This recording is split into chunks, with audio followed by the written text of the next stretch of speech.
Hello, all. Welcome once again to Blaine's Escape Corner, our little corner of the internet. We get together, we talk about the things that help us escape, and we are starting out already. Fascinating, amazing. Woo!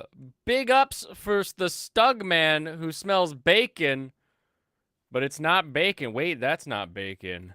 They're coming.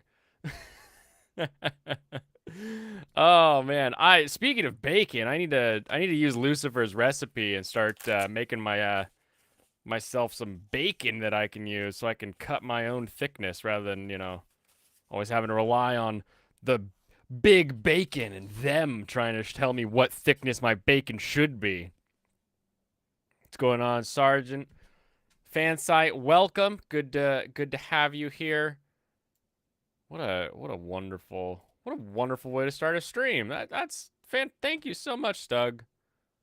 That's wonderful. Let's see. What am I gonna start with today?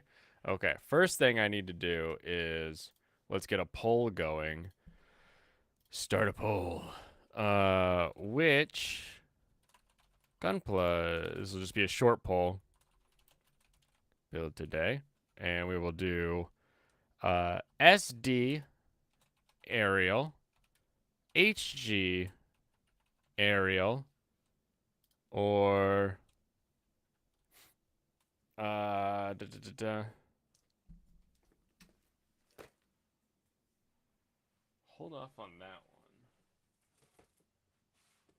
one. Or HG Barbados. Barbatos. Make sure I'm not a moron when I spell that. I got it. I got it right, everyone. Get that poll going in chat so we can know where we're going to be going for today. Lurking and taking some woke work employee questionnaire. Nice. You need to explain the differences, my guy. The differences are coming. Don't worry. Don't worry. Don't make a decision yet if you are concerned about the differences. Get this straightened out there. Hold on. Can I bring it over more? Oh, yeah. Okay, that works. So we have SD aerial. So SD means super deformed. It is the big head chibi style of Gundam. We have HG aerial. It is a more standard size, 1/164th. So the whole thing will end up being, about 5.5 inches tall, almost 6 inches tall. And then the last one is the Barbados. Specifically, we're working with a Gundam base limited metallic gloss version. He's got big goofy weapons too. So a fun model overall. 3 votes already. I messed up. Nah, man, 3 votes already from people who know what they want. You picked Barbados because you like Pirates of the Caribbean. Barbados is a great choice, and they're all gonna get built eventually. So it's not a you don't not get built just because the votes didn't come through today. And then also we're gonna crack this open. It is a little Gundam Convergence. So I went and saw the big Yokohama Gundam, and this was in the gift shop. I don't think it's a kit. I think it's just like a little model of the Gundam, and then has like a little cage that I can put him in. So I figured I could have a little, a little Andrew Clark in the background. Little guy in a cage. Well, I tease. I tease. You picked Barbados because of Gundam Evolution. Good reasoning. You know nothing about these mechs. Mechs. Barbados cucks or cucks. I'm like, of all of the Gundam pilots, I'm pretty sure the pilot of Barbados is one of the few that canonically has a child. Like, I don't. And then the 2 women that love him help raise that child. Like, I don't think you could call him bro a cuck. Guy's kind of a real orphan Chad, if you ask me. So, but I mean, I guess you could say that if you wanted to be wrong. You're allowed. Ariel is known for scissors by the ending. I mean, I guess the ending of Ariel was very like, uh, Ariel, Ariel got taken over by her sisters, like Brain Ghost, and Mercury had to figure out another way to pilot. Like Mercury literally gets cucked out of piloting the Ariel because her like ghost sister takes over and kicks her out of the Ariel. Like that's literally having to sit and watch someone else do something you wish you were doing instead. Like that's pretty definitionally cuck behavior. Barbados is best, so best save for last. Don't worry, Veritax. Don't let your love of Barbados remove you from voting for it. The real final boss of the current selection is the Barbados MGSD, where I have to build an entire inner frame, and then we get to apply the armor. So this will be first master grade kit I've done in a long time. I'm saving this one for a special occasion, so we're okay to do a limited edition Barbados. We're all right.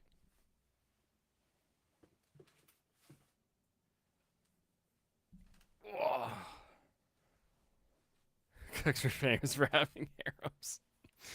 I don't think that's how. I don't think that's how it works. color me crazy. That doesn't sound accurate. Speaking of harems, Hokkaido gals are super adorable. All right, Alex Moore, I hope you can lurk and hear me at the same time. Time for the review portion of the stream. We are talking about Hokkaido gals are super adorable because, once again, I spent the day doing all kinds of other stuff and only had time for, one show as I ate dinner quickly before I came up here. Wonderful show. All of our questions and concerns from the last episode are solved immediately. Fuyuki, Minami, is still the cute, awesome girl who just wants everyone to be happy.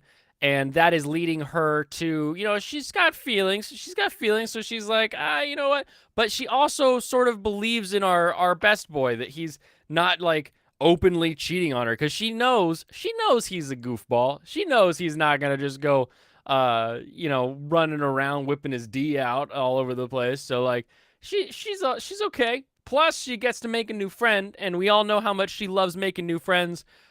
Great episode with them following the other two, Rina and what is the guy's name? Tsubasa. Tsubasa around for their date, finally revealing themselves, and then Mama Gadu popping off with the, hey baby, I sold some stuff on Mercari. They didn't call it Mercari, it was Mercari, but we all know Mercari, all right? This is the buy and sell app that every housewife uses. So wonderful call out to the fact that she really is a mother of this child. But man, popping off with a let's go get yakiniku.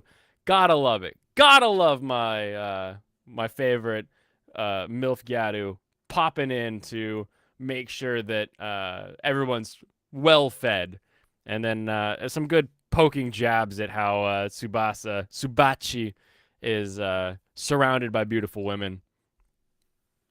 Fantastic episode. I loved this one. I want more of that. I cannot wait. Main guy ain't no fuckboy, unlike Redhead with the hoodie. Redhead with a hoodie? Stark? Wait a minute. Which one's the redhead with the hoodie? We all know Mercari. I've bought stuff on Mercari, but I imagine most people here haven't. Didn't they okay. We all know when the Temu ads started. Like you would just see a Temu ad. But I feel like before the Temu ads, it was like, do you have extra stuff? Sell it on Mercari. And it was like a month solid of getting these Mercari ads. I've still never used it, so I don't know how I got targeted with that, but and it's Bacardi, Michael, not Burkhardy. You need to make more time for anime. It's true. You never saw a Mercari ad? Yeah, but use the ad blocker. I don't believe you. Before that, it was Alibaba. I still use Alibaba. Like now, the new one is, get everything you need on TikTok Shop, says the AI voice that totally isn't generated by the same people that own Temu and are buying the things from there. But it's like, why would I go to any of these other ones when like the OG Alibaba is just like, you know what? I know the guy that owns this one. I don't know like jack about the Temu company. I assume it's the same company at the end of the day, but I've had good conversations with people through Alibaba and AliExpress. So I stick to where I have history. What's up, AC with the sip sup sap? Welcome. Alrighty. Not Stark, the guy who disappointed Fuyuki, didn't make her special Valentine's. Sharks. Oh, the guy in the show. Gotcha. I understand. All right, let's end this poll. We have a 50% say Barbados, HG Ariel with the 40, and SD Ariel with the 10. So we'll be cracking open, like I said, the RX-78 F00, taking a look at that, and then we'll begin the building of the bot. So I was bullying me, and I demand you get timed out for it. Do something about it. You got a green name.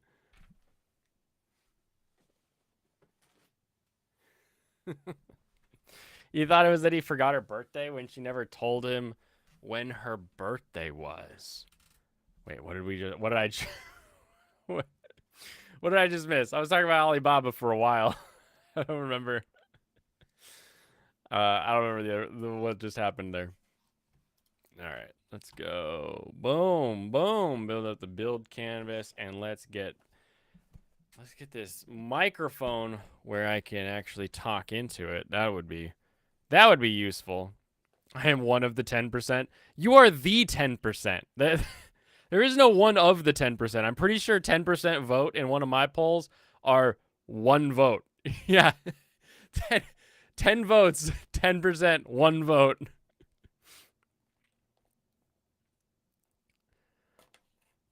Don't put the Slurpee in double gulp. Wait, what? What is going on over there? All right. I know this is perforated, but I'm going to cut it so that I can keep things, nice. Just give it a nice little score line. 'Cause sometimes, you get started on these lines and you're just like, all right, who perforated this like not even close to all the way? And I know how to not make a knife go like flying through a box. So like when a box says do not use knife, I'm like, yeah, hell yeah, I'm gonna not use a knife. Get out of here.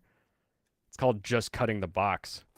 If I can fillet a fish, I can open a box without damaging the internal contents.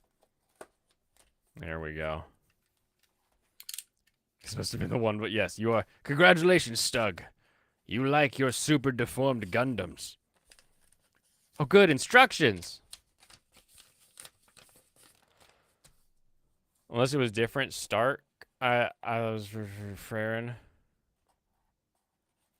Oh, I just was asking Stark because Jemmy was talking about somebody, and I thought it was Stark. But he's actually talking about the guy that was disappointed that Fuyuki didn't make special chocolate.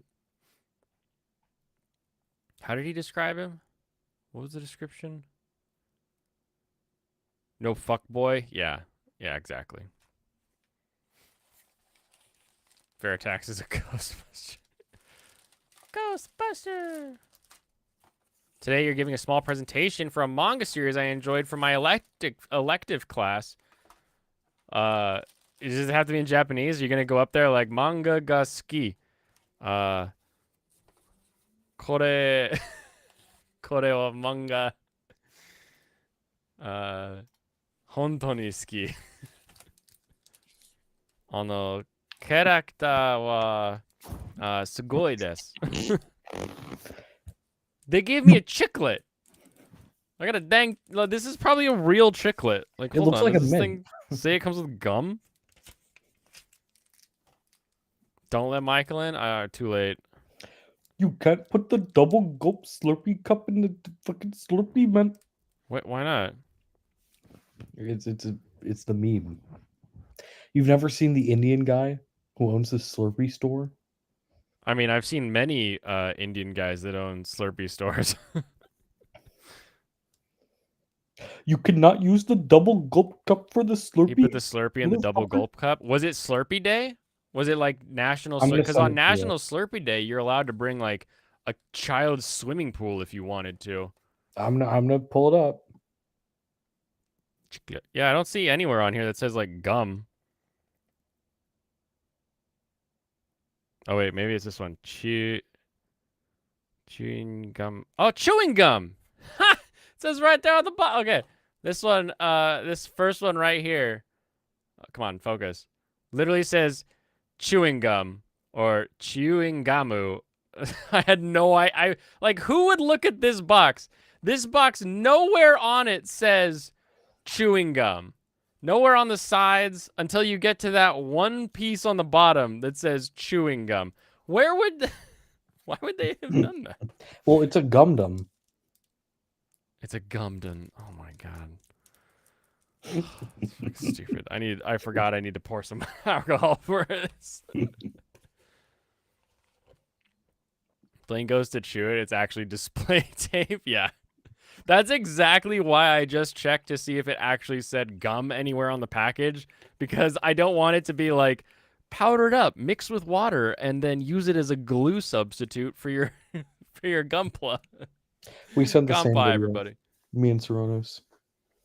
Great minds think alike. You both put the clip out. Mm-hmm. Fucking way.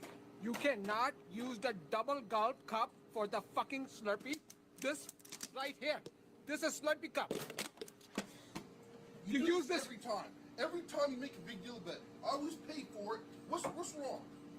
You and my friend, let's be friends. This one is the Slurpee. This is a guy. This is a guy that would use a double gulp cup instead of the Slurpee cup. Look at that. That's the face of a real criminal right there. You and my friend, let's be friends. This one is the Slurpee cup. I don't care about your Slurpee cup. Look what you did. You made a mess. Now it's all on you. Why'd he kick it? Look what the fuck you did. You're gonna clean They're like this laughing at motherfucker, each huh? other. You clean the motherfucker now.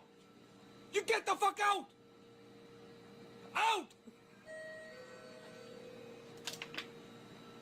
Is it bigger? Get the fuck out. You cannot It's do much that. bigger. Stop. There's no way it's that much bigger. I'm fucking calling the police. I'm calling the police. Whoop, whoop, this is the sound of the police. Whoop, whoop, this is the sound of the police. God. Like here's how you solve it. You just, when the guy comes up to charge it, you just double charge the biggest Slurpee cup if it is different. Like, but it's solved. Double gulp cup size. It's obviously a bit, but I like it. Yeah, the fact that he can't keep his face straight is probably the actual best part of the of the whole skit. Let's see, 64 fluid ounces. Jeez, that's half a gallon. That's a full gallon, actually. No, a full gallon's 128 ounces, bro. Nah, they're lying to you. Who they? You know who they are, okay? Okay, and then I'm gonna say, I just got through with a who they over on Pop's channel. I can't keep up with all these who theys. Who are you arguing with, Pop? Yeah, Pop was giving the they don't want water-powered vehicles to exist, so they unalive people that come up with better engines. I'm like, no, they would just if they are a people who own things, they would just own the engine tech. Like, Yeah.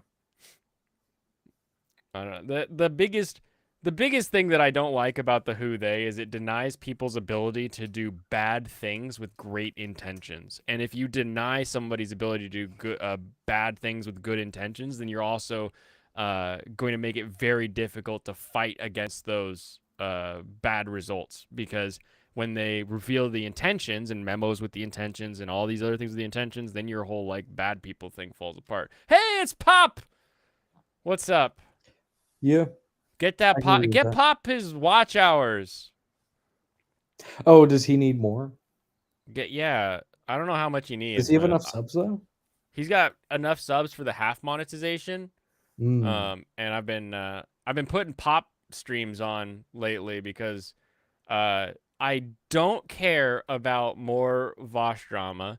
I don't care about Finkelstein and all of the Destiny That's still crap. going on? Really? And well, yeah, Destiny's like still preparing for a Finkelstein debate, and it's Are just you I fucking don't care. kidding Like me? this isn't even like interesting to me. I get like a 1 hour or a 2 hour Sitchin around 10 or 11 o'clock depending on the day, and those tend to be okay. But it's just like you know what?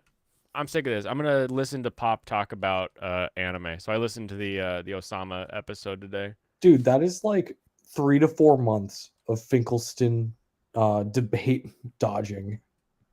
Dodging? What That's do you mean? absurd. What? Well, Destiny's like clearly trying to not debate Finkelstein. Then why is he going on a debate with Finkelstein on Lex? What's his face's channel? When is it? Because he like very clearly acted like a jackass to get out of the first one. It's like 2 days from now. Oh, good. Just a whole 3 Also, months I'm gonna later. say generational dispute. He wasn't. He was arguing with people on Twitter instead of responding to emails. Okay, the biggest 7-Eleven Slurpee is 44 ounces. So the double gulp gives you an extra 20 ounces. But yeah, just charge him for a 44, and there's a 22 size cup. So just scan a 22 cup and a 44 cup if they want to use the double gulp. Easy. Yeah, it does work. I got your back, Indian owner. Well, the double gulp cup probably costs less. You finally stopped caring about that crap? Wait, which crap? I mean, I'm waiting for things that I care about, but just because there are topics I care about doesn't mean that someone's going to always cover topics that I do care about. By the way, Destiny immediately made a joke. I'm sure you saw the tweet where he was like, "Man, it's so hard not to make a joke about this guy who killed himself." He made a joke today, so he already broke it.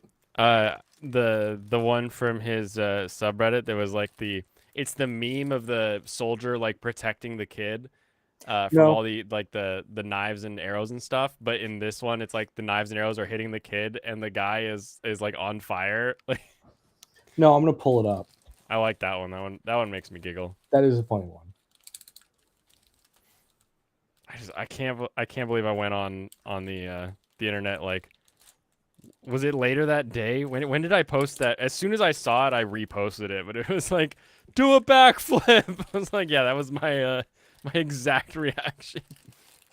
You never heard of this Finkmeister? Yeah, Finkelstein is a extremely Jewish name, but he's also like super pro-Palestinian. And like hyper focuses on all of the bad things that Israel has done, which is, I mean, the world needs people that look at all the bad things that people do. You know, I'm not gonna say he's like wrong for doing that, but to the exclusion of what the other side does, I think that's where it becomes a problem. But more interestingly, Benny Morris is going to be in this debate. So Benny Morris, also a scholar on Israel Palestine, but like eventually listening to somebody like looking up sources and going through all these articles and reading about all this stuff, like it gets very repetitive. Like as long and as storied as the history is between Israel and Palestine, there is an end to it, and you're like, I'm tired of hearing the same thing over and over again. Mm-hmm. Avatar So live 6 action hours fire ago. meme. Oh shit! Did you see the new Avatar show? I'm not gonna No. watch it, but you know, I've heard they changed a bunch of shit needlessly.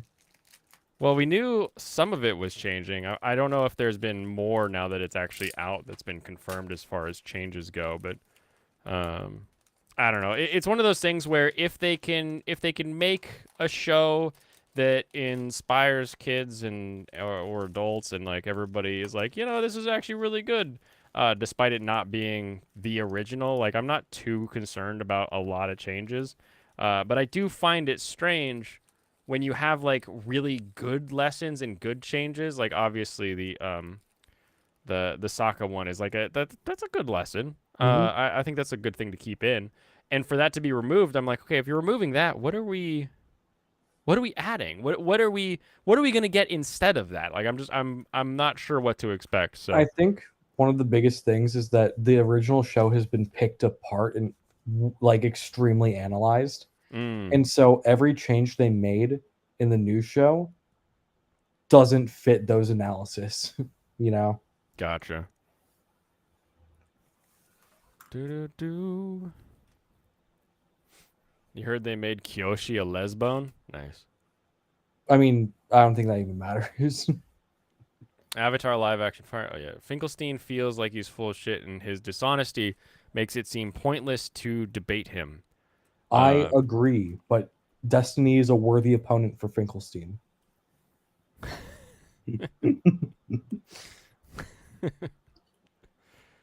where's the lofty subtweet on that one?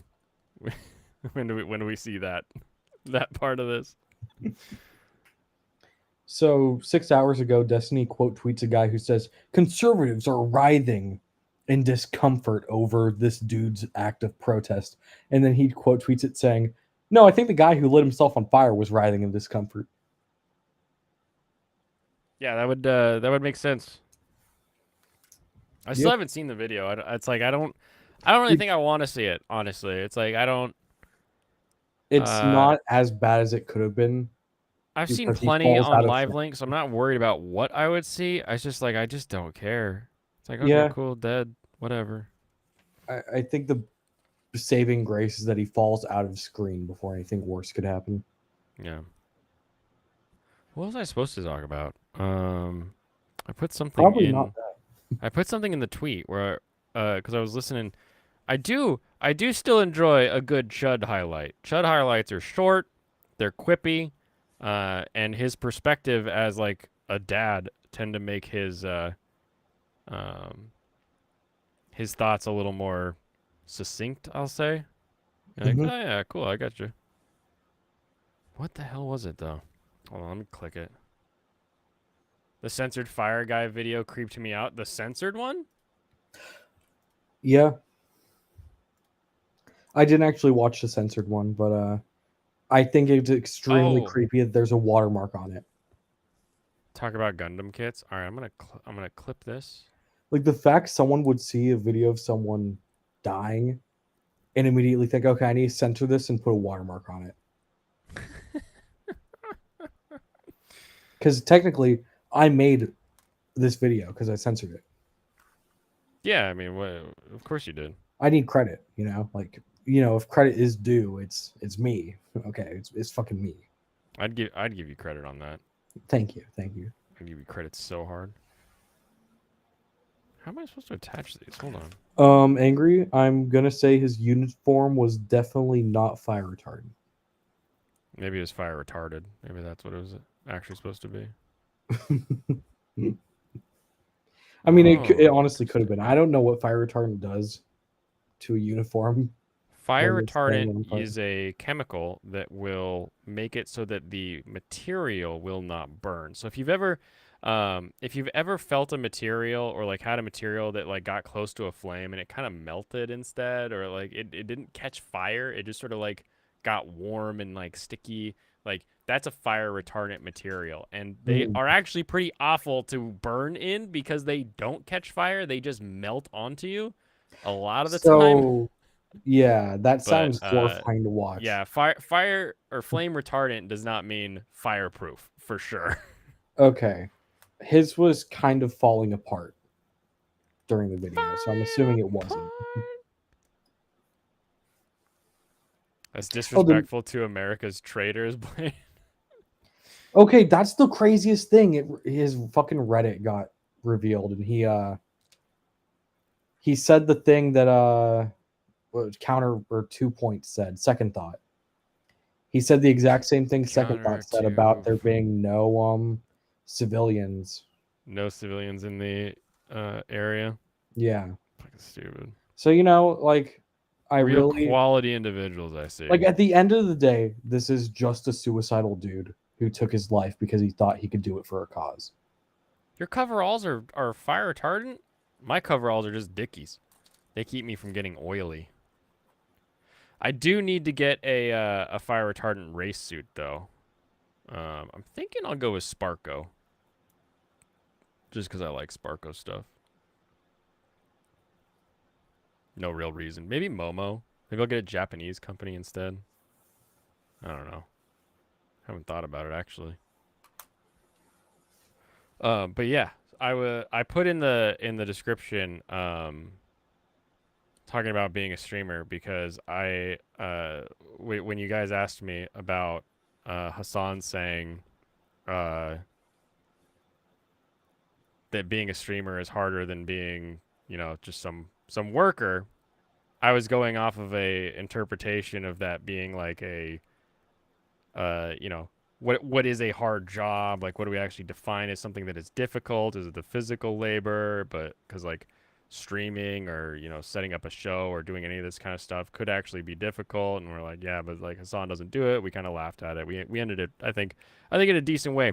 But having now watched the Chud Logic video that goes over what Hassan said about him working at the TYT being easier than him streaming, and knowing that his uncle owns TYT puts that whole thing in like a very, very specific shade of nepotism where I'm like, okay, bro. So you used to have a cushy job that your uncle gave you where you just had to pick up a phone, and now you have a cushy job where you sit in front of a camera and talk to people for 9 hours a day, and that's physically harder because it's longer periods of time for the day that you can't just like leave. Oh wait, you do leave randomly in the middle. Oh, I'm sorry. I guess you don't take lunch breaks. Oh wait, I guess you get nuggies. Bullshit. The fact that you say this one job that is like obviously a stupid cushy job is more difficult than the last stupid cushy job you had. It's just like, shut up, bro. Like, no one cares. Yeah, his job is definitely one of the easiest on the planet by far. But the thing, I almost agreed with him for a moment, okay? Because the way he worded it, it was no, it's actually my job is emotionally draining. I just Yeah, don't he even doesn't want want to to go talk to hang out with people by the time friends I'm done. It's like afterwards, that's not even a problem. right? Like, you don't want to talk to people after working for 10 hours? Cool. I'm sure construction workers are the same way. Yeah, that's why they grab a beer when they get home and they beat their wife. Like Yeah. it's clear. But yeah, I after like watching some of the breakdown there, I was like, oh, okay, yeah, this is more stupid than I thought. I didn't even know about the Young Turks thing, where that's what he was comparing it to. But like, I guess logically that would be that'd be the half. Yeah, to what me. other job has he had? Ride a horse in Turkey? Like, bro doesn't work. Man, you can't He- agree with someone who's an idiot for even half a second without No, you someone else can't. calling you You out. can't. You can't be like, well, you know what? There is some difficulty that comes with Stug. How dare you? Sometimes Hassan loses the remote, and sometimes his butt hurts real bad. Oh, he needs a better chair sponsor. That's the real answer to all of this. But yeah, you can't even give someone like a good faith, like, you know what? There is some, because my equation or equating would be someone who says a CEO's job is easier than someone who's working at a factory. And it's like, kind of like at a factory, you have your thing that you have to do. You go in, you do it, and then you leave. Whereas as the CEO, every little decision you make affects every single person's like job, and you're making all of these decisions all the time.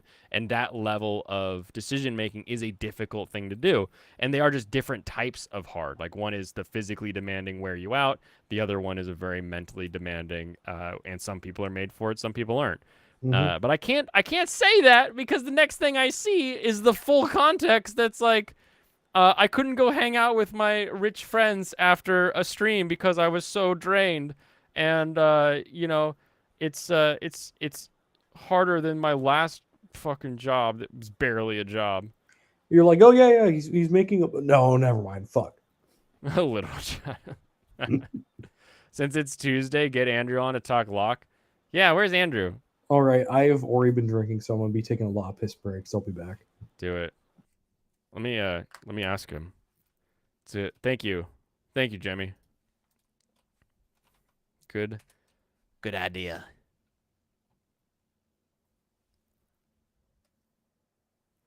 Do-do-do-do-do.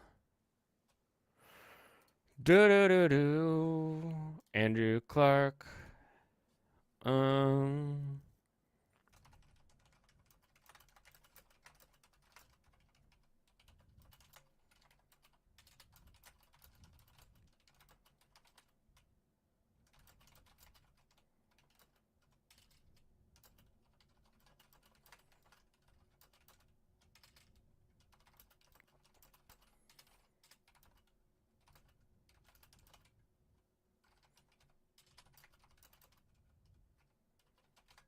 Andrew probably still at work. Oh, what does he do?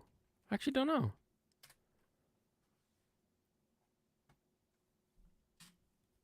Vincent, you can't stop me.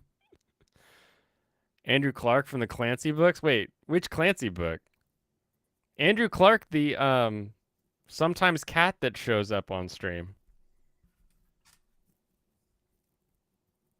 Sometimes I'm a cat. Okay, so this is gonna go on like this, but how do you, which direction for snappage? Horizontal, got it. Okay, okay. This is cute. This thing is like a fun walkway and everything that we sit up here. You see him pop up about 12 my time EST. I don't know what that equates to in my Pacific time, 9. but he does tend to show up late when it comes to our stream. So I wouldn't be surprised if he has a job that keeps him working during the day What were we or talking about? evening into the night. Oh, Andrew. Okay. Yeah. Yeah. But yeah, that's 9 o'clock. So it sounds like another hour and a half before we have a chance of seeing him.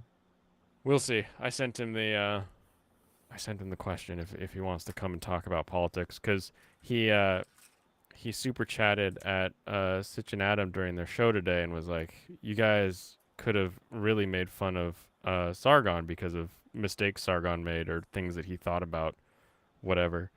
And Sitch and Adam, of course, were like, you do it, because we don't want to, because they don't. I don't think they really like talking with Sargon about his deep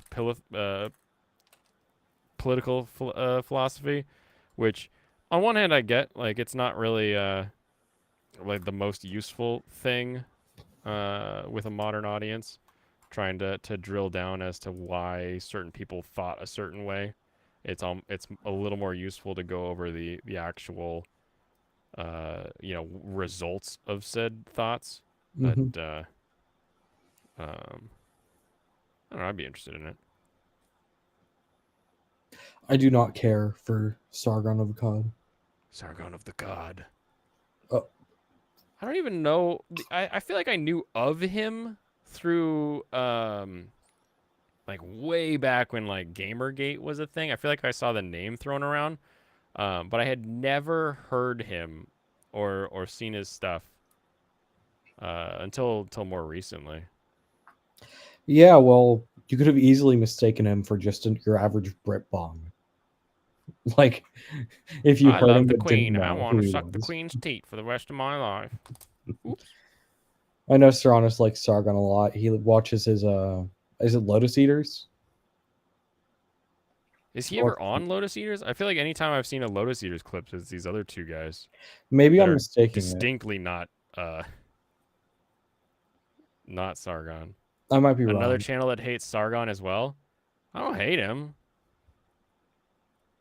I just don't know that he's super useful, relevant. Yeah, it's not Talking hatred. about It's anything more I just. care about, I guess.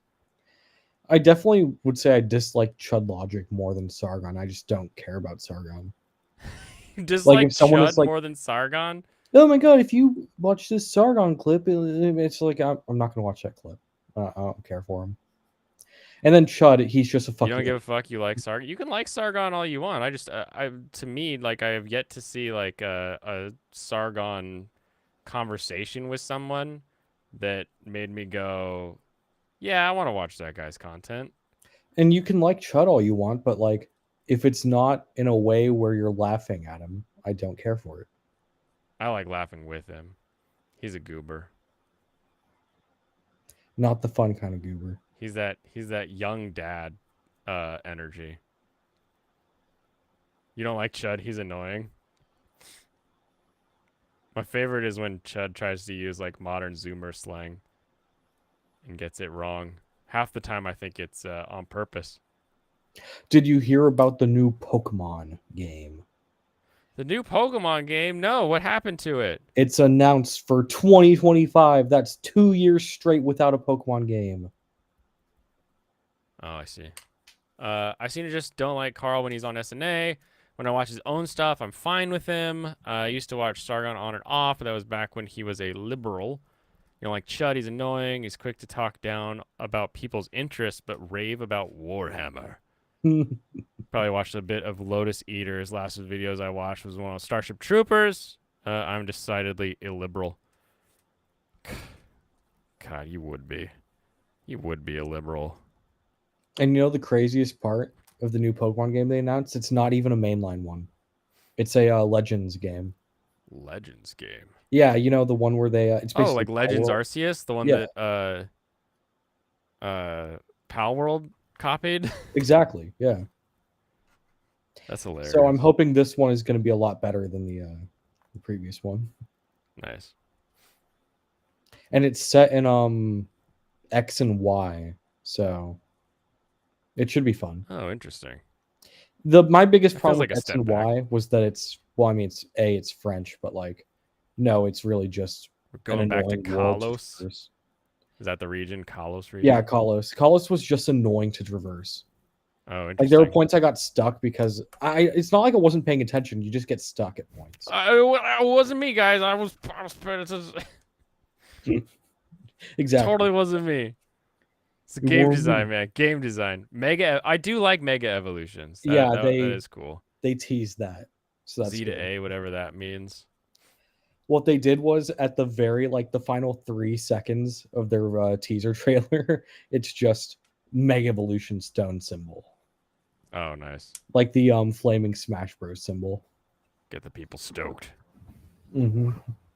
You don't know who Chud is, should I? He's just some British guy that reports on whatever drama. Like, if a two channels are yelling at each other or saying something, he'll start a stream and talk about it. And he's got a very, very British accent. But I can't imagine a single piece of content that Chud would put out that Pops would be interested in. He might. There might be a day. There might be a day when he's like, Pop Culture Mechanic is popping off on Tuesdays, and you're like, oh, hey, I'm gonna watch this Chud guy talk about me. But until that, I would say don't bother with the Chudster. Today's Pokemon Day. What? On this, one of the final days of Black History Month is Pokemon Day? Subjugating animals on a day where we celebrate black people in America? That sounds inappropriate. Mm-hmm. Chud sounds gay. He is. Well, he's not literally gay. He has kids, but like He's a goober. so like Mahjong Soul's about to start their new events. Oh, nice. What's the And event, one of do you them know? is like an alt for the furry character. Okay. And I really want it. The fat furry character? Yes. It's got an ult that you actually want. Or alt. An alt Alt. skin. Well, I mean It's a hard word to say, actually. alt. Alt. Look. Shin Megami Tensei series, the edgy Pokemon.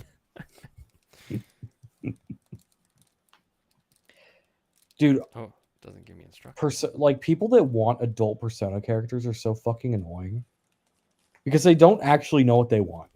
You'll be like, you should just like, if you're looking for an adult cast, play like any SMT game, Shin Megami Tensei, or play Yakuza 7. It's different gameplay, but it's like an adult cast, and they're just like, no, I want the Persona. Like, we've had adult characters in Persona before. Didn't you hear about Persona 2? It's like, shut the fuck up, you didn't play Persona 2. You're I sitting didn't here play Persona 2. you're sitting here complaining about like, no, I want the modern Persona mechanics with an adult cast. And Persona 2 exists. Persona 2 didn't have any of those modern mechanics they're looking Put for. Mahjong on the calendar? Sure. What day works best for you? Also, I like when Alex calls me an Enwa. Makes me feel welcome. Mm-hmm. You're one of the good ones. It's one of my favorites. Yeah, hell yeah. I'd love to. So who's the fourth? Because I know it's you, me, Alex. I don't know who the fourth is. Get You bear said tax 4 on. regular people, which already is a stretch. Yeah, I'm legally a child that can drink. Yeah, we're gonna gamble with a child. And he's gonna win. He's gonna whoop our asses. It's gonna be wild. This face mask lady keeps bugging me. I'm hiding. I went to IKEA and there was I'm gonna call them distinctly Seattle couple that were both masked up. I was like, really, guys? You guys okay? Blink twice if you're terrified. So like the furry skin is it's a skin in the game, right? I think you need the furry in order to use it. And I think pulling for the furry is gonna be really annoying. Yeah, that would be. I could see that being a tough. Yeah. A tough pull. Pull rates are very low. Are they? Every time I've gotten a few of like the free like summon scrolls Oh for shit. doing some things, and I've never gotten something. It's always just like, all right, well, I guess I tried. It's like So, you yeah, got a apple, and I'm like, fuck. The rates of pulling, you should get something 20% of the time, like something decent. 20%, okay. So like I think it's 15% chance for a cosmetic for your actual Mahjong playing, and then 5% chance for a character. Gotcha. When I did a 10 pull, I got a single character and nothing else. I think the You did rates are 10 bullshit. and you only got the character? I'm telling you, the rates are bullshit. They're rigged. Super weird. Okay, so this is the RX-78 F00 in like a chibi version. This is the cage that he's in when you go visit him, and these clothes on him. And this is what it looks like when you're in Yokohama, except much bigger. So we did it. Way to go, first one. Yeah. Let's get him set so we can. Let's see if I can find a way to hang this bazooka off something here. I'll just stick it in the back. There we go. All right, out of the way.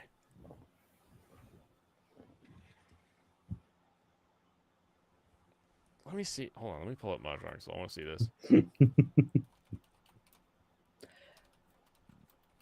Serranos, everyone knows the rates are bullshit, but like I'm allowed to explain that they're bullshit. They found extra ones and zeros to screw me in my polls. Dang it. They don't make numbers that small. Why? 0.001%. Okay, 2:27 at 8 p.m. Update. Update has been completed. Oh, but I did Lighting go the in... lanterns. Event missions. Complete event missions and get flip attempts. Use them to reveal rewards under the map. Okay, fun. Intermezzo of gratitude. Yeah, there are 2 events. Distinctly, that image, this image of the furry character is a lot less fat than the last image that I've seen of it. I'm happy. Just drop me a toss of light before I go to bed. Sorry, I can't stay. I was busier than a one-armed man in a face-slapping contest. Well, I hope you get some good, well-deserved rest in that bed. Thank you for your likes. Okay, so this will go until 3:12. That'll be fun. So we got 2 weeks, it feels like. And are we actually going to win the skin? I don't know about the furry one, but I think the other one will give you rewards.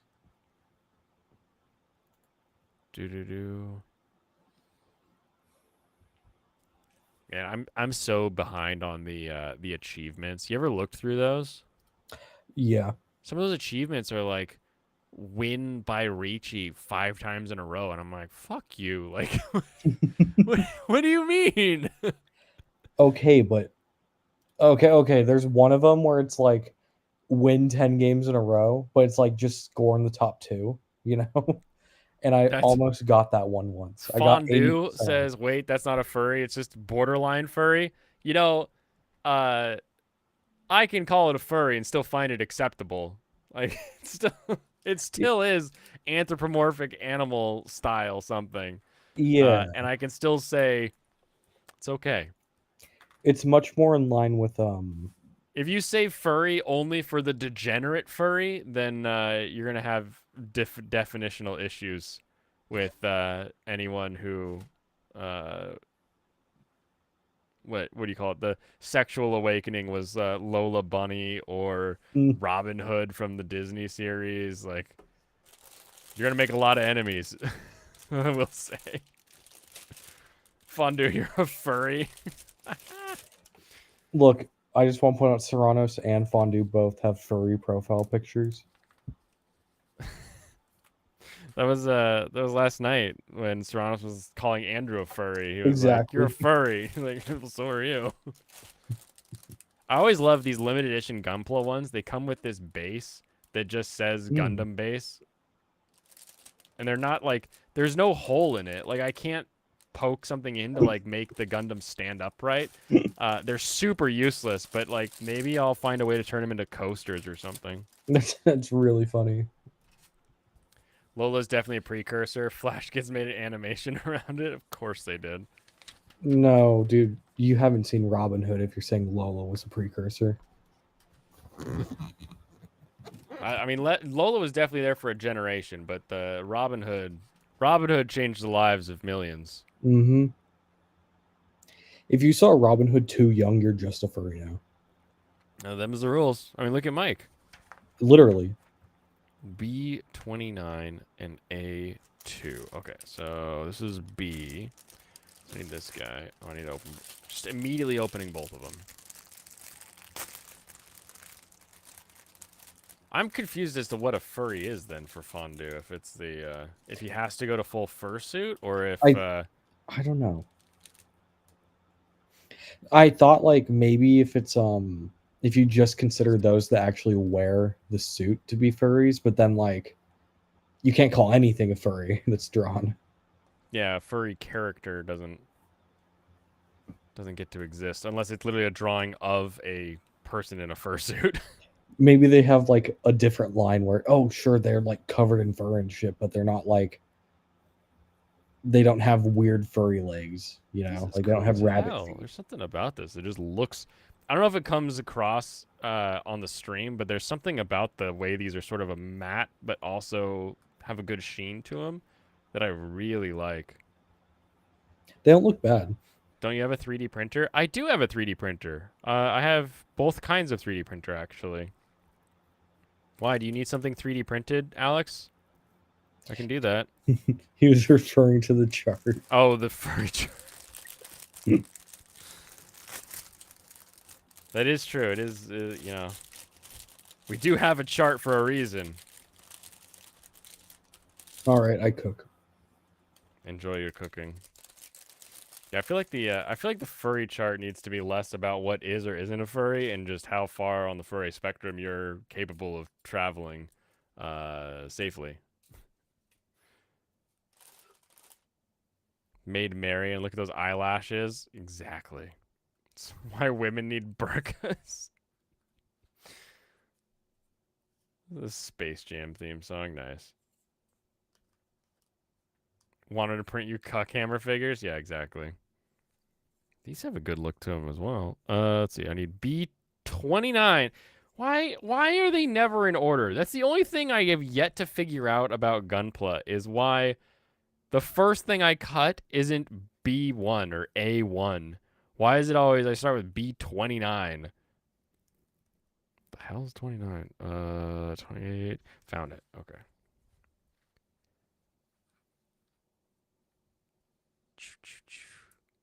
Don't say that, G. They'll know. They'll know, and then they'll come and they'll take your 3D printer because you're breaking their stranglehold on the plastic crack economy. Have we heard any news from the Astartes guy they bought out? No? Lego figured it out. They started doing sub packages in the 2010s. Like submarine packages or what do you mean? What do you mean sub packages? All right, now we need A2. I actually did when you guys said those two people were doing Gunpla streams afterwards. I watched Case on because the other one was a VTuber who had like gloves on as they were like putting the model together, and I was like, that's freaking weird. And also they kept like leaning out of like camera range, so their VTuber would be like, oh wow, I gotta, and just freeze like while they were doing stuff, and I was like, this is goofy. But Case on doing a perfect grade was actually kind of fun to watch. I get why people actually sit around and listen to me while I do this. Let's see, 34. Each little bag would have a different part assembled from it. Oh, I see what you're saying. Yeah, they have lettered bags. Like the chassis, the frame, the interior, and the room full. Yeah, no,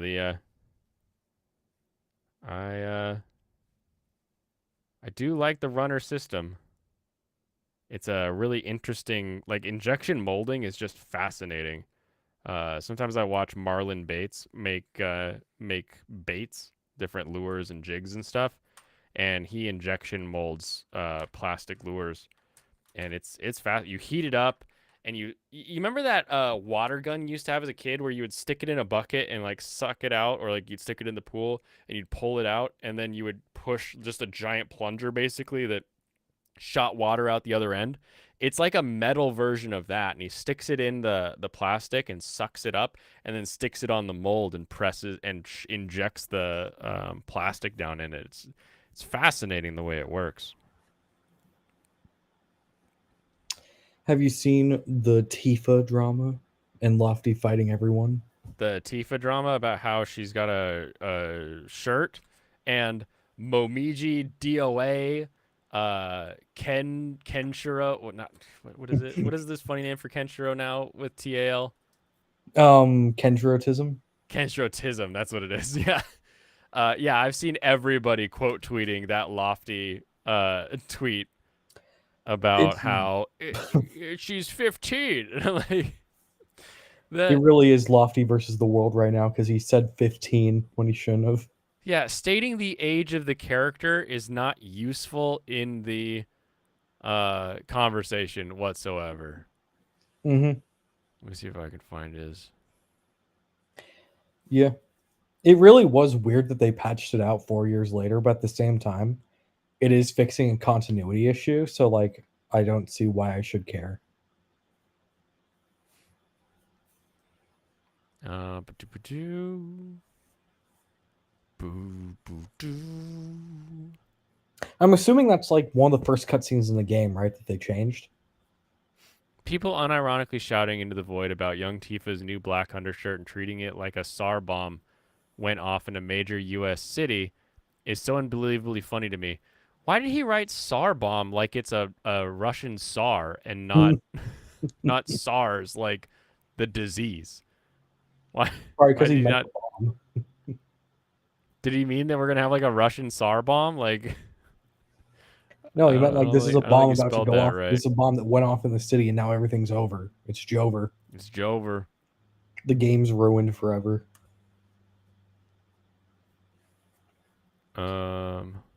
But yeah, I'm still trying to piece together what the hell is going on. Is it just a 4-second cutscene at the beginning of the game that they changed? Because that's From what what sounds. I can tell, there's a couple things going on. There's the fact that the Tifa model with the cowboy hat has like an undershirt, and people aren't fans of that. How do I look at the? Mm-hmm. Oh, how do I do this again? I click this. Click this. There we go. View quotes. Let's see. SAR bombing. There's always a kind of says big deal. No, this is a different one. There was another one that he did that but yeah, basically there's like an undershirt that slightly covers her cleavage in that video, and it's like, yeah, I get that, like, that's not a huge deal at the end of the day.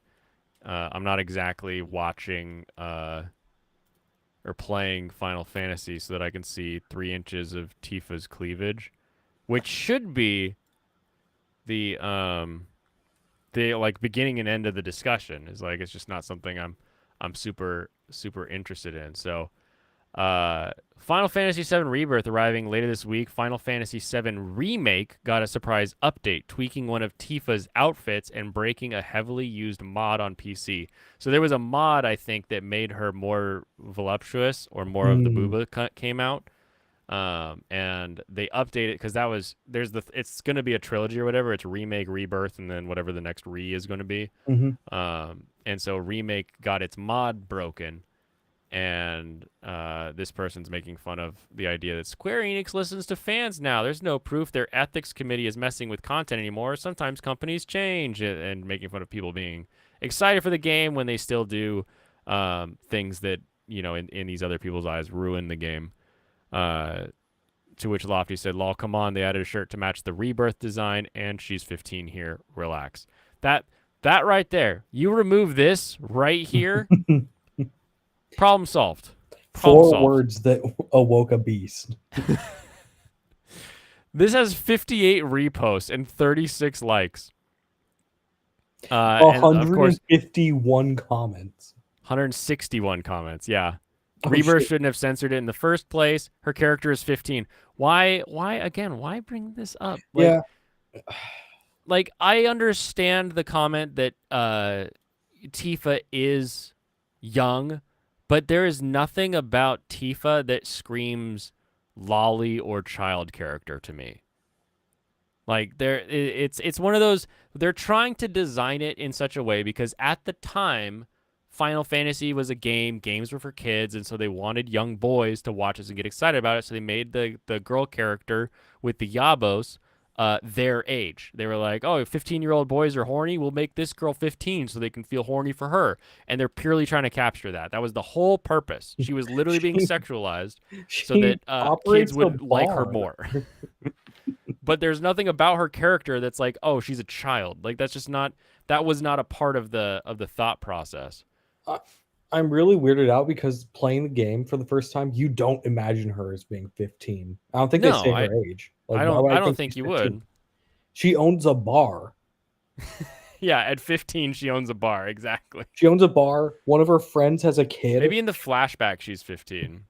I think that's what I'm saying. I think it has to be a flashback where she's 15. But why Lofty keeps bringing it up is just, it's like, bro, don't do that. Yeah, stop it. It's never okay for a company to go back and edit a product from 4 years ago. She's a fictional character, and by removing it now just proves they virtue signaling fucks who are happy to disrespect their customers and artists. Imagine if AB decided to go back and remove, Jeebles, the No Russian mission from Modern Warfare 2 because of outrage it's faced. You're very dark. You got too much to say. The point is, I mean, the real question is just why you'd waste time patching a 4-year-old game. You're like, oh, so it looks consistent because people are going to play the 1, 2, and 3. And it's like, if someone sees a character that has an undershirt and then the next scene they don't have an undershirt, really? Like, that's going to drop you out of the system? I'm assuming it's just because they obviously released this patch now because the game's coming out. Yeah. And they're selling it as a package deal. Final Fantasy. So if you buy the new game at full price, if you buy the new game online at full price, you just get the original game for free. Oh, basically. Funny. I found out I already had Remake. Oh, sure. Because waifu was like, oh, I want to play Remake. She wants to play Rebirth. And I was like, have you played Remake? And she's like, oh, no. And I was like, oh, yeah, there's more games that you have to play to get the whole story. And she was like, oh, and so we looked, and it just came with PlayStation Plus some month, so it's sitting in my library, and I was like, sweet, Classic. free happiness for her. I think there is DLC for it though. Oh, nice. So then DOA Momiji with the probably worst counter argument. Gotta say, DOA Momiji, I love you. I love your takes. I love the way you're like, here a good way to make fighting characters sexy. Here a bad way to make fighting characters not good. Love it. Love it when you do that. But you would think people who care so much about a fictional character age would be helping out real children who are being exploited. No, it's the pixels and lines of code that are the real problem. Not a good argument. Like, just make fun of Lofty for thinking that he needs to defend a corporation. Like, pull one of those, or tell him like, bro, knowing how old she is weirder. Honestly, like, don't pull the caring about real children argument. Doesn't. Yeah. I don't think it plays well in the audience. Lofty's the king of shitty opinions. Yeah. Lofty's the king of expressing his opinion so that everybody needs to fight him on it. That is, Yeah. It is a superpower he has. It's amazing. He's definitely expressing in a shitty way. I don't think he thinks anyone who wants to see Tifa's cleavage is like a pedophile, but it comes off that way because of how he worded it. It does. It says, if you wanted to see Tifa's boobs, you're a pedo. That's exactly what he's saying. It's literally what Papa Meat did when he talked about Sailor Moon. He's like, oh my god, there's so many panty shots in the show, and the main character's 14. It's like, but really though, my guy. Bro, the whole point was that girls would watch it, but boys would be like, oh, I like Sailor Moon too. Like, come on. Black Sports Bra in Rebirth was a shit on as well, and the typical age of fictional character to deflect the shame of the self-hating nerds is just pathetic. See, there we go. Good call out. People didn't like it in the new one anyway, so why did they go back and change it? And then also being like, don't bring up age. That's not what this debate is about. It was probably just easier to go back and change the one cutscene than the entire other game. This assertion is completely insane. That's not why they did it. That's not why they did it. This excuse is so obviously laughable. I find it amazing. They even pretend to actually think this is. I think there's a good chance that the reason they went back and changed the design was because they wanted to be consistent. Yeah. I do think that's stupid, but I don't see anything that would tell me that's not why they did it. I mean, you don't get 8 gigabytes of updates without it trying to be consistent. My 2 cents of the chain isn't that severe, but I don't like the idea or retroactive or preemptive censorship. But if the change was made because Tifa was 15, I don't care that strongly about it. As long as her outfits as an adult don't get altered, I could care less. Again, I don't think it's because she's 15. The consistency is probably the best argument, but no one's gonna listen. Yeah. You once heard a man wiser than myself that Lofty had many shit takes. Proven true. If that man was Yellow Flash, you need to like jump. Jump in a volcano. It's not censorship. They just did it for consistency. Consistency with what? The other game they censored. I guess. Here's the other interesting thing, too. Is the new Tifa design censored? I mean, if you have an old design that's a, pretty pixely old game, and then you make a new design for that character, and you change some of the things they're wearing, is it censored? What if you put her in like some kind of lacy top that technically covered more, but was like way sexier? Would that be censorship, or would we not care because it's sexier? Like, I don't know. I think character design changing throughout the years it's hard to call that specifically censorship unless they had a exposed character that then got covered up. I don't know enough about this particular instance to know whether that's what happened or not. I agree with that. I think the difference is in this scenario, it's like 2 games that came out in the past 4 years, and one of them's being changed to look like the other game. Right. And then so why would the newer game? I don't see how these people don't understand that continuity is the easiest reason. Like We'll that's the know. simplest reason for them to We'll change know it. Thursday. Yeah, and don't. That's when Lofty pops in here next. The first thing we tell him is don't talk about children's or characters' ages. When all the Helldivers return home to play with Tifa, yeah. And then when they all go home, I'm probably gonna switch Mondays to Helldivers. It looks Um, fun, but I don't care for it. I if the new one has a similar gameplay loop to the last one, it should be a similar sort of relaxation for me. Um, I don't know if you're gonna find that. Yeah, I don't know. Really doesn't matter if she's 15. Nobody cares about that. What matters is what's going to stop Square from censoring their games post-launch, including previous and future games. Yeah, I mean, again, it's the era of what do you own? Even if you physically own it, you still need patches on your console to play it. And is it even like an actual change? It's just continuity. Mm-hmm. I would argue though that the going back and changing anything about the game, like let's assume for a second that you can't play this game without the update that puts the shirt on Tifa. Okay. That would piss me off because uh what if you change something about a game that I really like and it's like part of the reason I enjoy it? Like this is obviously a really small stupid thing, but if there is some mechanic or some object in the game that gets changed in a way that I no longer want to play that game, I feel like I should have the ability as the player to say no, I don't want that. I agree. That comes down to like I don't think this is reasonable, but I feel like you should be able to select update patches and like which one you want to play. Yeah, like when I get an update on like Windows, I'm like, nah, pass. Like I can always pass on the updates, right? Mm-hmm. Firmware updates and stuff. Like Well, I'm sure you can pushed pass for updates are most weird. games too, but like you shouldn't have to like. I feel like you should just have a selection of which one you want. Be able to set to that. She's been in her 15 since 97. That means she could be in her 40s. I hate those arguments so much. I use that argument against you about Metallic Rouge. She's been 16 for the past 20 years. I know, but that's like, I don't believe at all that she's that Rouge Redster is like 10. That's stupid. You never cared much for the censorship argument if I can't tell it was censored, but that's just me.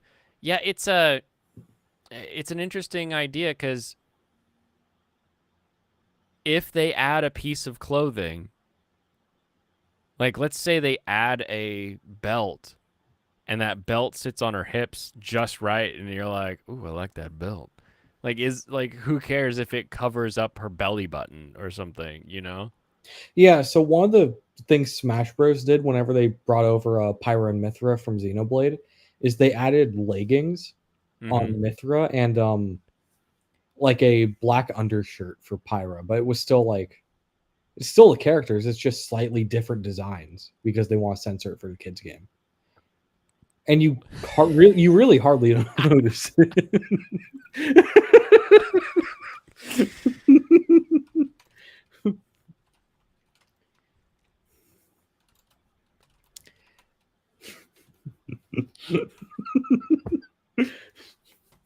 That's my favorite one so far. Dude, I think people overuse the term bootlicker so much, but that's fucking funny.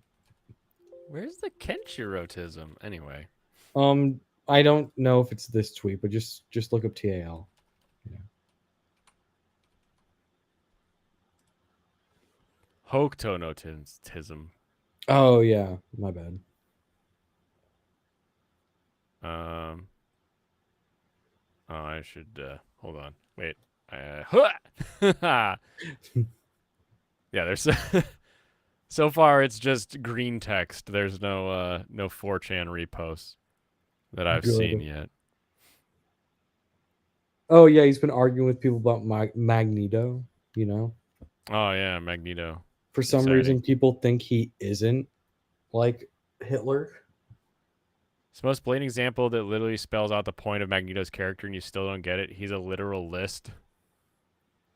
Yeah, people are like, no, he ain't Hitler. Like, what's even done is bad. But the whole Everything. point was that he like saw what happened and he's like, that's what they'll do to me again. I need to be that bad so that they can't do that to me. Yeah. I feel like everything he did inadvertently created, like, caused them to do that shit. Oh my gosh, Lolly, get off of Twitter. Why are you? I'm still scrolling. God dang it. Oh, here we go. Integrate has been out for over 4 years now, and now they care about Flashback Tifa's outfit. Don't piss on my head and tell me it's raining. That is his response to Lofty. Somehow that one didn't come through when I was looking at the other one. Yeah, I mean it's the now they care is a weird one for me. It's such a little thing. Like I don't know how long this flashback is or what this flashback is or what's going on in the rest of it. But like she's in like a backless shirt anyway. Like if you left her with like cleavage in this scene, I don't know that anyone would watch it and then play the next game and be like, "Wait, she's got a sports bra now? Like I don't that's not the same character anymore." Like I don't see it being a big enough concern to throw money at. That's my biggest question. Why bother? And it's like, he's saying, why are they doing it now? It's like, well, because the new game's coming out. Yeah, I mean I guess I know why it's occurring now. I don't know why it occurs, period though, right? Yeah, that's fair. Easy Play Sims game added ladders to pools so you couldn't drown Sims. Yeah, but then you just lock them in the one room. You create walls around the pool so they can't get out. I'm fine with Tifa's busty size in both games, classic and remake. I think if it was just one larger white shirt instead of one white piece and one black piece, things would have been different. Yeah, just put her in her boyfriend's shirt, and that way all of the little simp cucks who are like, I need to see Tifa's boobs, will be like, oh, you got a boyfriend, now I hate her. You know damn well if she was in a dress shirt. Man, don't even play. Dude. If she was in a really large dress shirt, you know Where do I damn sign well up for the OnlyFans? everyone's playing that damn game. The Tifa morning after costume. Exactly. How do I unlock it? There's a like game theory finally comes back and is like, whose shirt is it? So it's like measuring it against Mario and everything. DLC just for Tifa in that shirt. I might buy it.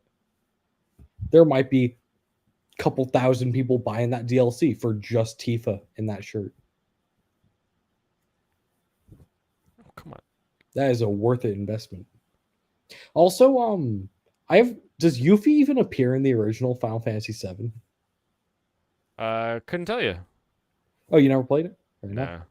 I was not a Final Fantasy VII guy. I do like Yuffie's design because I keep seeing fan art of her, but like I don't hear know her if she even character appears. sucks. But I don't have anything to gauge that on. Yeah. I have no idea if she's even in the game or if she's like a replacement for Jessie.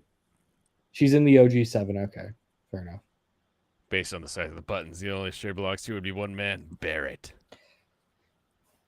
Nah, Barrett seems to be on that shit. Tifa OnlyFans for sure. Barrett can eat shit only because I was just trying to get through the fucking dialogue and I wasn't able to equip the Machina on him that I needed funny. for a fight.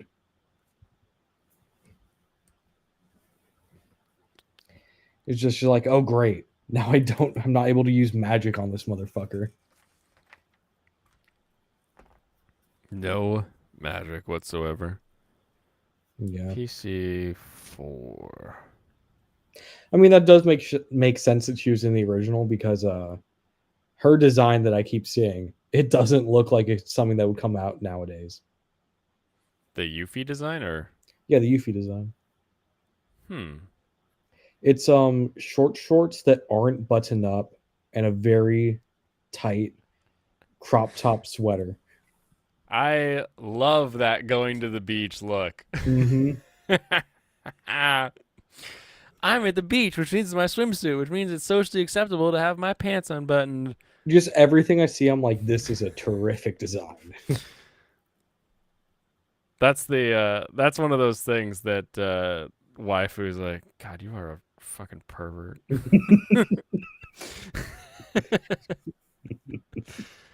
I mean, I can't help sure. it. I like what I like, you know? Look, please, just one time, please. It's a simple ask. You could miss her and Vincent. Everyone else just join your party. Oh, Oh, interesting. really? Okay, I'm definitely not that far into the game where I'm missing party members, right? Like, I don't know. How far are you? honestly, I don't even fucking know. Yeah, I've been playing for hours, man. I don't know. No, I'm not that far because I keep getting busy whenever I go to 18, play it. 30. Like I have a lot of stuff due this week. It's fucking annoying. What is the last thing that you did in the game? I think I was still in the sewers. Sewers. Okay. No. I got out of the sewers and then everyone died. That was it. Everyone died last time I was in the game. Just everybody. Yeah, All right, District chat. 7 is no Has he more. lost any party members that he could have brought in? He's at the No, sewers. Aerith has not died yet, but she has gone kidnapped. That's the start. I know. You can play as her in Intergrade DLC. You're not playing Intergrade. You're playing the original, I'm right? playing the original, and yeah, just Yeah. the original. That explains a little bit. There we go. It is wild that they're making the game into 4 copies. Or whatever. 4 copies? I thought they were doing it in 3. I thought I heard. Okay, I might be. This might be misinformation, but I thought I heard that they made they decide on 4 recently. Oh, if it's a recent thing, I don't know. I remember originally it was a trilogy. Oh, it was definitely a trilogy originally, and I'm not sure if I'm even correct in saying that it's 4 now. Sticker. I need E1. Okay, where is E? E bastards is E. The blue one. Okay. E. I still can't get over like all the people complaining about the new Avatar show. Oh, I am so outside of that part of the internet. Same. It's like one of the few things where I've seen it, but I'm not actually that into it. Like, yeah, this was I'm a not even great at the show. point where like I haven't even seen people complaining about it. That's how Oh, it was far out I am. I saw like PSA Sitch arguing about it on Twitter. I saw what's his face Actual Justice Warrior arguing about it or like complaining about the show. Hold on. AJW, the Justice Warrior, is complaining about the Yeah, Avatar. on his main channel, he had posted like a 20-minute video about how they changed things and it was for the worse.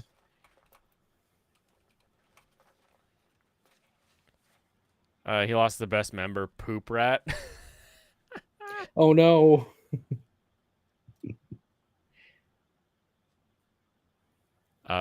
Subvert your expectations and kill off Cloud and Reaper. Supposed to be a trilogy. You can see it as 4 games if you include the Crisis Core remake. Hell's Crisis Core? Yeah, I have no idea. Many are complaining about it. I just skipped it. I'm rewatching the OG and enjoying it. I also have the OG's just good. 26 minutes, bro. Like actual justice, actual media watcher. I do find it wild that he has enough time to be making all these videos because like he's been posting multiple a day some days.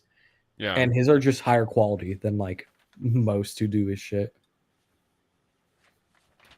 Yeah, he's like he had to watch an 8-hour show.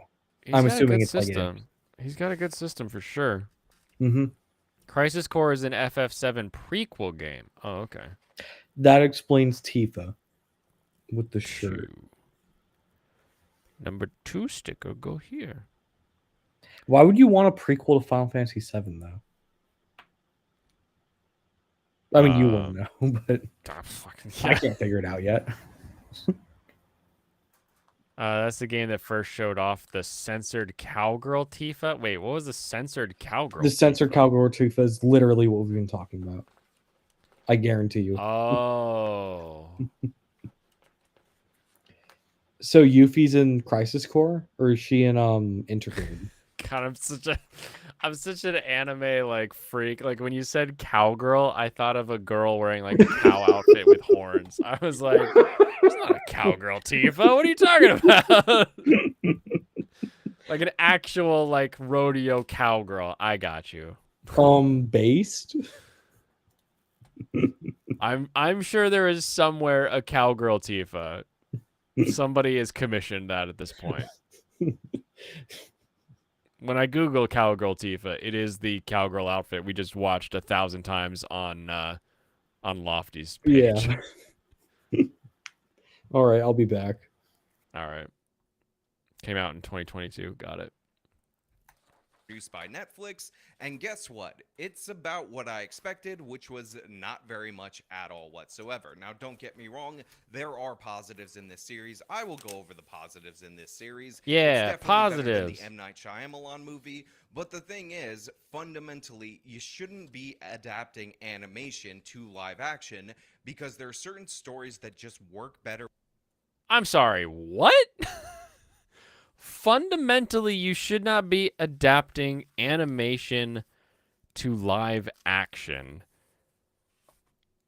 I mean, obviously, the Shamalama Ding Dong, the problem with it was trying to tell the story of everything and turning it into like a trailer of the series, and that was it just was bad. It was like, why not just like wait or make a multi-series? But was that popular back then to do like multi-episode, like episodic mini series and stuff? I don't remember it being super something that people would watch and enjoy all the time.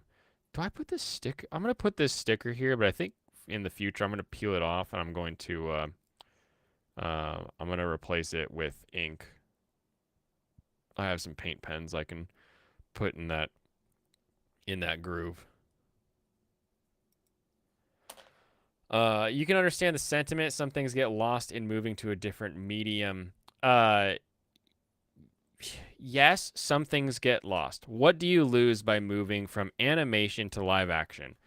You lose the thing that I love the most, and that's the ability to have everything consistent in its look. So with animation, the characters and the people, as well as like the dragons, all look like they're the same as far as the universe is concerned, and I really appreciate that. It helps me not get like kicked out of my whatever that suspension of disbelief is. I appreciate that. However, that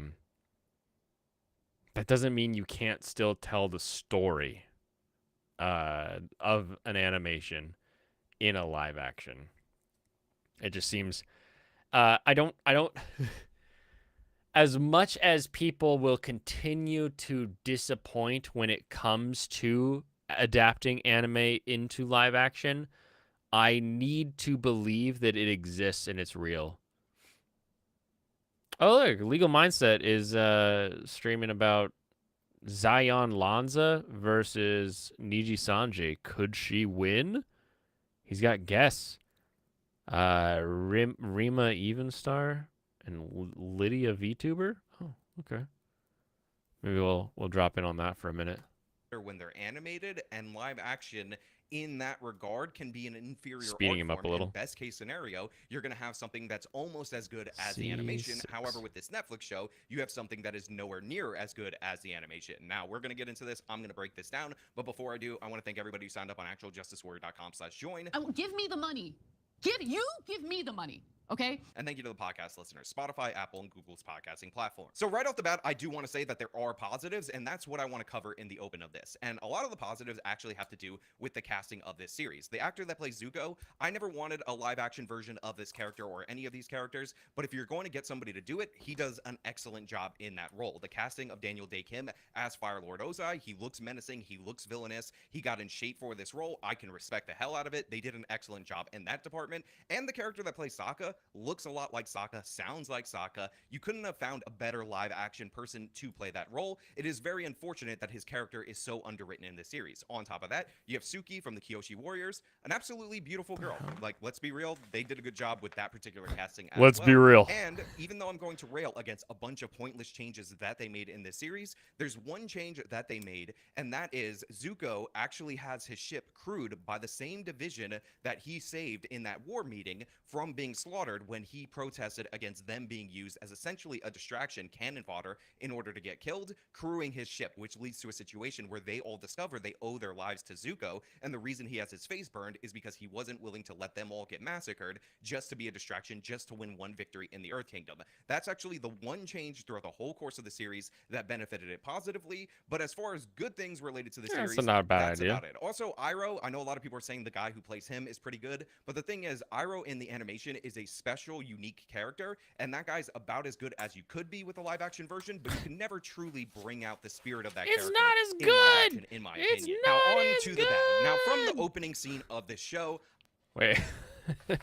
It's about as good as you could do in live action, but it's not good enough. Like, come on, bro. Let him be.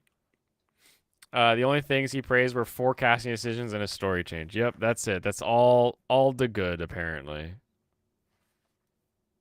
I knew that we were going to have major problems. So I the knew. opening run of this series, for some ungodly reason, takes place I 100 knew it was years a Japanese tribe from the Hokkaido area.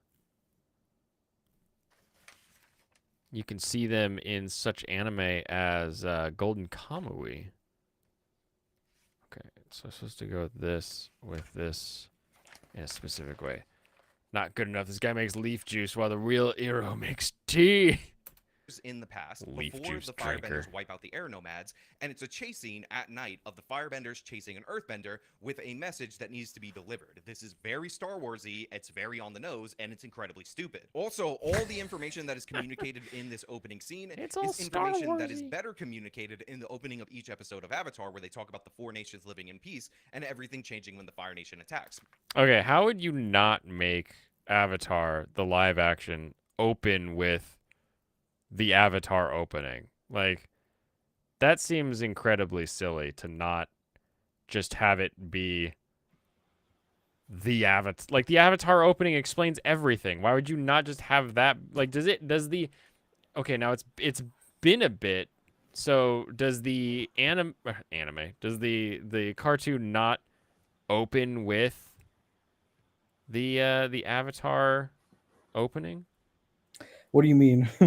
The four nations? Oh yeah, there are four elements: earth, water, wind, fire. Is And that they all actually lived in in harmony the until the Fire Nations launched a war or whatever. is that in the first episode? Yes, it's the very beginning of the first episode. Gotcha. He was mispronouncing a lot of those names. You know what? He's a justice warrior, not an anime warrior. So we can only be so. Just be glad he's saying "ang" and not "ung." Yeah, he needed to change his name for this video to Actual Justice Senshi, and then he would have been on. So far, the best things that have happened were some characters who are being cast, and then the fact that Zuko's crew are the people that he saved, leading to his burnt face. Yeah, that's a really good change. Like, I don't know what I know some of the art changes, but that in particular is a really good change. Yeah, it makes sense. Yeah. Avatar, not anime. I caught myself. The Nick opening is engraved in my brain. It's swoop. Yeah. Oh no, I was That's more of basically a. Sozin You're Not more of that. a what? Never mind. All right. I trust you.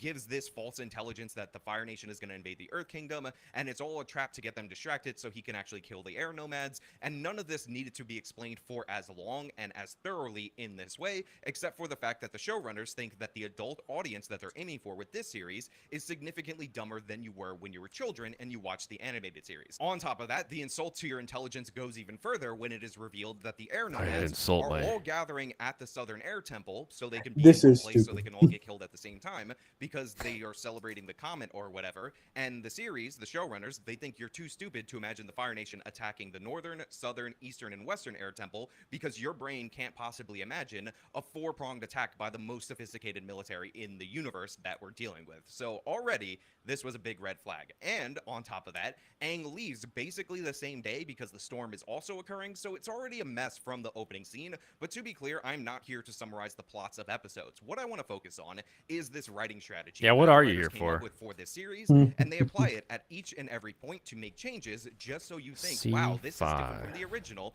even though each of these changes, absent the one that I talked about with Zuko's crew, makes the series significantly worse. And this is what I'd like to dub the Uno reverse card style of writing, where something happens in the original, and then the reverse happens here, or a character was one way in the original, and then Uno reverse, it happens completely different, and it happens to each and every character, and it's horrible. He says Uno reverse way too much during this video, so just be prepared. Each and every character has something that's just like, oh, just kidding. Yeah, he's not wrong. Like, oh, funny. So there's they basically. It seems like a lot of work when people just want the original done. You people know, want the original done in live action, but the issue is they keep taking like these seemingly unimportant scenes and change it. Like they're interchanging characters and scenes, is what they're doing. And that's probably like the worst thing they could do because it kind of changes. Oh, like so and so wasn't there in the original, but now they're sitting there in this one. Yeah, no, not even that. It's like, okay, Aang and Katara get on this boat together, and it kind of hints at their relationship in the future, their potential relationship in the future. And then it they change it to like Katara and her brother, you know? They're replacing characters and scenes with other characters, and it kind of changes everything, you know? Funny. Snap this in. Lucifer has the weather where everyone is. Kind of rainy. Has he talked about water bending yet? No, we haven't gotten there yet. Okay, you can just hit play then. Because that was a wild change. Mid-60s. He's here for the memes. I'm only here for the memes. Time. And considering the plot is still going in the same direction, it kind of undercuts the premise of the series because a story is like a butterfly effect. If you change something, it should have reverberations on the rest of the tale. But this doesn't happen because these writers are amateurs. So what do I mean by this? Well, I think it's best for me to go through the characters one by one so you can understand the Uno reverse card way of writing them. So if you guys remember the original series, Zuko speaks out in a war council meeting. Because he spoke out in said meeting, he ends up disrespecting his father inadvertently, and there is a challenge for an Agni Kai. Zuko accepts it because he thinks he's calling out the general and he'll be fighting him one-on-one, but then when he shows up, it is revealed that his father, the Fire Lord, is his opponent. Now Zuko begs for mercy, he refuses to fight his father, and as punishment, he gets his face burned. Now in this particular series, Zuko tries pleading for mercy, he tries not fighting his father, but then he decides to fight his father, and to make things even weirder, there's actually a point in time where he gets the upper hand on him, shows him mercy, and he gets burned for showing him mercy. So in the beginning of this series, Fire Lord Ozai, the most powerful firebender, might actually be weaker than Zuko. Like, that's the information they're communicating. Yeah, that's really stupid. And Zuko gets his face burned, but Ozai is crying during the process of burning his face. More on that later when we talk about the Uno reversing of Ozai's character. Now, when he's recovering, Zuko is told by General Iroh that his vision is perfectly fine. Now, this is an Uno reverse of Zuko from the original series, who actually had blurred vision on one side of his face, which, by the way, is crucial to his character. It's the story representing the internal struggle that he has on. He has duality on his face, he has blurred vision, he doesn't see the world straight, and that is something that represents part of his journey on his way to his character arc, but they take that away because Uno reverse and the showrunners don't get that. But as for Ozai, like I said, throughout the course of the series, for some reason, he actually cares about Zuko, sees him as his clear favorite child, and he doesn't feel this is one of the things I was talking about, which again is the opposite where of the like potentially symbolic stuff from the original that people picked apart to death, like Zuko not seeing clearly in one eye, right? The symbolic shit like that people have already picked apart to death, and the fact that you're changing it shows that you're not like in tune with the fans, like the hardcore fans of the show. But at the same time, it's like you can't win. Like if you need Yeah, to I mean, change at the same something, you time, can't. it could be as simple as like we just don't have enough time in our show to explain that he has bad vision. It could be something that simple, Yeah, but it's like right? it's a single line, even in like that example, right? Like it Mhm. doesn't take that long to explain. Like, oh yeah, Zuko, you have bad vision now, right? Bad vision. I mean, you would know. How long Mm, does it take to explain that you have bad vision to Yeah, people? colorblind, and then I have to spend like the next 20 minutes being like, "That's red. That's green. No, That's you don't blue." get it. I'm colorblind, not suicidal. They're different things. They are different things. Okay, Uh, before you like continue, like what's the 20% or the 60% thing mean on your board? the 60%. Like Oh, right it's under your 60 hand. degrees. Yeah, but like compared to what? The lines? It's just an angle. It's a cutting board. So if you needed to cut a 60-degree line, you could line something up with these flats and then cut across it. This one right Mm. here is labeled as a 45 degree, and then this one is a 45 going the other direction. So it's Okay, I just was a confused. I thought it was compared to like that big cross section in the middle, you know. no, it's a yeah. So for a flat going like this, you can cut a 60-degree angle like this. I like that. Okay, cool. Series, and Azula is constantly seeking the approval of her father, while Zuko acts like he doesn't need approval even though he wants to go back home. This is, again, a weird Uno reversal because Zuko's whole quest is about returning and restoring his honor. Now, by the way, because I commented positively on some portions of the cast, I do want to point out that Azula, May, and Ty Lee are horribly cast. They look terrible. A lot of the costumes, while true to the animation, What they the look fuck was basically that brand new, casting? and they don't have that real Did he show something? He Oh, showed something. No, not that. Not her. Not her. even though She he wants looks to like go back relatively home. fine. This is, again, a weird Uno reversal because Zuko's whole quest is about returning and restoring his honor. Now, by the way, because hey, Vincent Martin's colorblind too. Oh shit. One of us. One I of commented us. positively on some portions of the cast, I do want to point out that Azula, May, and Ty Lee What the fuck is that casting? Dude, that hairstylist needs to go away. No, that okay. I don't remember her hairstyle fully, but like it definitely wasn't that hairstyle. I'll say that much. And like fuck, she didn't look like that. That's how we Me, know China's winning. They're obese now. No. none of them look like that.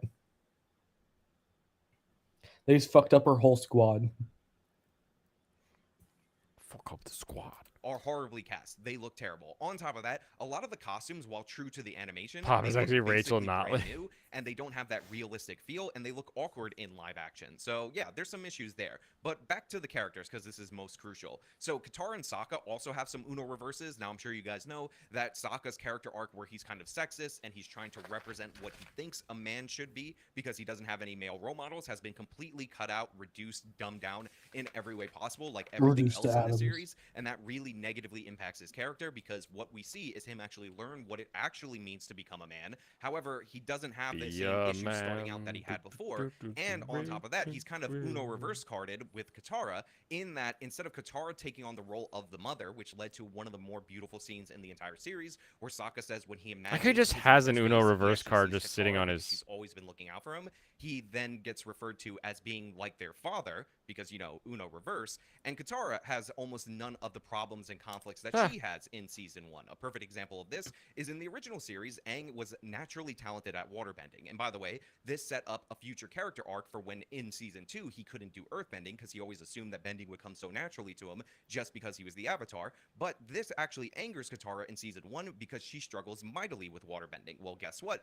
Uno reverse card to that character arc because Aang does not bend one drop of water in regular form. There's Avatar state stuff that he does throughout the whole course of the series. But Katara is naturally like a great waterbender. And in fact, her character arc concludes when she goes to the North Pole and she challenges Master Paku, who refuses to teach her because she's a woman and they don't teach women to fight in the Northern Water Tribe. And even though she knows she's going to lose to him, she puts up a good fight. Paku realizes that her necklace, which by the way has no significance in this series, is the one that he carved for her grandmother, and he changes his mind, trains her, and then she becomes a waterbending master. Well, in this series, Uno reverse card, Katara Katara is just declared a waterbending master. And there's a horrible scene where Zuko is fighting her and he's losing. He's like, wow, I guess you found a master. And she's like, I did.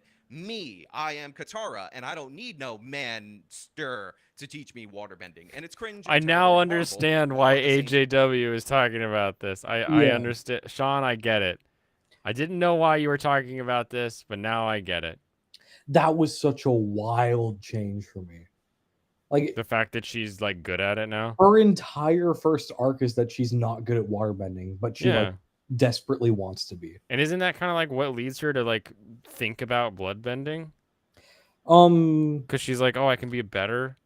no, no, What leads her bloodbending to comes think from a about that? Because different. I remember that being a thing that she was like, I could do No, that. so there's this one old lady who discovered bloodbending, who really Right. wants to pass it on to the next generation, but Katara refuses to learn it, and so Katara ends up having to fight the old lady, and just through having to fight her, she has to use bloodbending in order to win.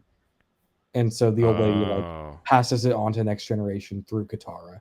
She doesn't want to learn bloodbending, and I don't think she really she probably uses it one more time, but I don't remember it. She turned into a Ray. You had no idea Sean was this much of a weeb? He's not a weeb. It's a Nickelodeon show. Yeah, that's different. It's different. It's not Animu. It ain't the same. It's not true. Now when Zuko brought up Water Tribe crime stats, that got Jared from Subway's Almonds. Did you know that 40% of the air-based crimes are committed by airbenders? The other 60% are strangulation. You'd never guess. Can you imagine having to write in your story that's a remake of something, like to explain how everyone in 4 locations would die? Like, it was already written into the show that firebenders are stronger during the comet, right? Like, that's just true. Yeah, that was just the thing. So why would you need to then write into the show that all the airbenders were at one temple when it went down? Like, that is absurd. Because it's more convenient. We don't have to show 2 temples this way. And he says Uno reverse way too much. Yeah, and the fact that he just has the Uno reverse card on the screen is a little bit just like It's worrying. just I'm like, there get out of being here, bro. tired. Stop it. Air pilled, yeah. Based in time airbending. completely undercutting Aang's development, who again doesn't bend one drop of water. In fact, when Aang becomes the moon spirit at the end of the show, or actually he becomes the ocean spirit because the moon spirit gets killed, he's not even bending water inside the bubble like he was in the anime. He's just Godzilla smashing the ships. Now, if you think this Uno reverse card style of writing applies to only your mainline characters, you'd be exactly dead wrong. It applies to the side characters as well. Remember King Boomy from the original series? Aang goes to visit at This is a Bashu. terrible King Boomy change. has his identity hidden from Aang. Aang doesn't know who he is, and King Boomy teaches him a lesson because he still loves him and he's held on to that friendship for over 100 years. Well, not in this series. It's been Uno reversed. Now King Boomy reveals his identity immediately, and he hates Aang for leaving. He despises him, and he kind of wants to kill himself or kill Aang. I'm not really sure. And then only through a confluence of events does Aang restore his faith rather than the reverse, because, you know, Uno reverse card. For Uno reasons, reverse because card. That's what we do in the series. Do you guys remember Commander? just then such a Admiral weird Zhao, fucking the villain change. of season 1? Like, the entire point of the original season, or at least the first season, is that you're developing Aang. He's coming back to the real world after 100 years of being gone, and a ton of things have changed. You're not of course you're introducing King Boomy in that fucking in that episode, but you're also like showing like you're revealing to Aang that things have changed in the past 100 years. It's just one of those things where it's like you're changing it so now King Boomy is the one with the issue that needs to be solved. Like, that wasn't what the original arc was about. It was about Aang needing to learn, like, yeah, things are different, but like some things are still good. Like, you can still make amends at the end of the day. Jemmy, that's even funnier because aren't all the airbenders like monks that go to monasteries? Yep. 25% of the vendors are 100% of the fatherless homes. Yeah, Lucifer, Fondue's here. And Fondue's also a member now, thanks to Big Daddy J-Mac. So Cousin the J-Mac. the one thing I'll give Sitch credit for, because he was wrong. Like them showing the Airbender's death was a bad move, but the person he was arguing with literally did not remember the show because Oh, they were like, hilarious. the Airbenders don't kill people, and it's like, are you fucking kidding me? Just because they look like monks, I don't think they were just helpless They monks. They were were still monks. warrior monks. They were monks. They love peace. That doesn't mean they didn't fight back. Yeah, they were more Shaolin monk than Tibetan, you know. Yeah, like they were just saying absurd shit, and Sitch was like, "You're wrong," but also the show is still bad. Shows things change, but not everything he knew is gone. You love when fondue trolls Sitch. It makes you happy. Cheese fondue, chocolate fondue, or the broth that you dip meats into? What's your favorite? Probably chocolate fondue. Oh yeah, I mean I freaking love chocolate fondue. Like chocolate fondue and putting the marshmallows in it. Ooh, so good. I think the only thing keeping chocolate fondue on top of cheese fondue for me is that depending on who makes it, sometimes I've had some cheese fondue where it's grainy and you're like, oh gross, I don't want to eat this. Yeah, that would be terrible on top of terrible. But I don't think I even know the meat one. You're Oh, talking. that's right. You don't do cheese. Like, what were you talking about? Dipping it in meat? Is it like Worcestershire sauce? Just No, it's like a broth, basically. okay. I'm sure that'd probably be good. Yeah, it's basically like simmered meat, like a hot pot almost.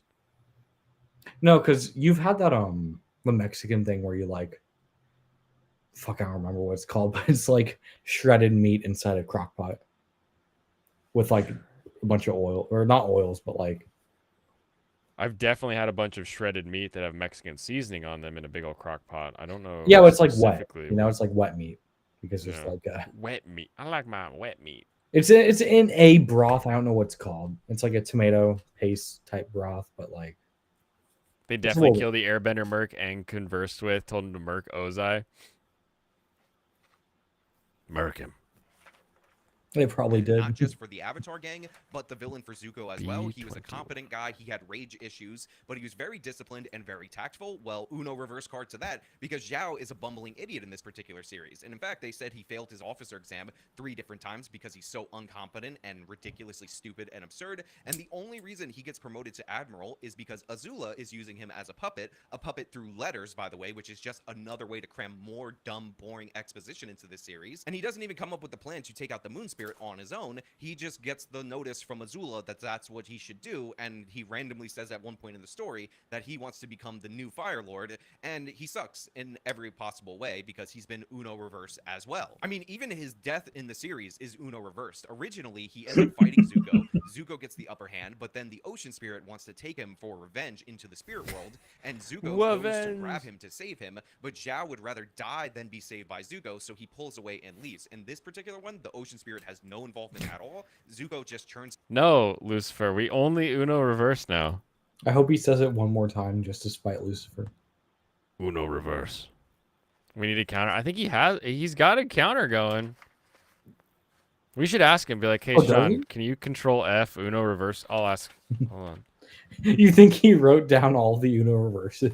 I think he runs off a script. Maybe.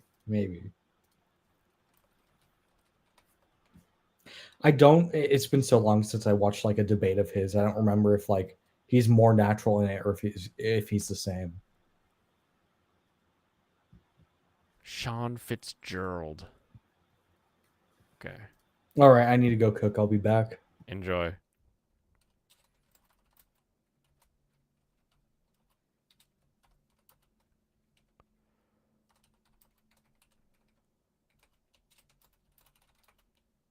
In your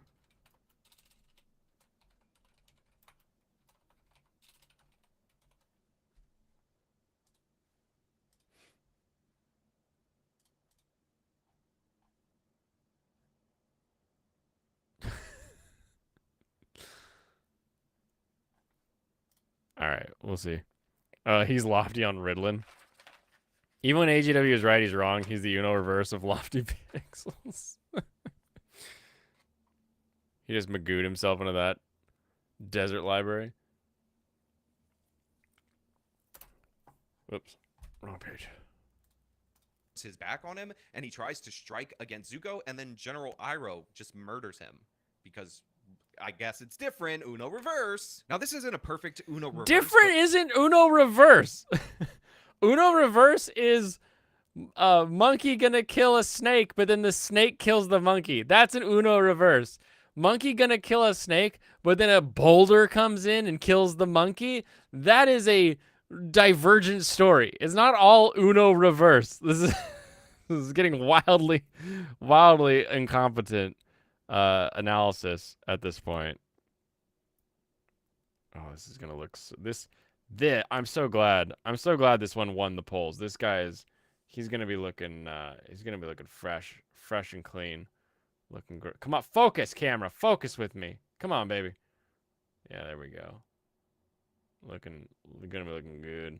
Let's get a little headpiece in here.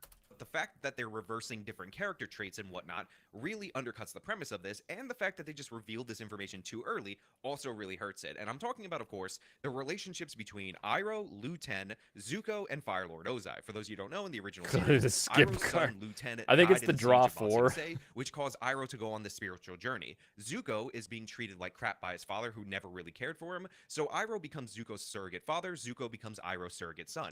And this relationship builds throughout the course of the series upon the things that we see, like Zuko's bad relationship with his father, and then it's revealed that Iroh lost his son.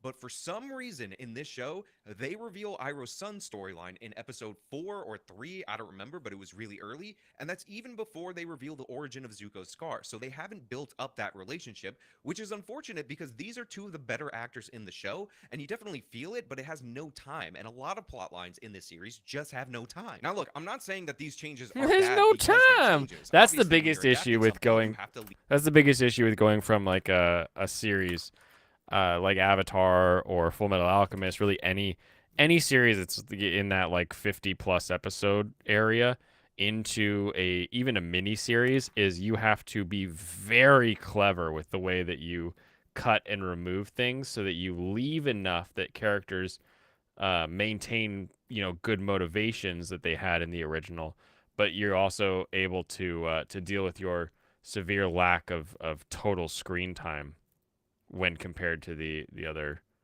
format. You run into this a lot with manga as well, going from manga to anime. You cut and you lose a lot of it. So really any adaptation has to deal with this, and it's a tough thing to come across. What were you saying just now? Like before? Oh, he was talking about characters not getting fleshed out, and I was just saying that going from one medium to the other, you'll lose time quite a bit, and you got to be really clever with which things you keep and which things you lose. But that affects manga to anime, it affects anime to live action, it affects TV show to movie. You've got to be clever when you run out of time as to what you show and don't show. I agree. There's this bit in Demon Slayer where a side character will be like, "It was me the whole time. I've been the one taking care of him every time he comes back to the base." Yeah. I'm not sure if that'll get adapted because it's ultimately unimportant, but it is a funny joke, so I hope it does. One of the butterfly girls? No, it's this random dude. It's like a literal "who the fuck are you" moment, and it's like, "Oh, I've been here the entire time." Every time a random helper appears on screen, that's me.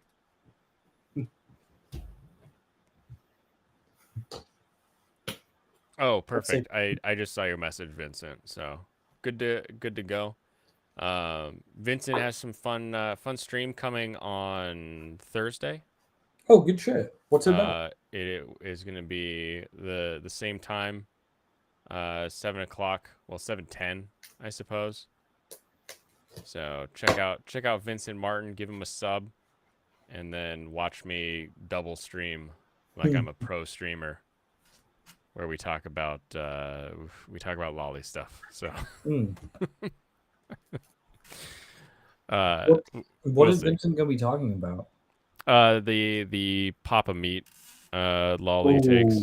Okay, yeah, I might watch that. Yeah, so it should be a good one. Mhm. and I'll just be playing Stardew. So go over there and watch it instead. I know, like, no one's watched that video because of how bad it is in our circle, but like, I do want to know other people's opinions on it. Yeah, I've only watched the Rev Says Des video on it, Mm. but I don't like again. I haven't seen the whole video. Maybe I should watch the whole video tomorrow while I'm mudding the wall. I'll do that. Like, he's in the right for shitting on people who like lolly, but at the same time, like, the only examples he brings up, other than like, haha, Boku no Pico funny, is like Sailor Moon Dragon Maid. Yeah, yeah, we've made fun of him for the Dragon Maid already. Yeah. You'll think about it. He hasn't proved to me if you should subscribe. Well, you know what? We'll give it a watch. We'll give it a watch and see what Vincent brings to the table. All right. I don't agree with most of Vincent's takes, but he's certainly fun. Wait, what's one of Vincent's takes you don't agree with? I don't know. What was his last live stream about? You'll probably find it right there. All right, let me pull it up. You're on the spot now, Vincent. I'm sorry, Vincent. I didn't mean to do this to you.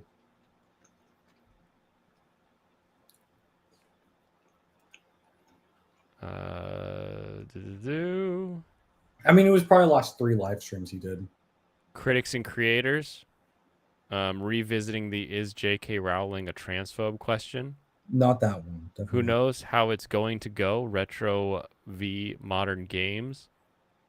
Maybe he's done a Pedojacking. lot of them recently because I don't recognize any of those.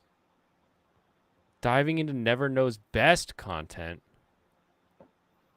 Okay, I'm gonna pull up his channel because I've only seen. Yeah, you're gonna have to scroll through this one on your own. Yeah. Give me a moment. I see nothing. Nothing to disagree with yet. Mm-hmm. It's the one problem with the anti-lolly side. They somehow manage to snatch defeat from the jaws of victory, just like Republicans. Good night, Pops.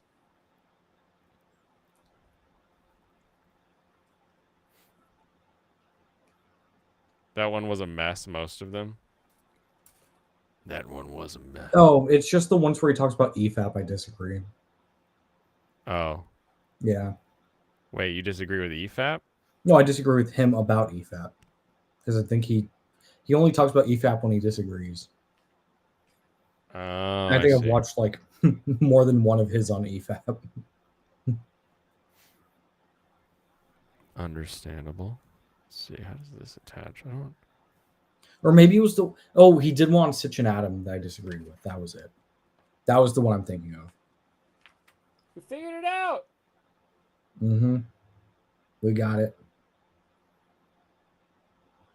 Okay, so that goes on like that. All right. Huh. Although it was 2 months ago, it's like an hour-long YouTube upload. It's not like an actual live stream. Oh, it's an actual video, not a.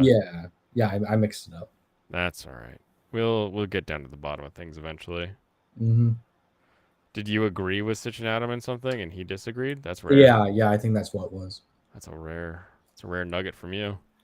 Mm-hmm. I'm sure most people in our circles would. Most people in our circles would. Disagree with Vincent, maybe? Vincent? Oh. Most people disagree with me, but that's okay. It's like if you only open your mouth every time there's like a big disagreement within the space, most people will disagree with you, but it doesn't mean you're like wrong for doing it.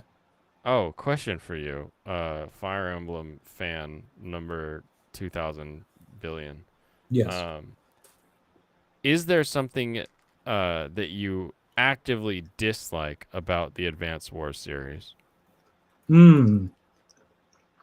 Or is it just that you prefer the Fire Emblem series? It is specifically that I feel the battles go on forever. Oh, okay. So like the constant having to like make new units, it just feels like everything goes on forever. When I see a small map, I expect the battle to be relatively short. Yeah. You know, and it never is in Advance Wars. But then again, the first Advance Wars game I played was Wargrooves, and that game is shit. So like I think it's probably more that than anything else. Just a bad. No, it's definitely a thing. If you go back and you watch Pop's playthrough of the original Advance Wars, um, there are maps that are small that he's like, all right, we're gonna get this done, and then he gets into it and he lets the enemy like build too many units, or lets the enemy get like ahead of him. And Mhm. once you let the enemy get ahead of you, yeah, you can be locked into a little bit of a war of attrition as you try to whittle down their numbers to make it across like a bridge or something. Yeah. Okay. Nice. Nice. I'm learning. It's just it really comes down to I didn't know like the strategies in the game Right. and But like not getting used to them. yeah, not knowing a strategy though, leading to it like dragging can kick someone out of a game really quickly And it versus, did. not knowing a strategy leading to failure make you restart faster Mhm. potentially. And you Some know good what? Wargrooves was a game made by people who probably really liked those games, Advanced Wars games. right. So I can't imagine they're making easy maps by any means. B32. All right, ladies and gentlemen. Oh yeah, we already got him. Yourself behind and do some things differently. But the thing is, B32. these are bad choices. They change things to make them worse in each and every example that I'm bringing up to you. And there's also changes in the mythology which are dumb. So for some reason in this series, Aang can only connect with his past lives and transform into his past avatar forms when he is in a shrine of the avatars. This limitation was never established in the original series. For some reason it exists here, and I can't imagine why this is in the story, except for to set up for the fact that he can't channel and revert to the water avatar in the end of the episode. So it's like a pointless change in order to undo something that wasn't ever done in the original series, and it makes no sense at all. Another pointless change is that the moon spirits, rather than coming to Earth and living as the koi fish in order to be together, the moon and ocean spirit, they just come to Earth only on the ice moon because it's one day a year, and that's supposed to substantially change the story for some reason, even though it doesn't change the events at all. On top of that, for some reason, the I mean, if it's not a big change, then I guess Wait, what did why you say the change was? something about the koi fish only goes for like one night of the year? Oh, they only exist as the koi fish for one night? Okay. Yeah. I mean, that's not a huge change, but like that is a weird change to make when it's unnecessary. Hmm. But at the same time, it's like it's not a big one. So Crunchyroll has confirmed they'll be testing AI subtitles. Yes, good shit. Fuck we them. got them, boys. They've had their time. Now, as long as they don't use the Google AI, we'll be okay. Hmm. Oh my god, I used it earlier today. It was so fucking bad. Dude, that means like literal same hour release. Hmm. I was looking up. I was trying to get a photo of the JJK name translated because it translates literally to like magic battles or some bullshit like that. Yeah. But then whenever I did it, it was like sorcerer link, and it's just like that's not what I want. Google, fuck you.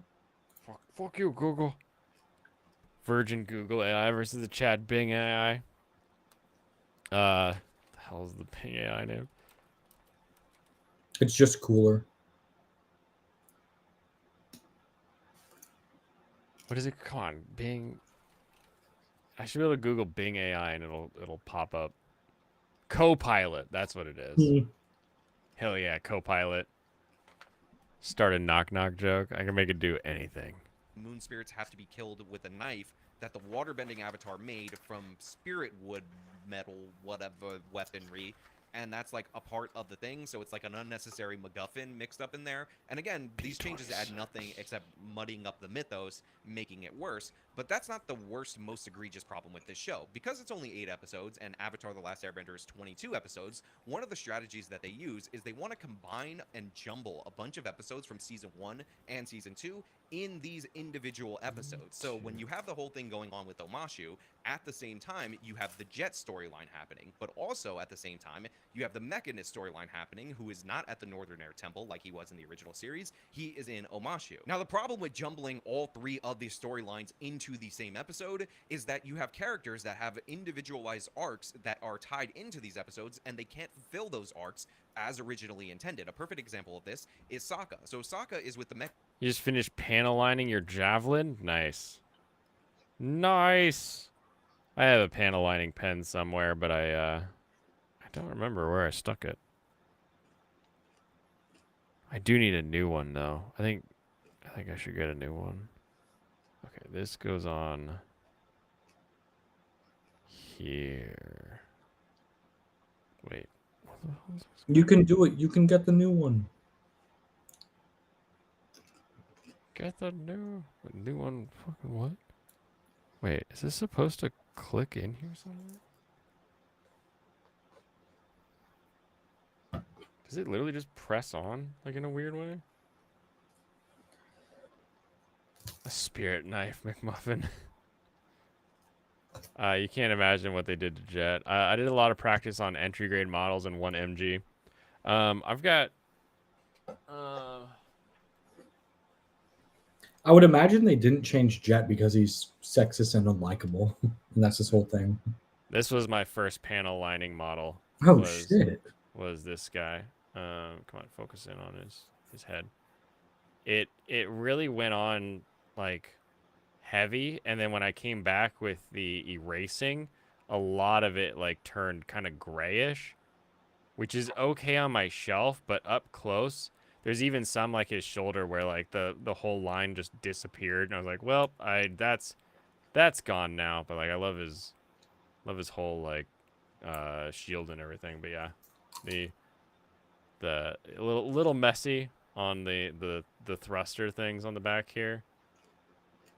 But that was my first panel lining adventure. I like the Unicorn Gundam. I'm not a huge fan of the show. Is that an SD? Yeah, it's the full armor SD Unicorn.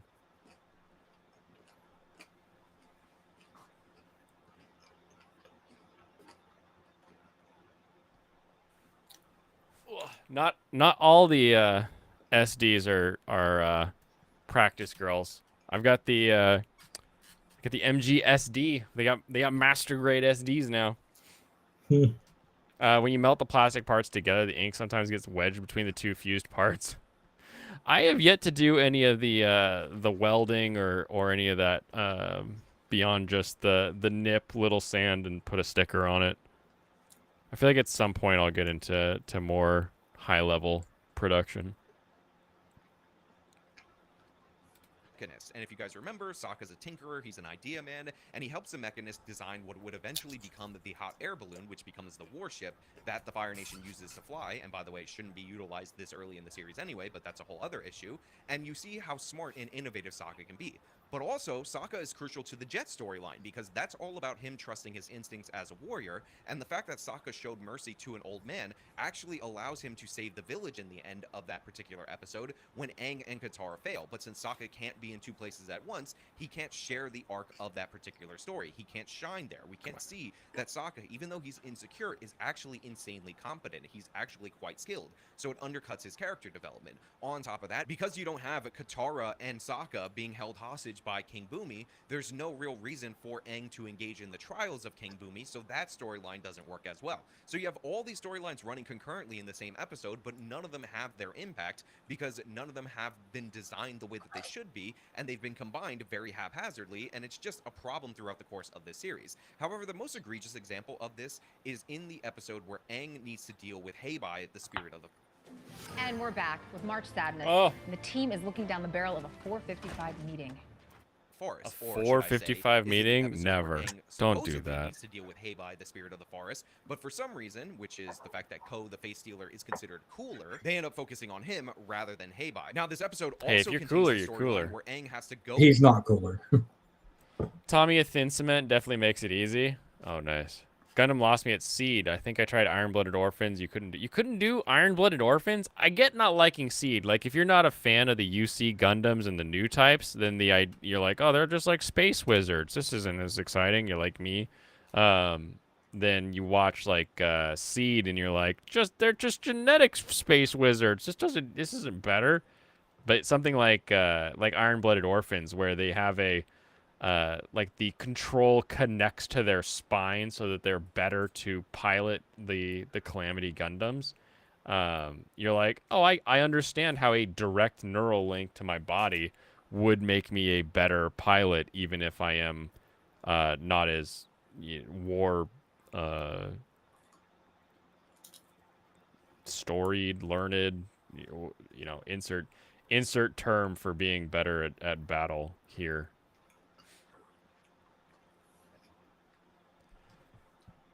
How about the OG series or other content from Universal Century Timeline? I would recommend 8th MS Team for a Gundam if you're not really into most other Gundams. Maybe G Gundam. See if you just want like a Sailor Senshi Gundam instead. Real shonen-y Gundam. 8th for sure. Yeah. Experience. That's the term. Thank you, DJ. You did the thing. Double O. What? You said shonen. You did the thing. I did the thing. Shonen. The useless term shonen. The useless term you used to describe battle anime. I did. Shonen-y battle. 0083. If you like Top Gun and hate new type BS, yeah. What else would you? I don't know. There'll be something else that comes along where it'll be like, oh, this is a great entry for Gundam fans who don't like UC. There's always a new one coming around. Okay, so this goes in this way. You mean like Witch from Mercury? Yeah, like Witch from Mercury. Well, we're still waiting. Okay, all right. Most of the early stuff was good. Everything but G Wing, OG, 0083, all good. Wait, hold on. What do you mean O? If you wait, my brain is broken now. Most of the early stuff was good. Everything but G, Wing, OG. I'm assuming you mean like the originals. 0083, all good.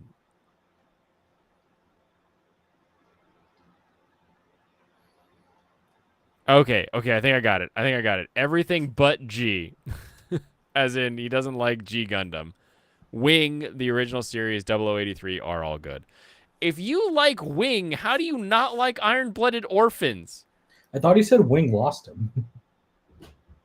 No, he said Iron-Blooded Orphans and Seed. Seed lost him, and he couldn't do Iron-Blooded Orphans.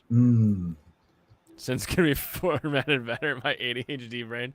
Yeah, my medication only lasts 8 hours at most, okay? That's the half-life of the chemical. Like, by the time it's 9 o'clock at night, that is long gone.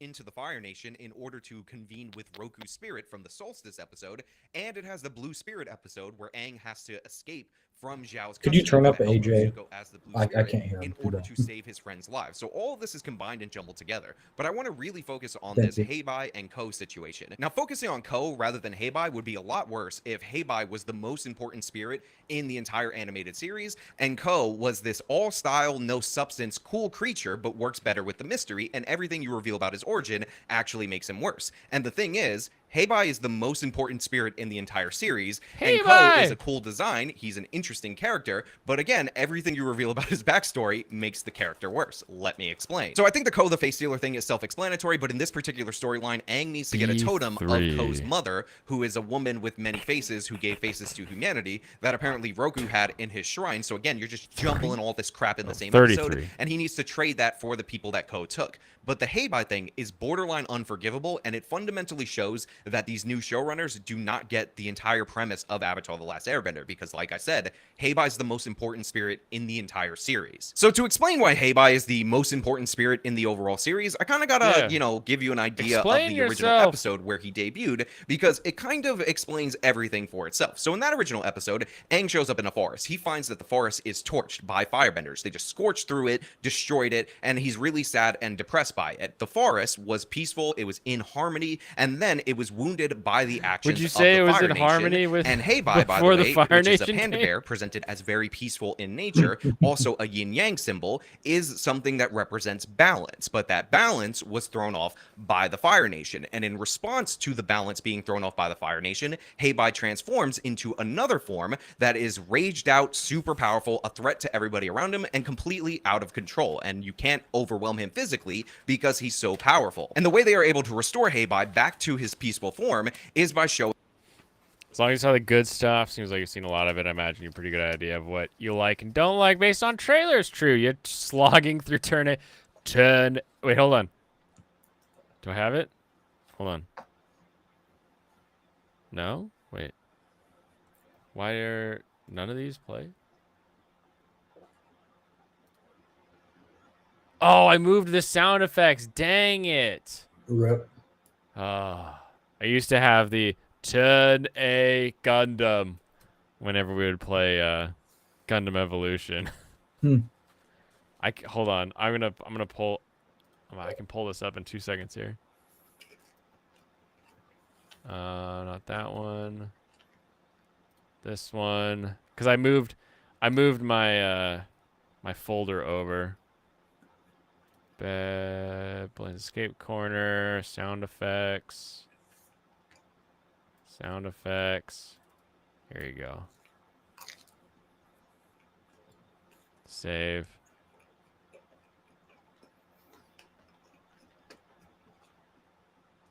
The hell won't you play? Why don't you play? Play! Yeah. These other ones play. Why don't you play? Wait, why would this Yeah. one play? But this one wouldn't. Do a get request on this? That's cool. It's because Will Smith funnier. I guess. Oh, super annoying. That's why you don't play Evolution anymore. Because of the Turn A Gundam. I'm just gonna open up the file. I'm just gonna open up the file and play it. Use media player. Turn A Gundam. There you go. Turn A Gundam. Why does that not play anymore?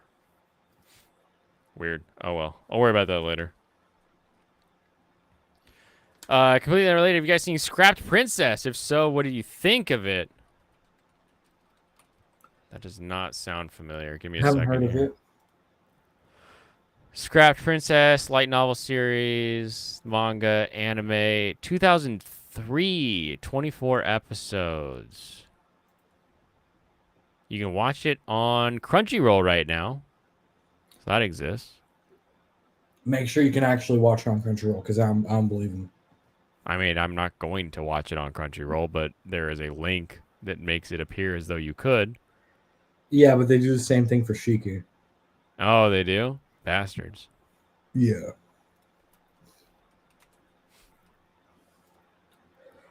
Pacifica Casul is a kind-hearted girl living on the run for prophecy, has named her the poison that would destroy the world, known as the Scrapped Princess. She's the target of countless followers of a powerful religion, but even when they seem like the whole world is out to get her, she always has her two adoptive siblings, Shannon and Raquel. Together they travel the countryside, making new friends, battling countless foes. Bit by bit, they uncover the incredible truth behind the prophecy and its ties to mysterious events from 5,000 years ago. With the fate of the world in her naive hands, Pacifica and her siblings must learn who to trust and take on enemies of godly power. But for all their struggle, should such a poison be allowed to live? It looks fun. It is like the most nostalgic looking show Mm-hmm. that someone has brought up to me in a long time. It's right on the verge of that that 90s to 2000s anime style that just I adore. A little bit of Scryed, a little bit of Slayers, a little bit of all that kind of stuff. But no, I don't think I have seen that one. That is the spot. Yeah, there you go. You never seen it. You watched Dune 2 last night. Can't wait to see it in IMAX. Wait, you already watched it. Why would you see it again? Him an acorn, and they give him this acorn, and it represents the fact that the forest will regrow, it will be reborn, the next cycle will continue, and balance will be restored. And that puts Heibai at peace. He transforms back into a panda bear. You see the yin yang thing, and it kind of is the entire premise of the whole goddamn series. And the fact that they missed this in order to show you some unnecessary backstory about Ko really goes to show you that these Netflix guys don't understand Avatar: The Last Airbender, because everything I just told you about Heibai fits perfectly with Aang. He is somebody who is very peaceful in nature, very much in balance. But guess what? The Fire Nation destroyed. Was it a slow day in crime the day that he wrote this one, you think? I think he uploaded twice that day. Yeah, he must have. I'm so pissed about this show. It's okay, Sean. You don't have to watch shows that suck. You're allowed to just to watch things you do. Although I guess his entire channel is built around watching videos of justice being mishandled. So Yeah. I suppose it's par for the course for the Justice Warrior. Watching it at home is not the same. Okay. Part of the world. They threw the world out of balance with their aggression. Aang also rages out when he goes into the Avatar state. He has uncontrolled power in that particular state, and he needs to be calmed down. On top of that, the acorn representing the next generation lines up perfectly with the Avatar cycle. It's almost as if the entire premise of the goddamn series is contained in the Heibai episode, and when you don't do the Heibai episode justice, all the things that follow don't really work. It's also a perfect setup for the death of the Moon Spirit, because the Moon and Ocean Spirit represent yin and yang as well as the koi fish. And when the Moon Spirit gets killed, He said the words. That's why he did it. He's like, I could do this. I could do it. Justice! You plan to see it on the biggest IMAX screen in the U.S. That is Lincoln Square, Uptown. DJ Ronnie G. Lincoln Square 2?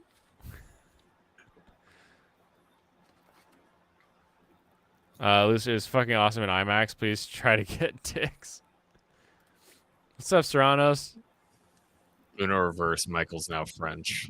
Ah, you're French now. You went from Italian to the French. That's because you didn't read it out earlier. That's why I had to come in here. I think I saw it, but I just didn't read Yeah, it. you didn't read it out. Michael ignored it intentionally because he didn't want to read it. He would become French. Yeah, What do you mean?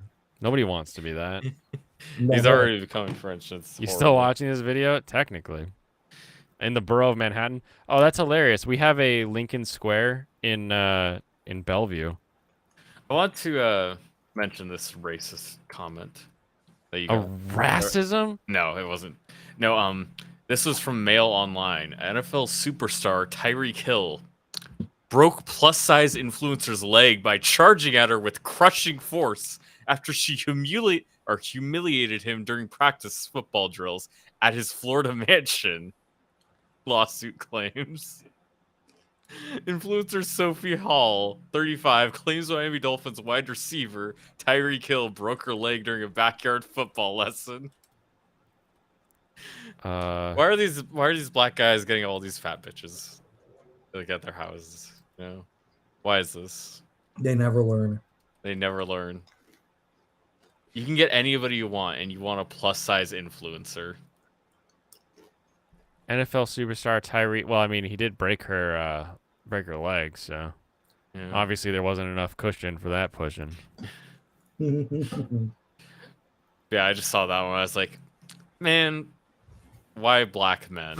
Why are you why are you like this? If this chick is what plus sized meant, I think the average weight of America would drop by 200 pounds. It's Oh true. shit! Is she just Because like not? she's kind of chubby. She's chunky. Like she's definitely a plus-sized influencer. But It is like funny. there is much plussier sized if you go to the That is middle not of all I America. thought. She doesn't look like Tess Holiday because Tess Holiday is an obesity influencer. Yeah. I was expecting a J. To I pop was up. thinking it would be a Lizzo. That's what I went in expecting. That would have Yeah. been funnier. That would have been funnier. Why would you want some whale to reverse? I don't get why guys like the whales. She's definitely B on the chart. Pull up the chart. No, it's okay. This girl's B, but I was picturing J. I think. It's time to pull up the chart. Pull up the F, I was chart. picturing F. Easily B. Easily B. If she doesn't take care of things, she's gonna turn into F. But she's currently B. Don't worry, she just needs to land a man, then she'll turn into F. Oh no. But she's 35, so Just that the might sound. not happen. Yeah, you ever heard the sound of Pillsbury biscuits when you open them up? I mean, I got a great video next time Ronan shows up. We'll be waiting for that one though. Okay, so now her leg is broken though because Because Tyreek Hill ran into her, like He smashed. killed her, man. she went down. She Yeah, I is actually so went fun. over my internet allotment for the month. I Your used internet allotment? I used over 1 terabyte. I downloaded over 1 terabyte of data. Jeez, that's the kind of number where you're like, they're like, you have a limit of 1 terabyte, and you're like, when am I ever gonna use 1 terabyte of data? So I did the thing where I transferred stuff over to a new drive. That's what happened. So I had installed things that I You know reinstalled. that next. Oh, you didn't just transfer it. I also downloaded 400 gigabytes of 400 or 500 gigabytes of Next Fest games, probably over 500. That's a lot of gigs. So that's where most of that came from. That's a lot of gigs. Because I did both of those in the same month, and I had a little bit more anime catch up because I also downloaded stuff from last year. I was downloading some more stuff from last year, so that's another like couple dozen gigs. Wait, hold on. Fansite's gonna take their diet more serious. Fansite, take your diet seriously. I like having you around. You say funny things and you bring up anime that I haven't seen before. I want you to live long. Go, do it. Do it. Eat good. Eat good. Be good. Be happy. That's what we want. We want a happy Fansite. All right, you may continue. No, that's what I did. Is like 500 gigabytes of Next Fest stuff, probably over 100 gigabytes of anime, and then like the rest was me re-download. Some of that was other games I downloaded because it's probably over 100 gigabytes in games that I re-downloaded because I just didn't think about it. I was like, yeah, whatever. I'll just download it after. It's easier to delete and download later when I want it. Mm-hmm. Because there's a couple different games to download. Like there's some little indie games. Let's see what else. I downloaded Resident Evil 7. Yep.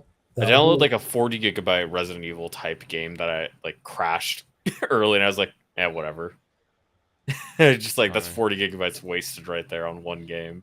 Jeez. That I played for like less than 2 hours. I've only had one friend who ever ran into an issue with their cap, and that's because the contract they signed had the same data cap in the 4K world. So like they had like I don't think it was a terabyte. I think it was like 500 gig or something. Like it was something that at the time was like, yeah, not a problem. But then, flash forward, a year and you're watching 4K Netflix and that just destroys the data. And he got like a $700 bill. And he just called and yelled at them until they got rid of it. So I think they're only going to charge me like $10 for going over, but You should still yell at them until they get rid of it. They They Eat probably good and would. maybe have a tres leche. I'm just gonna not reward, use sure. internet much for the next couple days. That's why I'm not gonna When be does it reset? on here. The first. Oh, only like 2 days then. Yeah. Yeah. It's not much. Yeah, it would have been like one day though if this was a normal year. Yeah. Right. It's leap year. It's worst. You could Worst have month that won. possibly could have happened. They don't make longer Februaries than this year. That's what I said. It's the worst month that possibly could have happened. You're stuck. We're stuck in February forever. It's like Groundhog's Day. Mhm. And then next month, I saw the Google Calendar says it's National Women's Month. I thought it was Black History Month. No, that's February, bro. We're in Black History Month. Yeah. Well, Next are we? month, Next March month. Oh, 1st, okay. starts Women's History Month. What I don't care about history? women's history either. What? I care about if women's got a future. Wait, what? I don't care if women's got history. I care if they got to the future. I see. Well, that's very progressive of you, not to. Yeah. I don't care anything that happened in the women's past. Certainly not. That's definitely true. What if they? Uno reverse card. If they have a kid? Yeah, Uno reverse. Uno reverse card. Actually, that's the only thing I care about. I remember those $700 long distance phone bills from the 90s talking to girls from the internet. Women's Her Story Month. Oh, God, that is what it's going to be branded, isn't it? That's what Brandon's going to say on his first stream of the month. It's like, are you ready for Women's Her Story Month?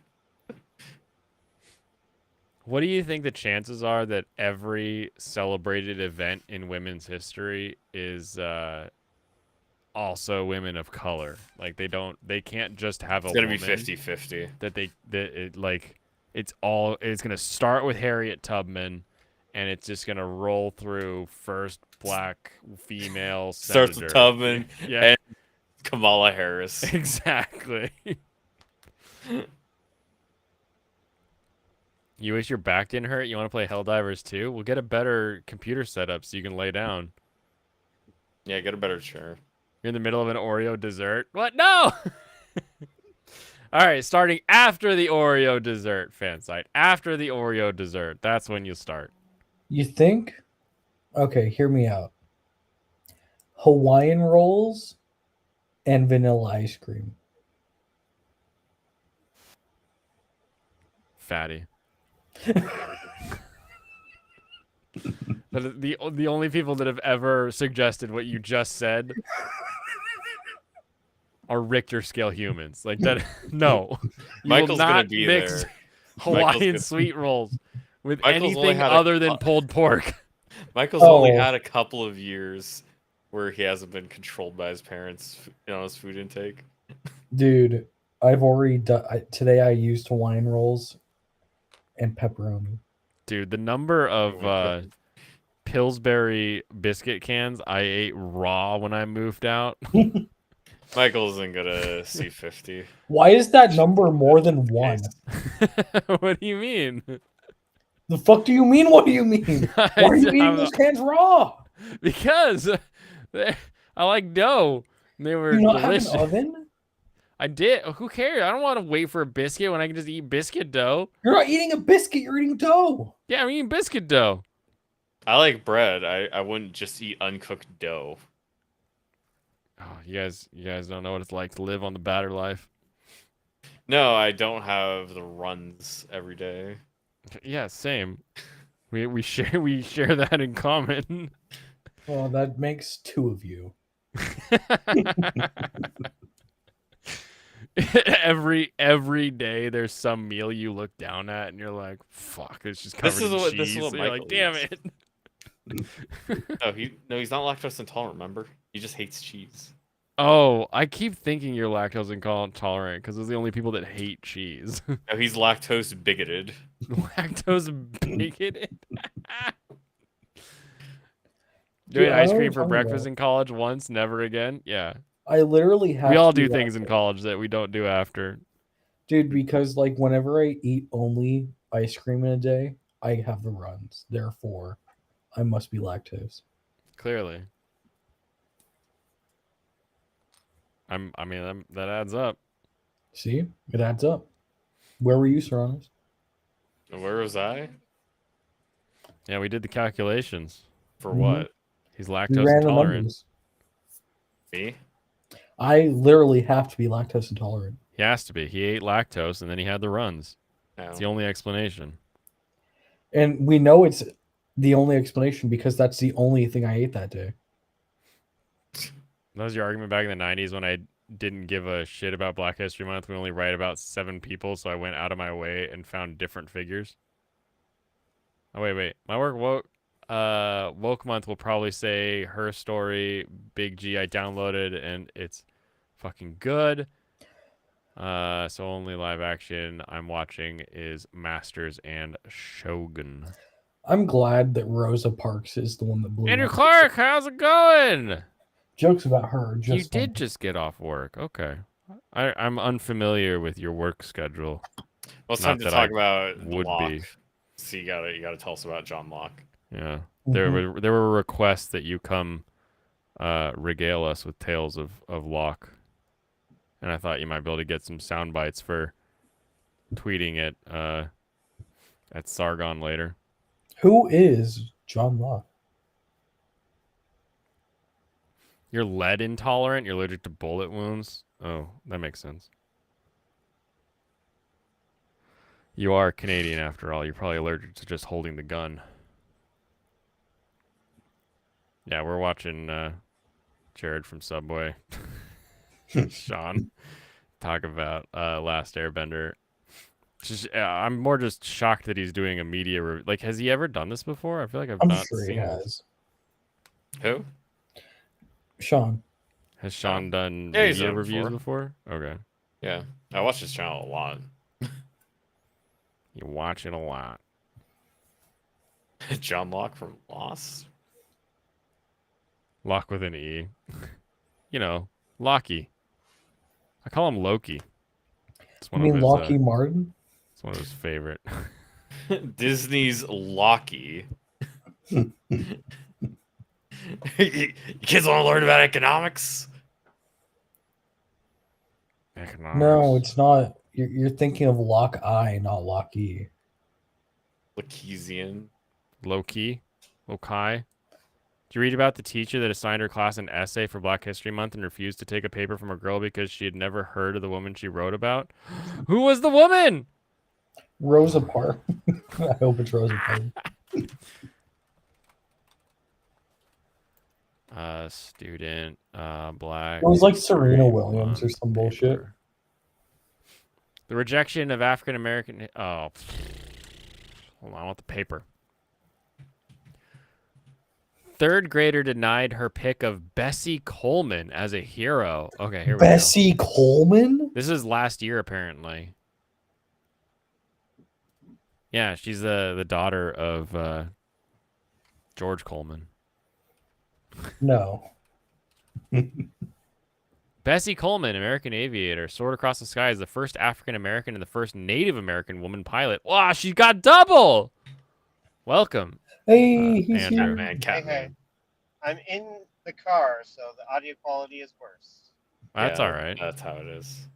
As long as you're safe. I don't want you in the car if you're gonna be like, all right, we're having a like. We don't want to hear Andrew No, no, Clark no. die on stream. No. I'm fine. I mean, I'm a safe driver, but I mean, anytime you go out on the road, it is a risk you are taking. Okay, mom.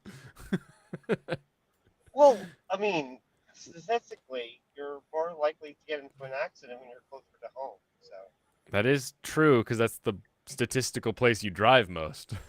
exactly. I love that one though. I can't get in an accident. I'm not even close to home. Yeah. So, Locke. Yeah. Right. Okay. So I was listening to the stream again, trying to figure out where Sargon is coming from, where Carl's coming from, and I think I got it. Ooh. I think. Okay. So if we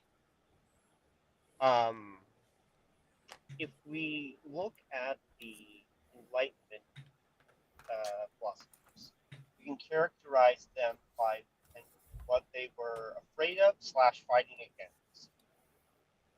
Hobbes, he was, he had gone through the English Civil War, so that was primarily on his mind. We So should he turn actually Andrew up some more. I've got him deferred a max lot right of, now.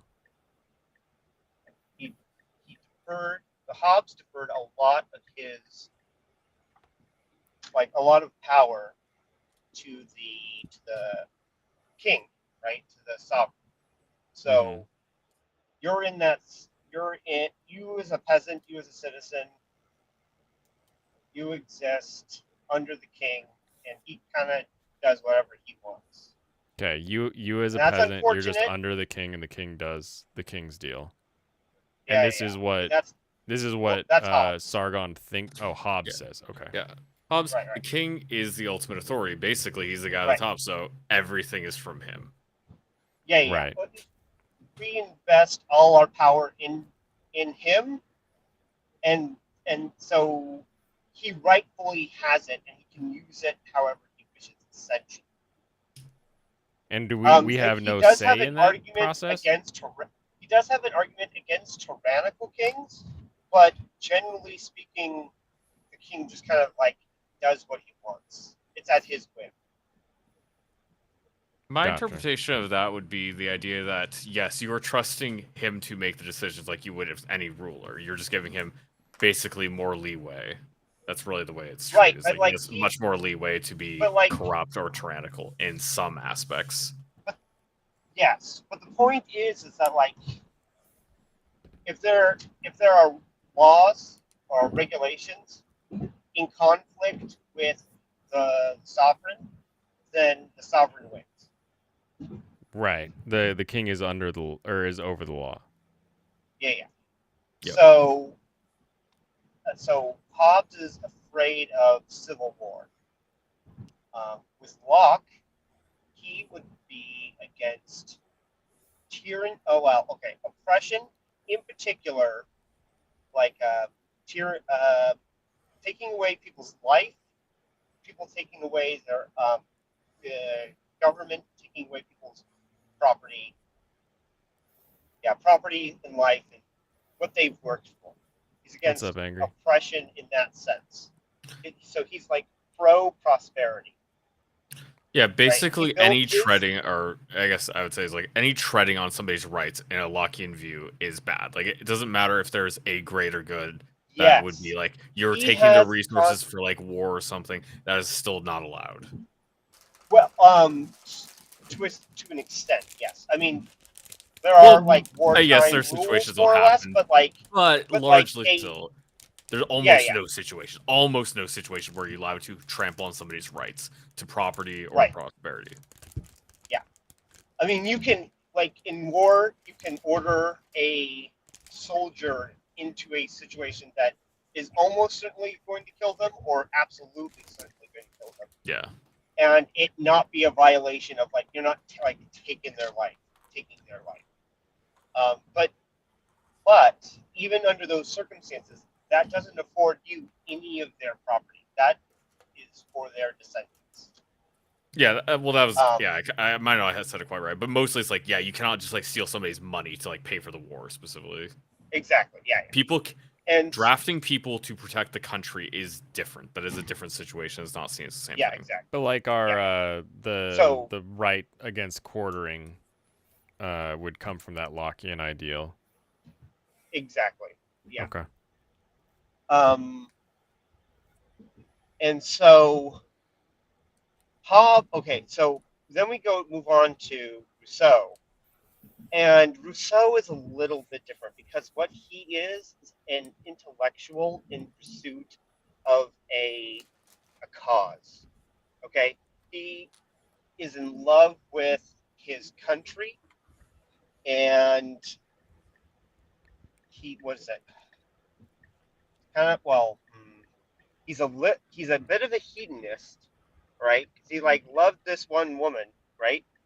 But he knocked her up several times, but every time he convinced her to give up the kids for adoption. He did not want to be a father; he was a deadbeat in that sense. Got it. And like his ethics are all over the place because like he is giving lots of reasons why it's okay or why it's not okay that slavery exists, why it's not okay to enslave people. But then when he later on in the book, he gives a justification for slavery. It's really weird. I mean, and he also Is it is a saying that justification in like humans have the right to give up their autonomy, or is it yeah, okay? exactly.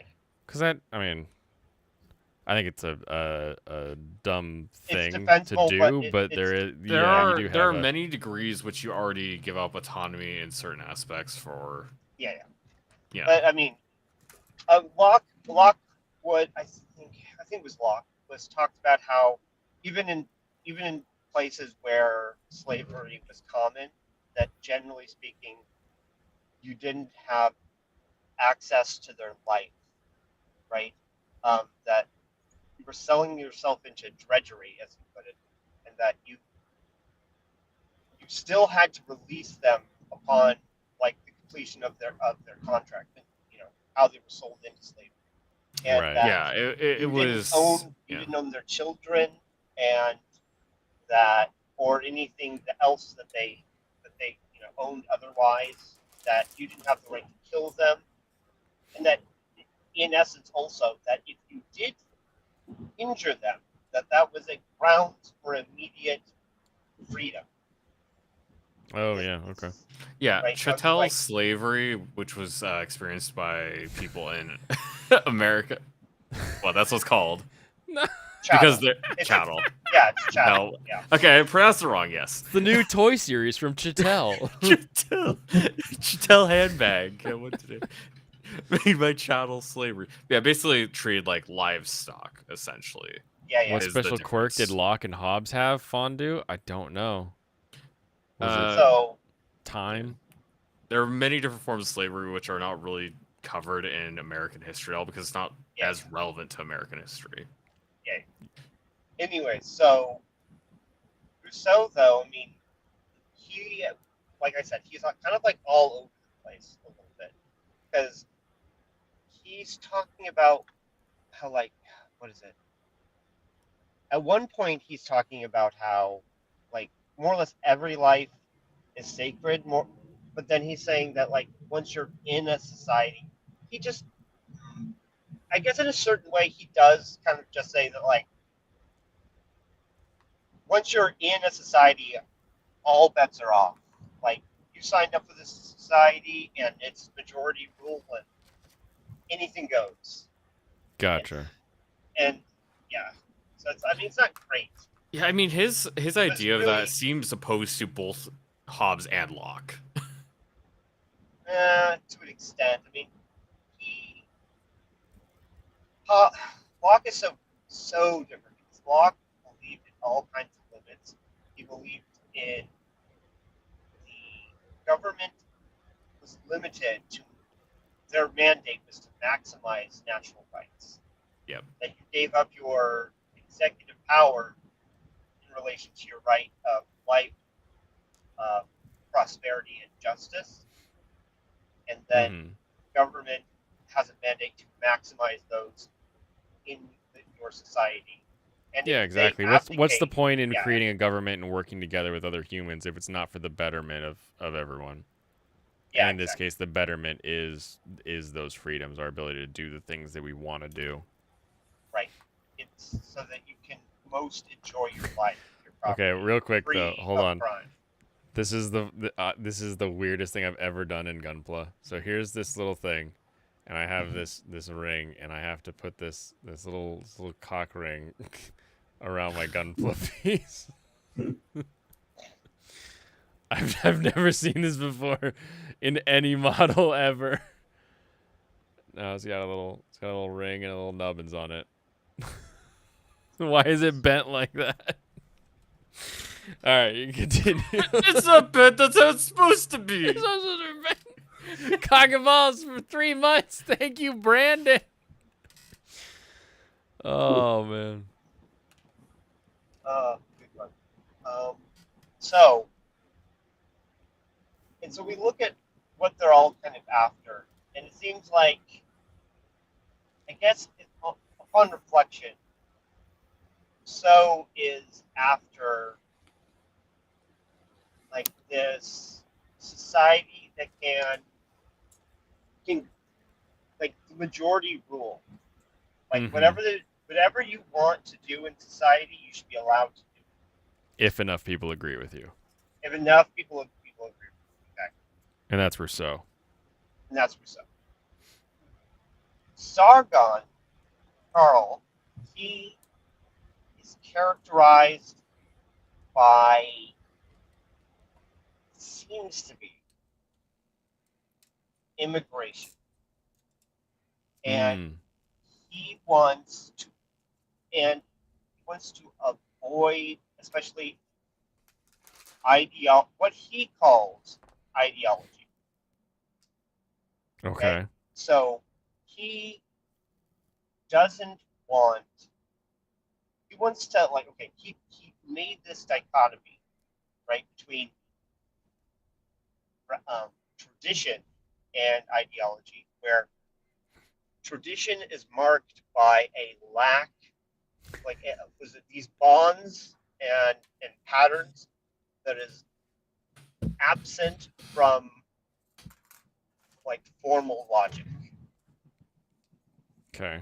And so if formal logical statements in favor, like, creating a system, but something that is more, like, intuitive based, and creating, and favors the culture, right, where of the people that, you know, are there, right? So, and something struck me when I was listening to it, that in connection to this, is that when Sitch claimed that Japan was liberal, he defended very strongly that he said, no, this is a traditional society. So it's like, this is one of mine, right? And so he seems to want a country, a system that is much more like Japan, that can shut down immigration and other kind of things unapologetically. That I'd has like a to talk high on this trust for a little society. bit. What? Oh, I just thought I'd like to talk on this for a little bit. He's just making a note that we come back to this in a second. Oh, okay. That this seems to be Sargon's perspective, that he just wants a society that is more insulated. Does he? That, I didn't listen to the whole Sargon Sitch thing because it wasn't my cup of tea. But does he fine. give a reason why he would want the more insular society, or does he not have a? well, he doesn't phrase it that way, right? But I'm combining all of this, because when he's on Twitter, he's constantly complaining about all of the immigrants all the time. Yeah, I hate immigrants.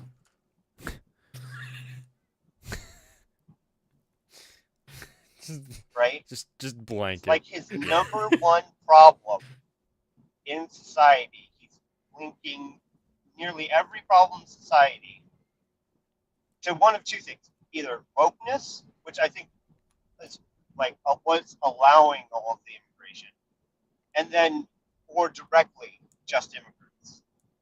Now, he probably has problems with, I mean, he stated in the interview or whatever on Sunday, that the debate, that he has a big problem with censorship, and he feels like you could have free speech without, I don't know, for problem that I come down to with him saying you don't need a formal, like, ideology in order to have free speech. You can just have the tradition of free speech, as he calls it. Mm-hmm. But, I mean, the thing that's reinforcing, the thing that is the backstop, that is constantly reinforcing liberalism in America, is the Constitution. Right. Right? And but so it also is the source of our argumentation on that as well. So my Well, my point is that you're going to be codifying your traditions into law, and then it acts like an ideology, whether you give it that name or not. Gotcha. So he would prefer it just be an ideology, is what you're hearing from him. Whereas, Oh, no. He would prefer if it was just a tradition. I don't even know exactly how you get away. What does that say with the law? Well, but wouldn't a tradition that you follow be an ideology? Well, see, that was Sitch's point, but Okay. then see his definition excludes that one.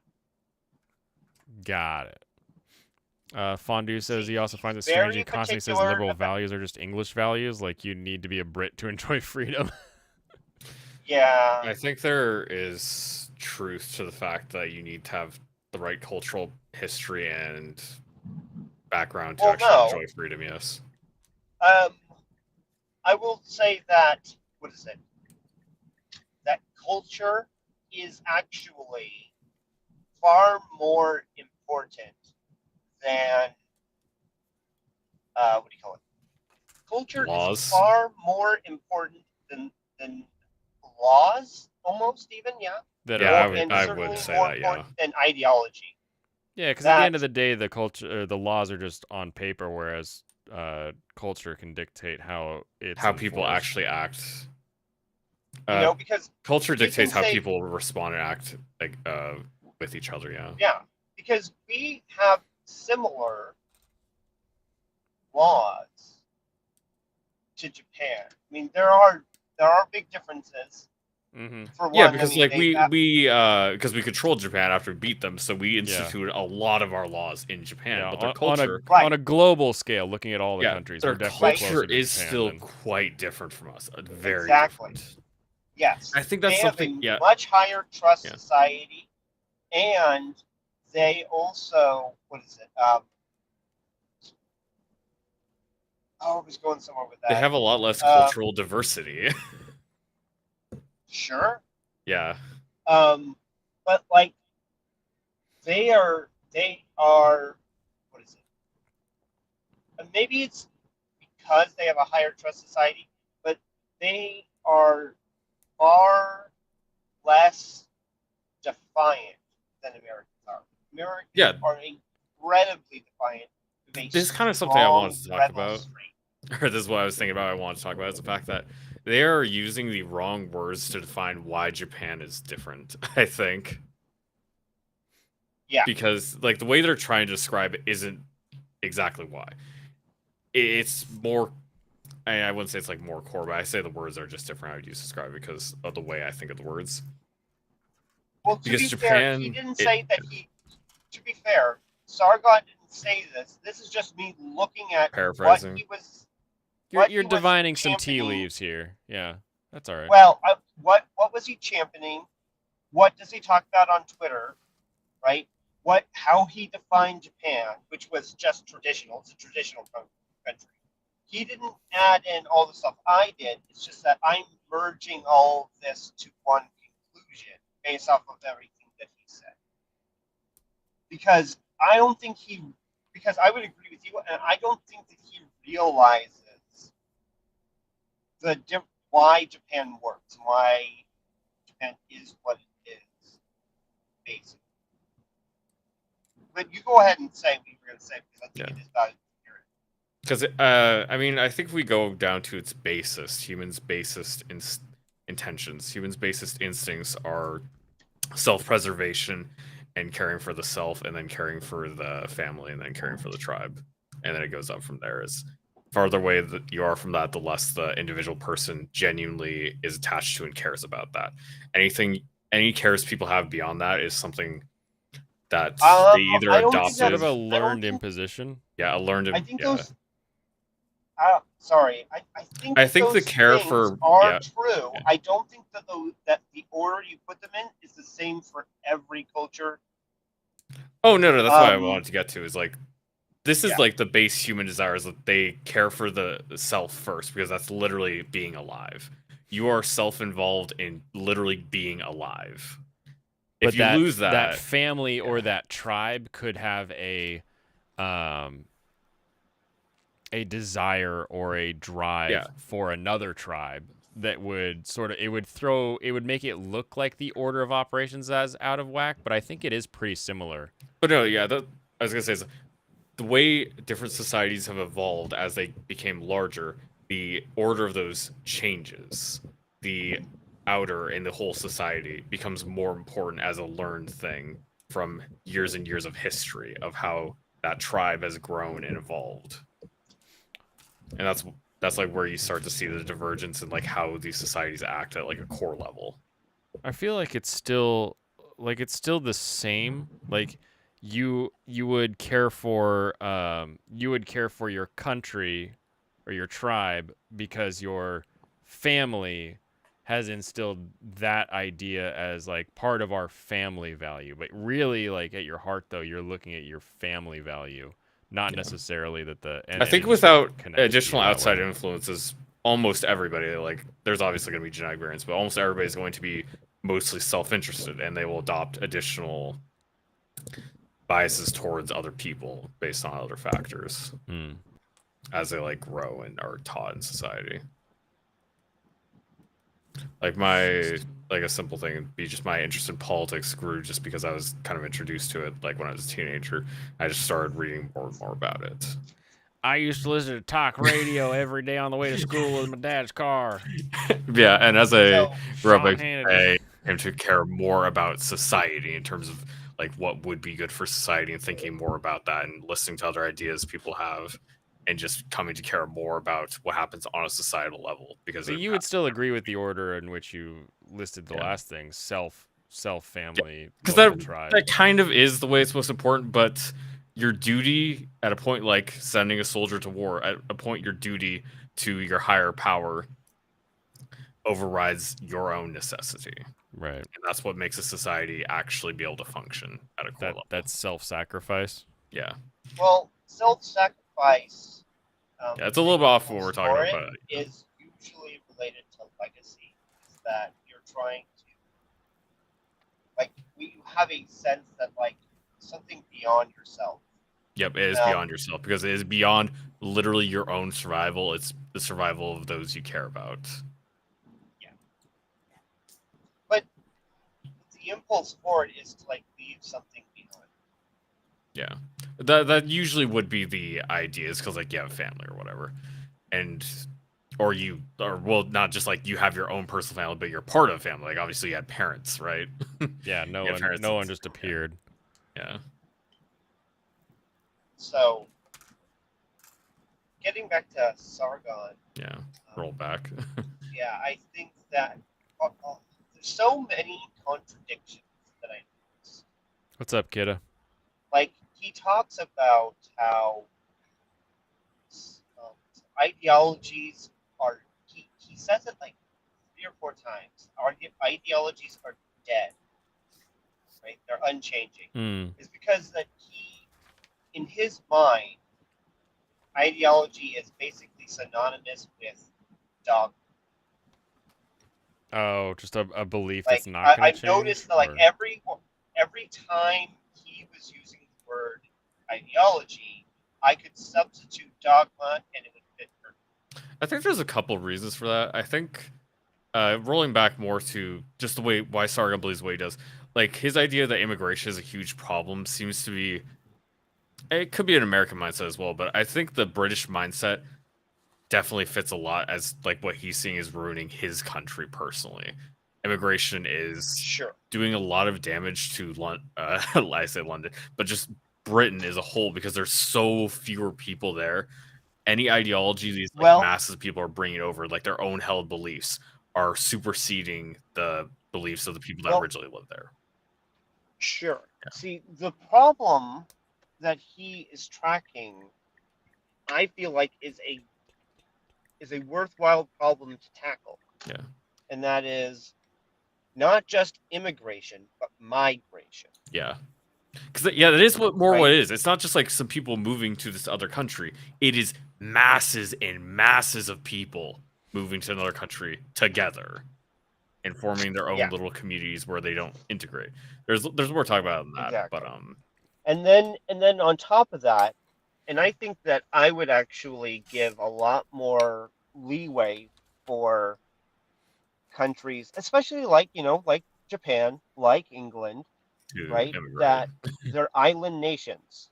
So they have limited amounts of land, especially compared to with something like the US. It's crazy with how empty it is Yeah. when you drive across it. You're like, Although the other you're thing I like, want if to talk Japan about, is this empty, like how and America is this empty, like there's so much space, but the everyone other just thing I want to talk about collapsed. for Sargon is he doesn't like he has ideas he wants to improve the country, but he doesn't seem to care as much about like the core ideals behind that. That's why it feels like that was such an awkward conversation.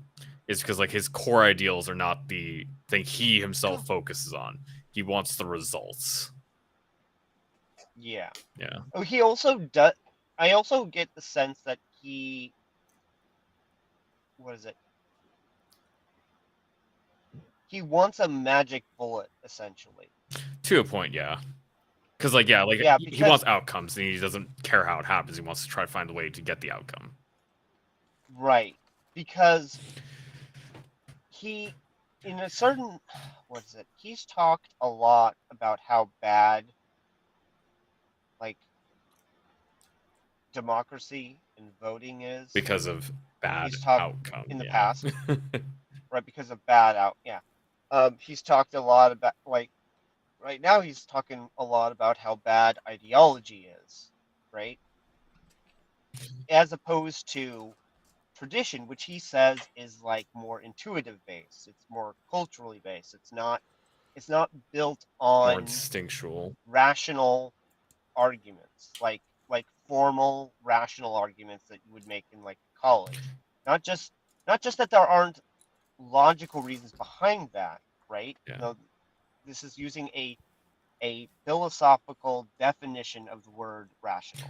Yeah, it's more people rationally Rational knowing and understanding that trannies are wrong and they shouldn't exist, and be like you, and be everybody understanding that at an inherent level. So he wants to avoid rational arguments and just have like intuitive arguments.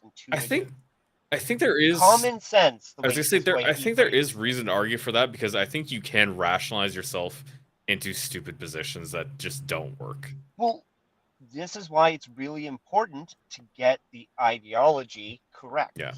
And which is why I think that Locke is a very good starting point. But see, and this leans into what I was about to say there. Is like it leans into the contradictions that are in Sargon's argument, because he argues very heavily that ideologies are dead and they don't change. And then he argues that they evolve and that they update. And these things are very much counter positions. Yeah. But he will use one or the other depending on what argument he wants to advance, or what argument he is trying to defend. It doesn't make sense. Is he not saying that the underlying idea is the same, but that maybe the methodology changes, or is he literally saying? No. Okay.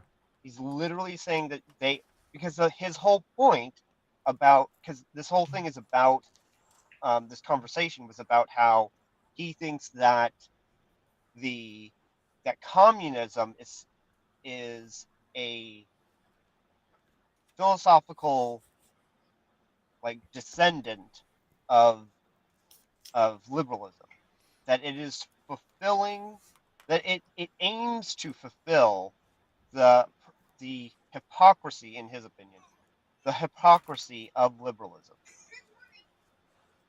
And so it is the updated version of liberalism. Right? Like communism, socialism is a liberal philosophy. I think you can understand more the way Sargon got to his way of thinking from knowing that he used to be more liberal, and him identifying issues that he had with it led to him becoming like more conservative or more traditionalist. and that's like Well, that direct I transition from hear more what liberal you're to more saying. traditional is where he picked up his like The- points of issue. Well, the things that he has studied is very interesting, right? And the things that, like the places that he puts importance on, very interesting, because kind of what I going back to what I was saying about Rousseau, about him being all over the place. Sargon picks apart a lot of Rousseau's arguments, but then also turns around and uses a lot of different arguments that Rousseau made. Mhm.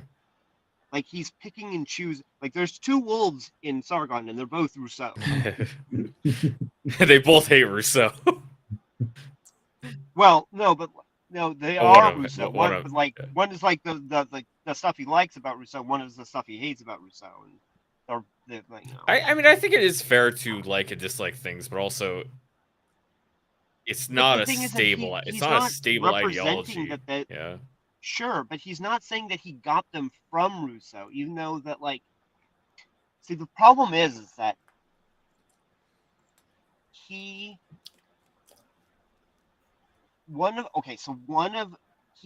so he has said that he is a post-liberal, right? Yeah.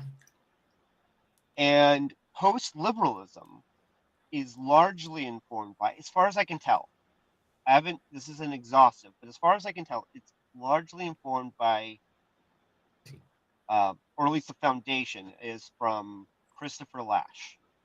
Christopher Lasch is a ex-neo-Marxist who brought in the Marxist lens of arguments against liberalism and conflict theory and such, and married that with cultural conservatism. Yeah.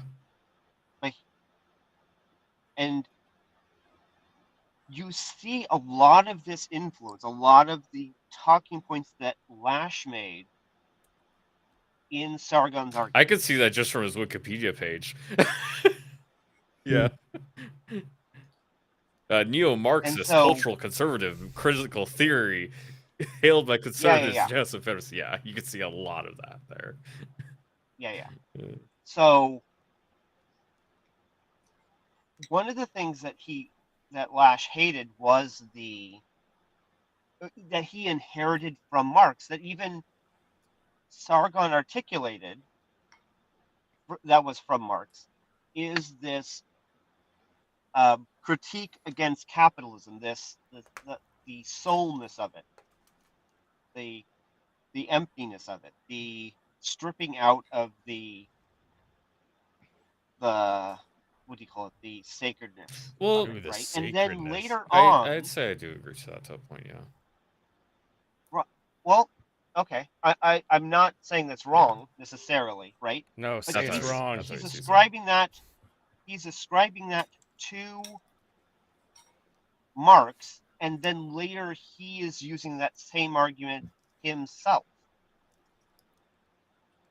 right? Yeah. And so the point is that, what is it? He's very big on the philosophical genealogy, but doesn't seem to have a problem with the fact that his philosophical genealogy is Marxism. Oh, okay. That is a point where I definitely diverge. I don't actually care about ideological genealogy. I agree.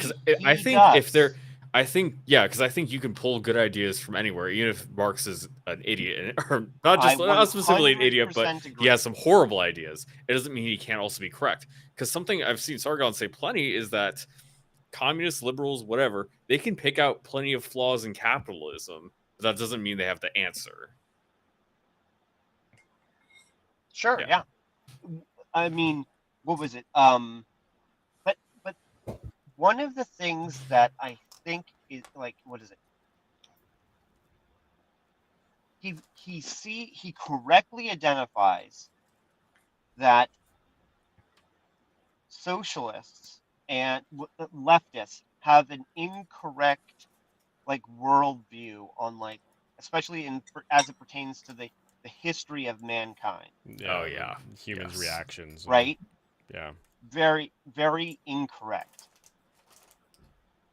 But he likes the critiques that they make against current day issues. Yep. He likes that, but then he also, because your conclusions are based on your origin point in addition to your analysis, he doesn't, in the same way that he doesn't like their history, he doesn't like their conclusions. Hmm. So he likes the cultural conservatism. He's very much a product of Lash, it would seem, that he likes the critique, he likes the lens, but he doesn't like the conclusion. Yeah, because there's honestly a lot of conservatism and like traditionalism in many like communists, not socialists as much, but like communist Russia stuff because of their previous culture. Yeah. And so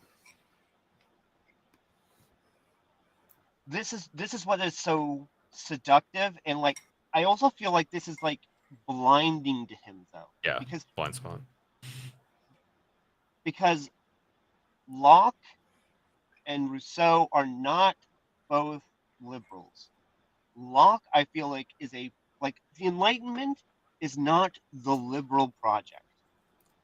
Its greatest result from it is liberalism, right, through Locke. But it had other products, including, but not limited to, leftists, which I feel are derived from Rousseau. I think there's a clear distinction between leftists and liberals by how they see equality. Liberals see equality of opportunity, that people should be able to have, that you're able to build wealth through hard work and then keep it and pass it down. However, leftists are based off of their version of equality is equity, equality of outcome. They are concerned with the fact that people are not equal. Yeah, and and the annoyingly, reason it's Rousseau also himself, despite effort usually too. Yeah, I was gonna say that's Yeah. my biggest frustration. one of the with it most biggest of the time. drivers behind their desire for equity is because they believe that all people are equal when they aren't. sure, exactly. Yeah. The thing is that Locke one of the things that trips Sargon up, it seems, is that he doesn't analyze Locke with the same level he analyzes Rousseau. Mhm. Locke did describe a sort of like equality of man, right? But he even like prefaced it, right? He gave a caveat, like, hold on, wait for it, kind of thing. Because the point he was getting at, if you read the whole thing, not just certain sections, is that he is creating a baseline to explore inequality in other places. That he's describing the zero state to understand and contextualize when there is inequality. And that analysis completely escapes Sargon, Mm. and I don't know why, but it just does. It seems like Now, he's not really thinking at the deepest level. He's not going through critically for all of his ideas and doesn't really care he seems to. to be, he seems to be very focused on Rousseau, which he sees as a problem and one that is a flavor of liberalism, which I would distinctly say no, because I think that, what is it? Oh gosh, what's that phrase? It's the greatest lie the devil ever told was that he didn't exist. Yeah. Right? And so the greatest lie that leftists ever told was that they are liberals. Right? That's like the origin point. Yeah, it's like And so leftists, specifically talking about socialists, are entirely illiberal. entirely. Yeah. And so But they stick themselves It in is that in- deep left area where we're, Yeah. you know, left-right politics for our And entire lots of what they lives. It's do only to get recently. liberals to their side is they coax them with the Yes. idea of fairness and play to their morals to convince them that their idea will be morally superior. Indeed. Yeah. This is the thing that Sargon is talking about. This analysis that. Well, okay. So Sitch will also analyze this as well. He claims that, and I think rightfully so, that they will couch their arguments within the acceptable framework of Yep. liberalism in order to get what they Yeah, want. because they are dishonest. Right. They are at their core dishonest in the way they make their arguments. Like they will deliberately Sure. not talk all the way through their arguments because they don't They want to will talk Mott about. and Bailey. Yeah, they will not. They will not go to the end point because we've seen the end point plenty of times and it's horrible. It's just like Right. where this And- ideology goes to the end, and it must be Fansay. pursued to the nth because that is what it dictates. Right? Yeah. You like leftists all the time will get upset at other leftists For not being as because leftist, yeah. well, no. That too, but one of the things that they really get mad about is that when other leftists say the quiet part out Oh loud. yeah. Because like at some point, it's like you have such a rigid structure. It's like at some point you're gonna have to kill the people that won't comply. That's kind of what it comes down to. Yeah, no, there. Yeah, it was there like is the the, it was like the Ethan and Hassan leftists get the debates, bullet right? too. Yeah. Where Hassan's like, and what if That's we what they want said. capitalism in your communist world? Well, you wouldn't. But what if we did?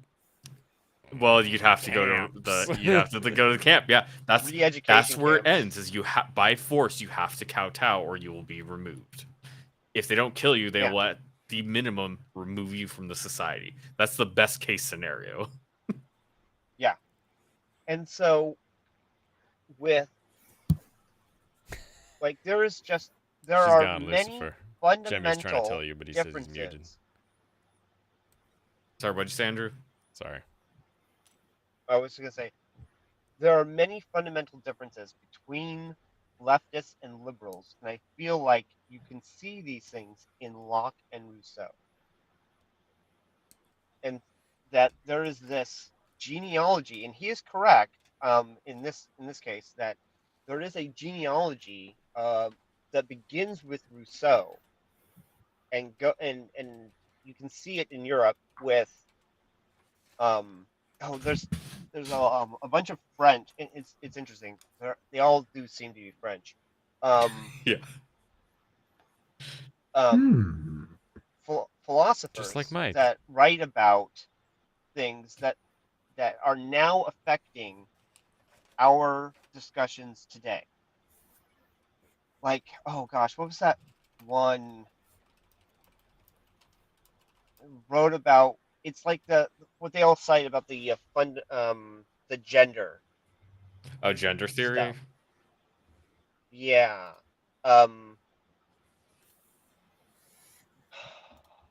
Oh, I can't Are you thinking remember like the John name. Money? Anyways. No. Yeah, I wasn't quite sure what you were don't trying worry to about say. it. Yeah, Anyways. that's fine. The point is that there are all these people in Europe that like follow Rousseau, and they have arguments based in like Rousseauian logic and Rousseauian arguments. and such. Rousseauian. I don't like that word. Hmm. I'm not a fan. You do or don't? I don't like that word. Rousseauian? You don't. No. It Rousseauian. sounds like We'll it use sounds like a Rishi shitty Lou. sci-fi We'll author use trying Rishi to- Louian now. We're gonna Hello. extend it. Rishi Louian. Richie Louian? That's even worse. God.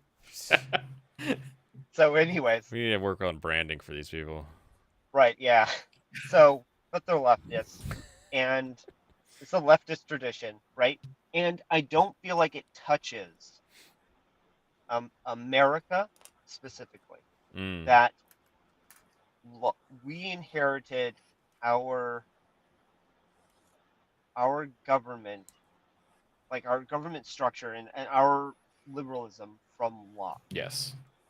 Now, I've heard that they also reference the spirit of laws from Montesquieu, which is sort of a leftist a little bit, but I But mean, referencing and using something doesn't mean that's what your ideology is based I've on. read Spirit of Laws, and I don't see it because I mean, he does talk.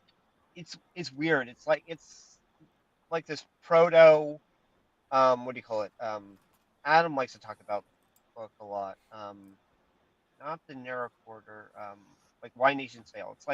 It's it's like a proto Why Nations Fail. A lot of Yeah. it is. Mm. I'd say like one of my Um, biggest issues with liberalism is its inability or its unwillingness to defend itself. That's not entirely true.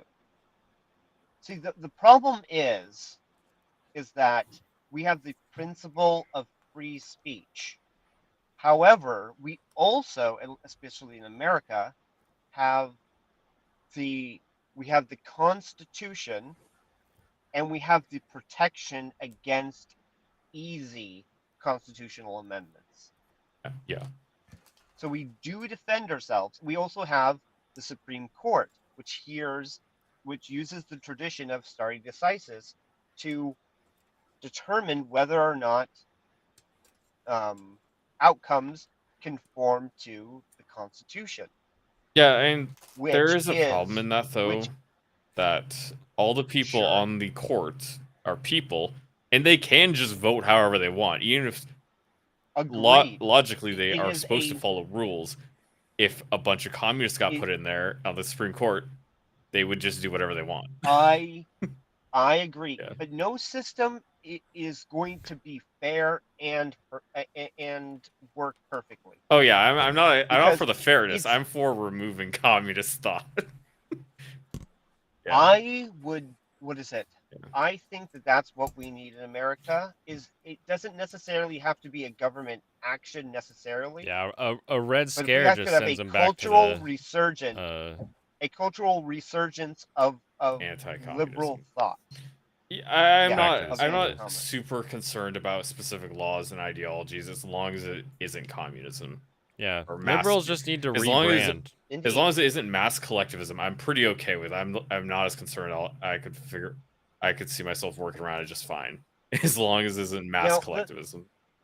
I am highly skeptical of what is it, post-liberalism, just in general. Yeah, that's why I I said think like that it's earlier. I'm like incredibly illiberal. illiberal is because of my Yeah. my strength and belief in the fact that Right? communism is it must be removed.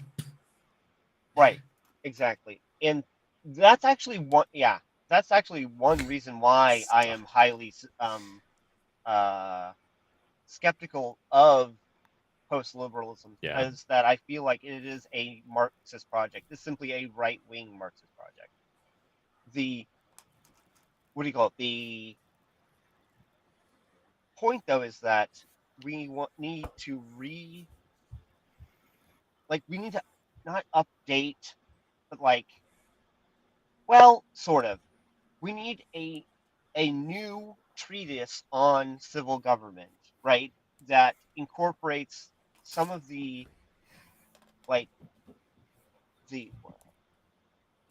that is in the new vernacular of the people, right? Because Locke is incredibly dry. Sitch was talking about how he doesn't feel like he can really read Locke. He doesn't want to It's, do it so again or dry. something. Yeah. Yeah.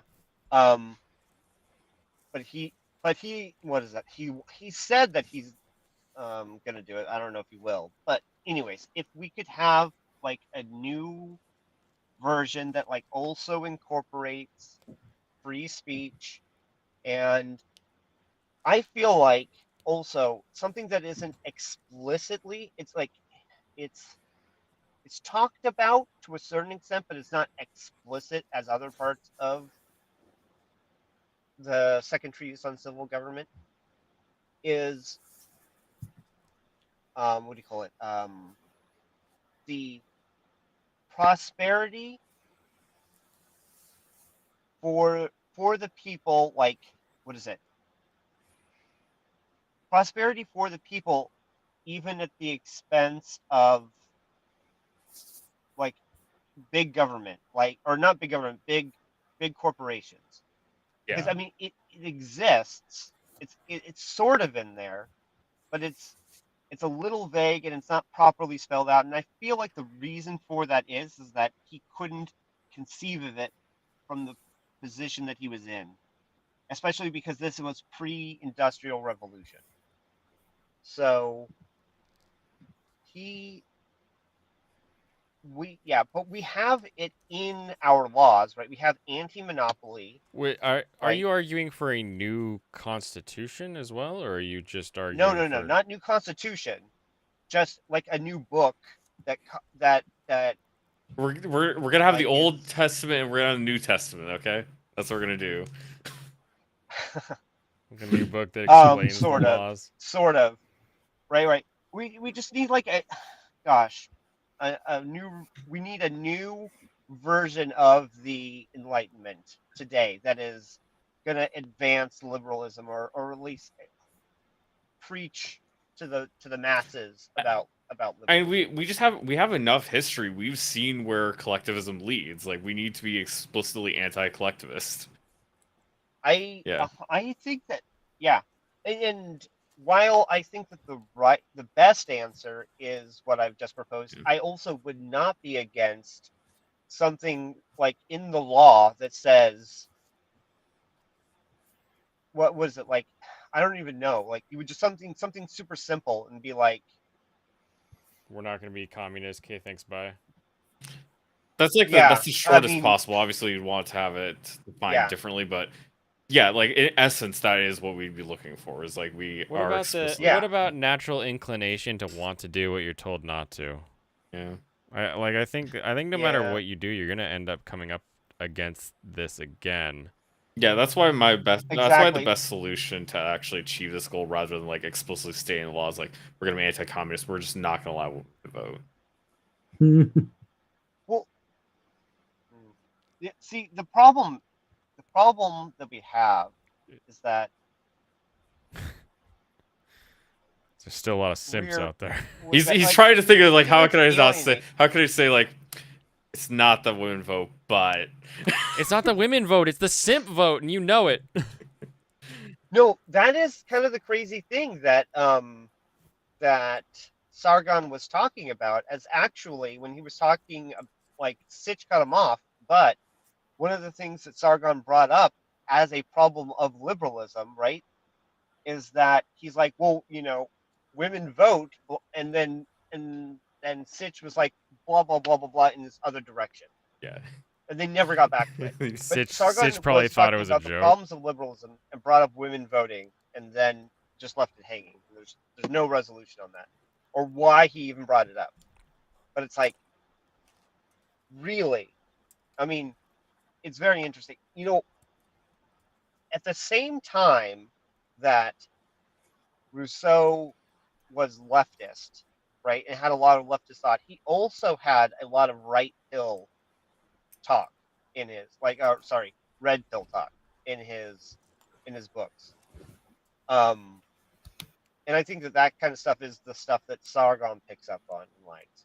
Like, he did talk about how, like, civilizations have a tendency to feminize men. Actual red pill. In a Right. way, No, yeah. and this was Rousseau back in the Yeah. 1760s. Oh, that's hilarious. I mean, Jordan Peterson has talked about this to effect as well, in terms of like not specifically feminization, but like pacifization. In terms of Pacification. pacification. Yeah, sorry.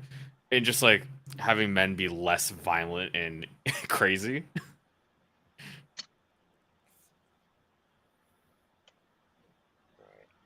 Yeah, it is kind of a weird idea to say that it's the feminization when it's literally just like not fighting anymore. Like, I don't, It kind of is. So I mean, I don't think he's entirely wrong, but Well- it is funny to say it like that. it is hilarious. Yeah. Well, part of the problem, or not part of the problem, how do I say this? Part of the problem. The dynamic that's going on there is that in nature, right, or in less civilized locations where danger is higher, Savages. you are going to be having the weak die off. Correct. And the way you get strong is by fighting. Right. So these people are allowed to exist in a less violent society. The less violent your society is, the more this kind of This weak person is placid allowed person, to yeah. exist and to find a usefulness in society and reproduce and such. Yeah. So you will have this new meta going on, right, where strength isn't prized in men necessarily. It's not the ultimate But value. right. So It becomes the resource game more than the physical. exactly. And so men, right? So like he's not wrong necessarily. I mean, like, it depends on exactly what he's tracking, because he just says it like it's true. He doesn't really expound on it. That the feminizing of men in society is a problem or something to that effect. It's just a statement that he makes and moves on. I think one aspect of it is the fact that you know how there's more deviation in men than there is in women, in terms of like the first one would be Sure, like yeah, intelligence. Most women are towards the middle. Most women are more similar than they are different, and more men are more different than they are similar when it comes to like top level intelligence. Right. Yeah. I mean, there's lots of areas where this is the I case. think but I think yeah. to that effect, you can do. I think it's much easier to teach a man to be a responsible member or like specifically responsible. Or was there a different word? I'm trying to think if there was a different word I want to use, like responsible of like duties and like to his country in terms of being able to vote. Teach a person how to vote. I think it's a lot easier to teach a man how he must vote.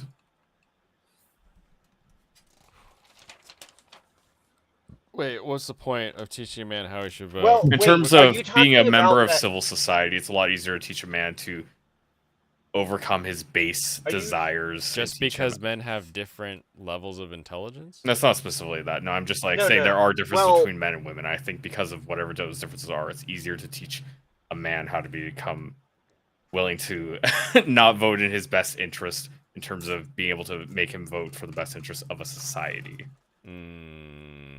In terms of, I yeah. think there's But I I think would there's say a that protective gene if- in men that makes them want to do yeah, that. sure. Maybe, yeah.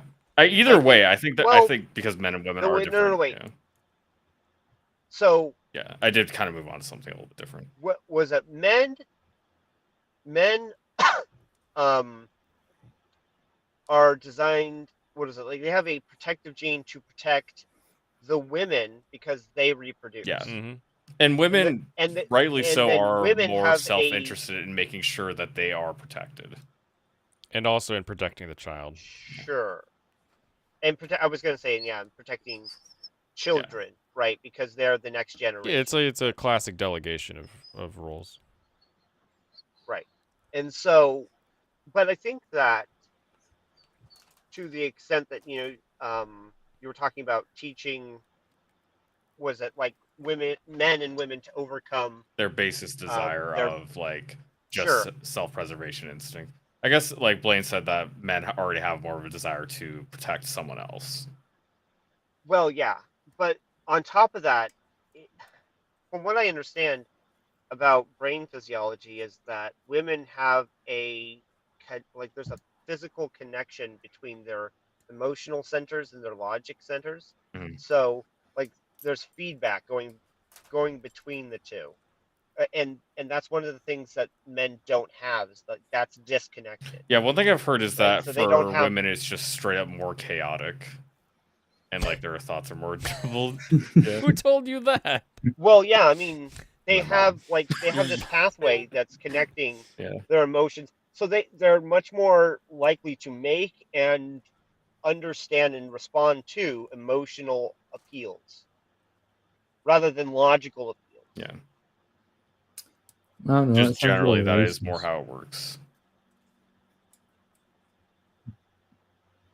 Are we really having this discussion on the eve of Women's History Month? That's exactly why we're having that. Wait. Is it It's 2 days, by the way, not one. 2 days? It's 2 days. No, wait.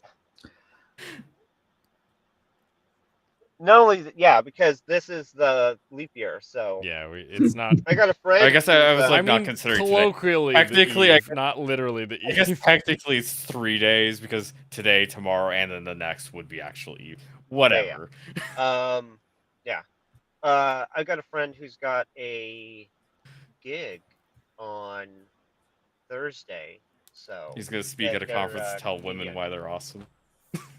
No, well, maybe. He's a comedian, so that might be on brand. I don't know. But just joking. Hey, whatever gets you more blowies. And so he was saying, it's on the day that basically never happens. So that is why I remember that this is a leap year and that. Yeah. Was it once every 4 years? Yeah, that's how leap Yep. years work. Yeah, once every 4 years you get an extra day. Mm-hmm. Now the thing is that I've heard that if we had 13 months, this wouldn't be the case. However, we're just never going to do it. Not only because we're very set in the ways we won't even go to the metric system, but that it would screw up our taxes because we would have an extra month tax. You can do 13 quarterlies, yeah. rather than 12. Be a pain in the ass. You know the why we kept it There's that no way? way that Because men said so. yeah. Men at the There's IRS. no way we're gonna be moving on to a 13-month calendar just because the numbers make nice. We're like, it's all based off of tax. As I say, do we want to go back to talking about beta males and why they ruin society? Yeah, it's been. I mean, long it's and- probably also we just don't want to change it. Like that seems annoying to have to change your calendar. It's just not useful to do that now. Yeah. Ultimately, the gain is not worth it. Yeah, exactly. I mean, I'm kind of like a little bit like Monk, right? Adrian Monk. And so I would be totally fine with adjusting to 13 months if we could have the same number of days per month and no leap years. That sounds great. That's what every man But- says until it happens. There's some excitement to not knowing how many How would days you are in a have the month. same number of days if there's still the extra 5? No. It's 13 months. Yeah, Based on 365. all 30 days. No. It's not actually Because 365. it's a lunar calendar. It's a lunar calendar, not a solar calendar. Yeah, like moons, Michael. Moons. 13 times 13 times 3. Disgusting. Or 13 times 3. Revolution will only create more strife. Oh, yeah, I mean, duh. Yeah, that's why it's not going to be a physical revolution. It's going to be a mental revolution. Only one person here has seen Monk, Andrew, somehow it was playing. No, It's yeah. called In-Laws. No, it's not. That's why I've seen it. No, what? No, with Tony Shalhoub? The Monk? Yeah, the like detective-y guy who's like all OCD Yeah. or like neat freak. Yeah, the only reason I've seen it is because of my in-laws. Oh, because of your I thought you were never mind. That makes Yeah, no, perfect sense. Got it. Yeah. It No, does. I like I watch all the detective shows. All of them. We should send Well, you some not detective not anime shows, 100. like What? Ron Kaminohashi. Oh, I love. I haven't seen that one, but I loved. What was it? I can see it in my head. What's it called? Oh, it was so long ago. Ron Kaminohashi is fun because he solves a crime, and when he figures out who done it, he tells them to kill themselves. Nice. The fact that Ron That sounds Kaminohashi great. isn't in a rom-com is kind of gross. It's kind of rom-commy. What is it? Yeah, but it's gay. His Was name's it? Rom Gosh darn it, Kaminoha. I can't think of it. It's the okay. What's the one? I'm sure you. Well, Blaine may know. It I is might. You have some esoteric the things you've seen. yeah. So it is the. It's an anime about a demon who solves crime like puzzles. He eats puzzles, and so but because he's a demon, because he doesn't really have an identity, he pretends to be the assistant of this girl, but she's really more the assistant. But she gets all the credit. He gives her. He's like, oh, this, it's like if Watson was the real detective, but we all praise Holmes because we think he's the one solving the crimes. Gotcha. And so he's like, this demon though.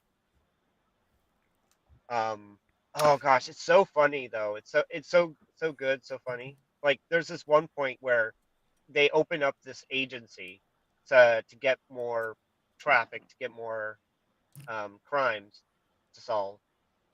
Is he doesn't want just anybody coming in there. He's like, if you got your like find my cat thing, just like get the F out. And it's like, well, we need a symbol or we need a signal for when this guy is giving the appropriate, like a good Nero, the case, supernatural right? detective? Or demon What detective Nero Nogami? Neurosama? Yes. VTuber? Okay. AI VTuber Neurosama? Oh, this looks Neuronogami. hilarious. That sounds right. Neuronogami. Did it look like this? Are you still away from your Yeah. house, Andrew? What? Are you still driving? I am in the supermarket parking lot because I need to Oh, go okay. shopping after this. Okay. I say we could probably let you go. I think we talked about a Yeah, lot of what we want to talk about. if you need to go shopping, don't let us Oh, yeah. keep you till the shop closes. Yeah, So this is you get out there, you do your stuff. This is a 24-hour supermarket. It's all good. Oh, good. Good. But real quick, it was real great. So they were saying we need or he was telling, she was saying, okay, so give me a signal for when I'm supposed to accept a job or not. And he's like, okay. So what I'll do is I will throw this small television directly at your head. Mm. And she's like, no, please don't do that. All right. And so then this guy comes in and he starts talking, and then she quickly looks back and he's putting down the television. Whoa, no. They never came up with a better one. That's So silly. I really Demons. that are one rough. had a good mix of humor and like interesting puzzles and such for anime. It has a similar visual look to me as like Ouran Host Club, which is interesting. But I do love those little detective magic supernatural bits. Yeah.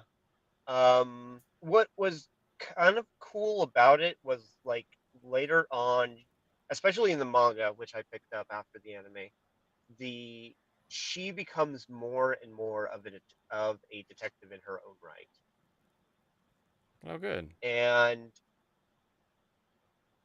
what is it? The similar to that, and in a kind of investigation, but not quite detective way, it was Ghost Hunt was really good. I liked Ghost Hunt. Yeah, Ghost Hunt was fun. Yeah. For the same, it's appealed to the same thing for me that they're like working out a mystery. together. I grew up on Scooby Doo, so anything that scratches that Yes, mystery me ish too. really Me too. gets me. Yeah, I Bonus did. points if it's like a group of like supernatural boys. Sure. Why boys? You know what? Little boys. Nobody wants to watch a bunch of little magical schoolgirls running around doing stuff. Like I'd rather see boys solving like Hardy Boys. I don't finding know. clues. Yes, I Last I I heard, actually have a bunch of Hardy Boy books, like I played the original Nancy print. Drew games on PC with my sister. Yeah. Wait, why is the Oof. Nancy Drew gay? Because it's just a fucking girl game. It's man. What? not gay. No, no, you're no. gay. You read Hardy Boys. Why are you watching? Why are I you did- watching Nancy Drew or reading? I Nancy didn't Drew? discriminate. I did both. Okay. Also, I like playing games better, even if it's not really that different from going through a choose your own adventure book. You know what I really didn't like was Fascism. what do you call it? As far as video games, was L.A. Noire. I got bored of it real quick because I'm like, okay, I'm doing a lot of stuff that's not detective stuff here, and I really don't care. I played through the whole game, but it was not like there was like a point at which I was like, I feel done with the game, but I need to know how this story ends.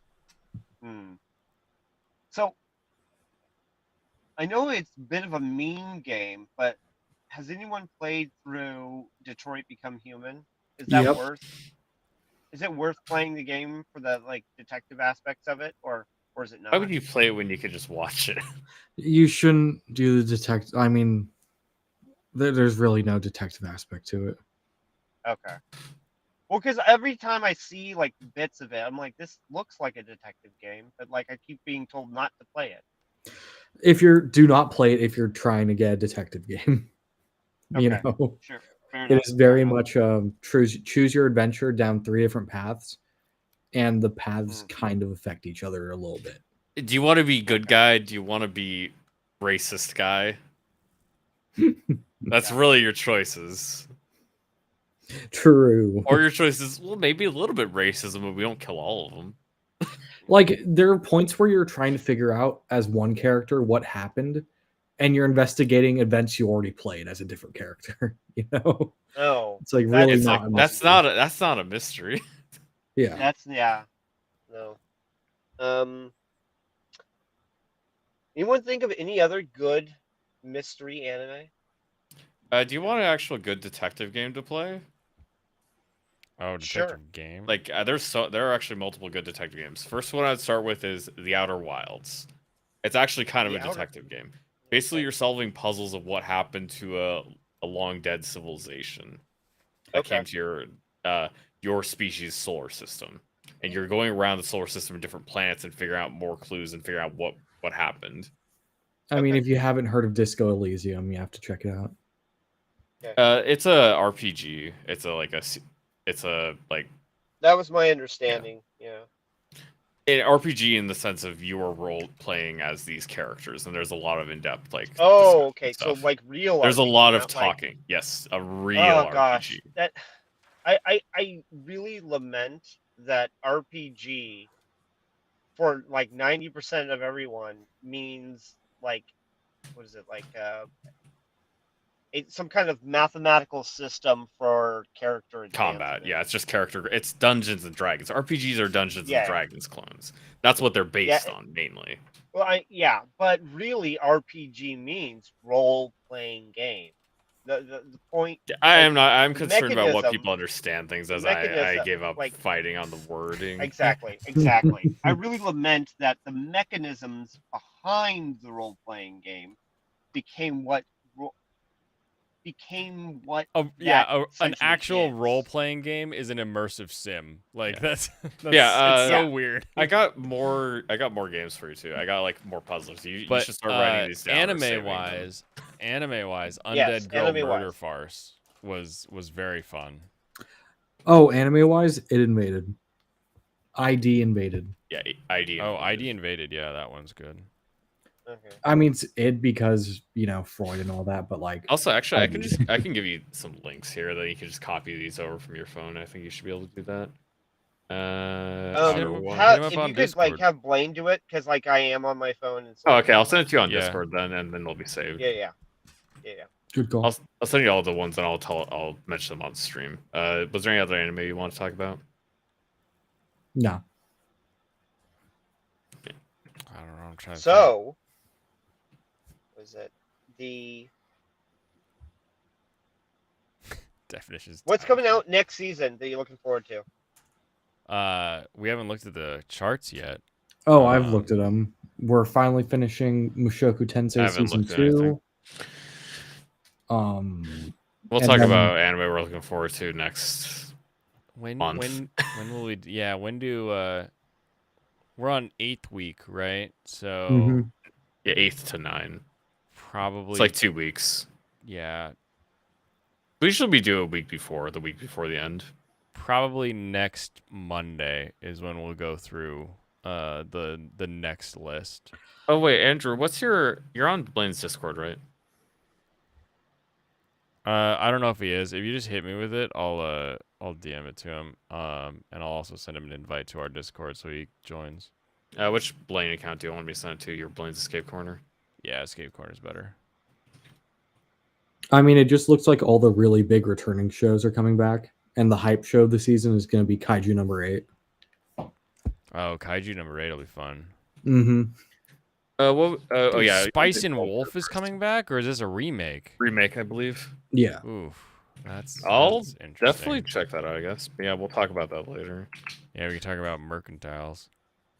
Yeah, so yeah, Outer Wilds, really cool. I'll be putting that one in there. The next one is Return of the Obra Dinn. I thought that one was fantastic.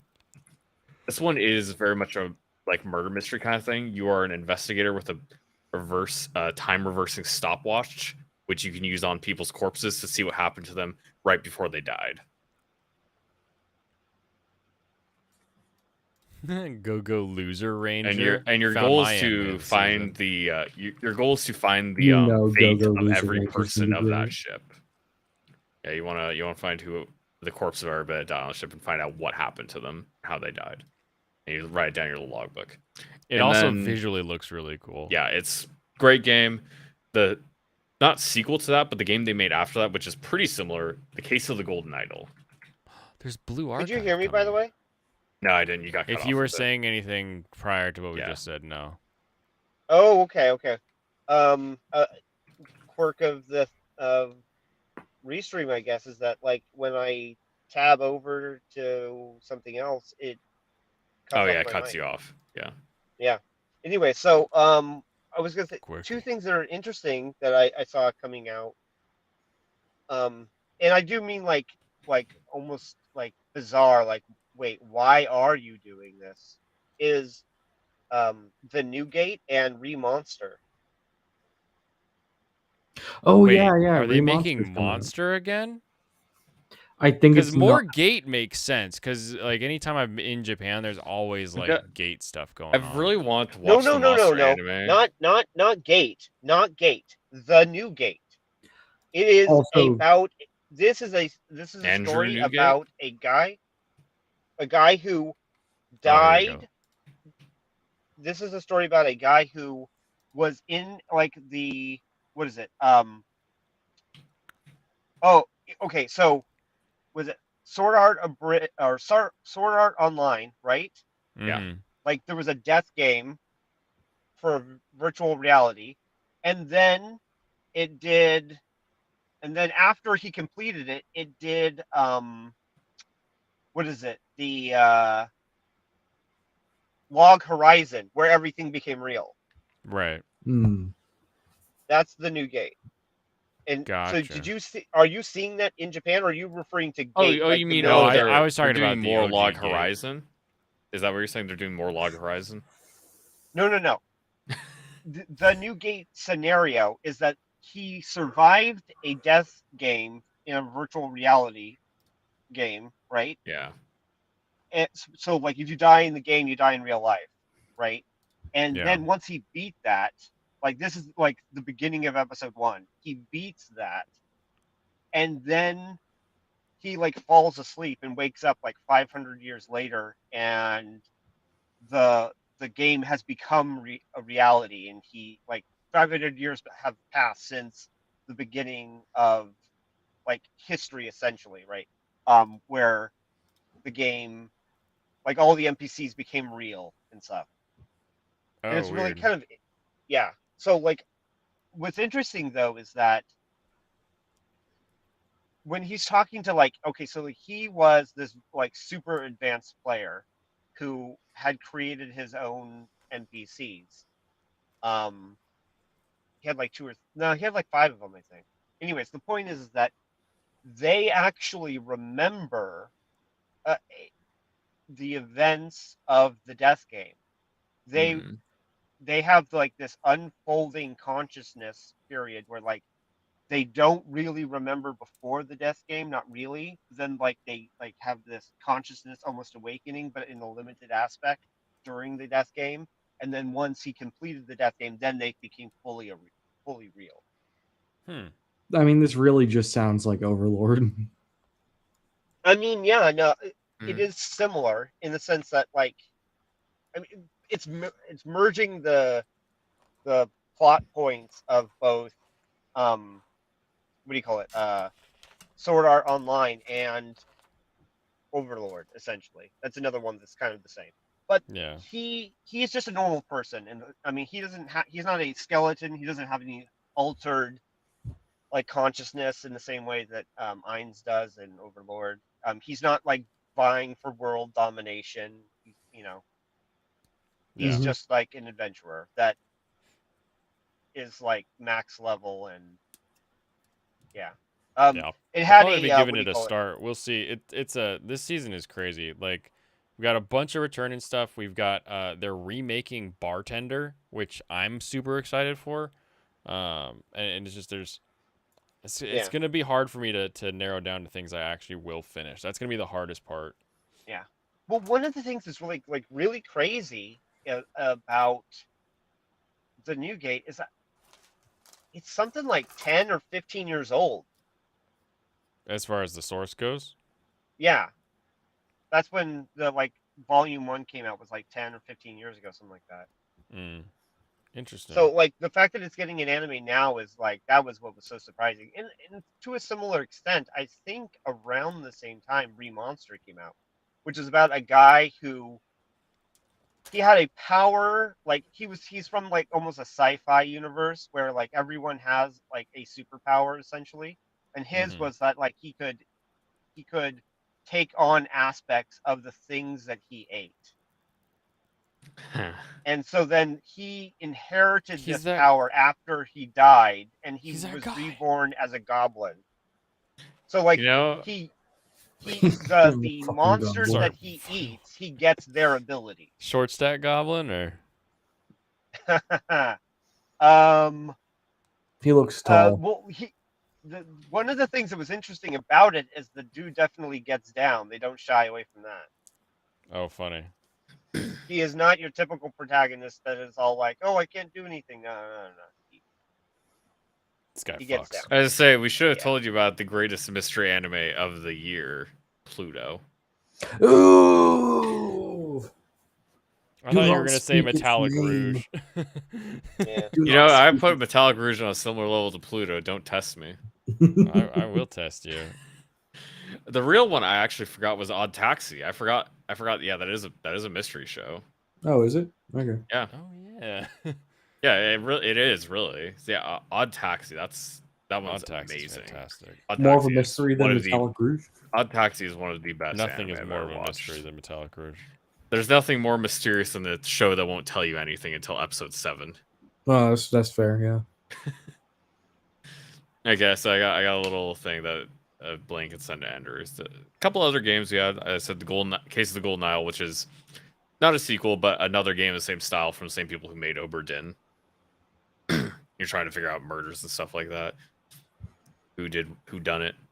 Chance of Sonar, you are a character going through an ancient civilization, trying to piece together the language and figure out what the language means to solve puzzles.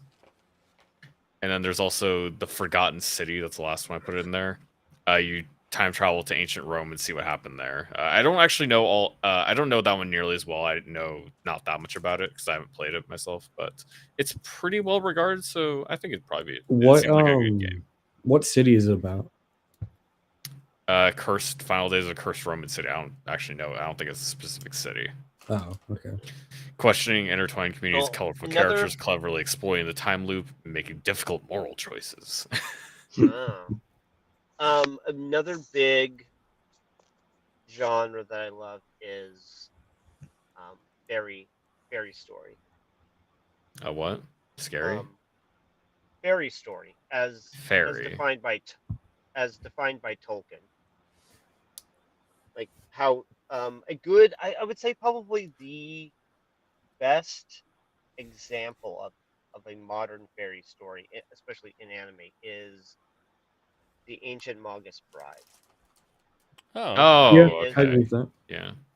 It is about, was it men's travels and interactions in the perilous realm. Yeah, with the fantastic that is beyond their understanding. Mm-hmm. Cursed Roman City in I Britain. think I have you watched The Promised Neverland? No, don't tell Yeah, me that. that's pretty good. It's worth watching season 1. Yeah. I think season 1's a perfectly well contained story and it's good. I don't think I don't remember if I finished season 2 or not. Okay. I mean, You don't need to. something. You shouldn't watch season 2 because there's like one good arc after that in the manga and it's cut from the anime. Oh. The only good arc after the first one was cut from the second season of the anime. It is one of the worst adaptations ever made.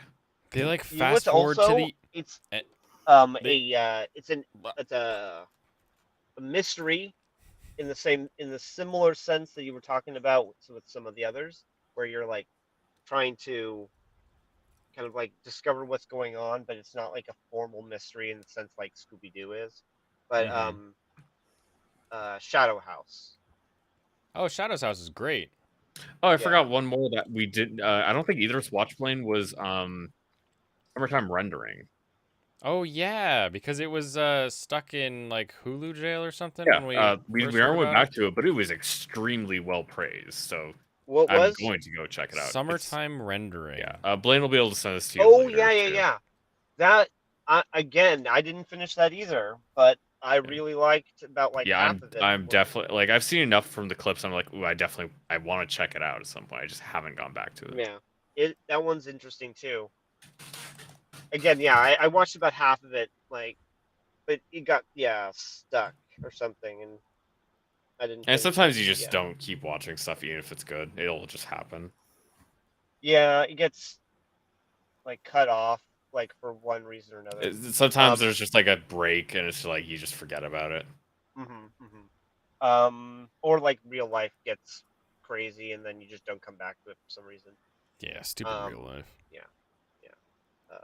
But Ascendance of the Bookworm, a bookworm is coming out. Yeah, we talked about that a little bit. Yeah. It's being done by Wit Studio. So I'm really so this is not the same studio that did the other seasons. This I feel like is a better studio, and I liked what happened before, so I'm actually like really excited that the arcs that are upcoming, especially the first arc that's upcoming, I feel like I'm really excited for this better, what in my opinion, a better studio to handle how they'll handle it. Yeah, that'll be interesting. Brandon, the anime guy, he pops in here from time to time. Has a stream. He's catching up on Ascendance. Nice. Yeah, let's I go need over to catch a up on the couple book. more. I of hate I need those. to catch so up on I the don't book. like it. There's been like probably like 2 or 3 books now that have come out since I last checked up on it. But I really like the school arc. Did you ever watch Tengoku Damikyo, which is called Heavenly Delusion? Oh. So I thought that one was excellent. Let me look. It's not specifically about mystery. It's more of an adventure in a post-apocalypse world. But there is definitely mystery to it in terms Yeah, there's of an there's entire, things you like, there's things you will not questions. understand, but I would say lots of that isn't as relevant as the connection with the characters. A lot of the mystery is in the second set of characters you Okay. have as you see more and more about the children on like this Yeah, no, strange it looked school. interesting. It stuck in my head because I'm like, oh, I want to check this out. But Yep. it I would also put on seemed your like something list. I would. There's some things that I would rather watch with people than not, and I don't Yeah, have a lot of maybe. people that. And so like this one seemed like I would rather like watch it with someone and Well, if you sort of like discover it. watching Yeah. anime with people, they do watch parties in the Discord from time to time. So I exclude Alex because he's way all the time. He goes like, "Huh."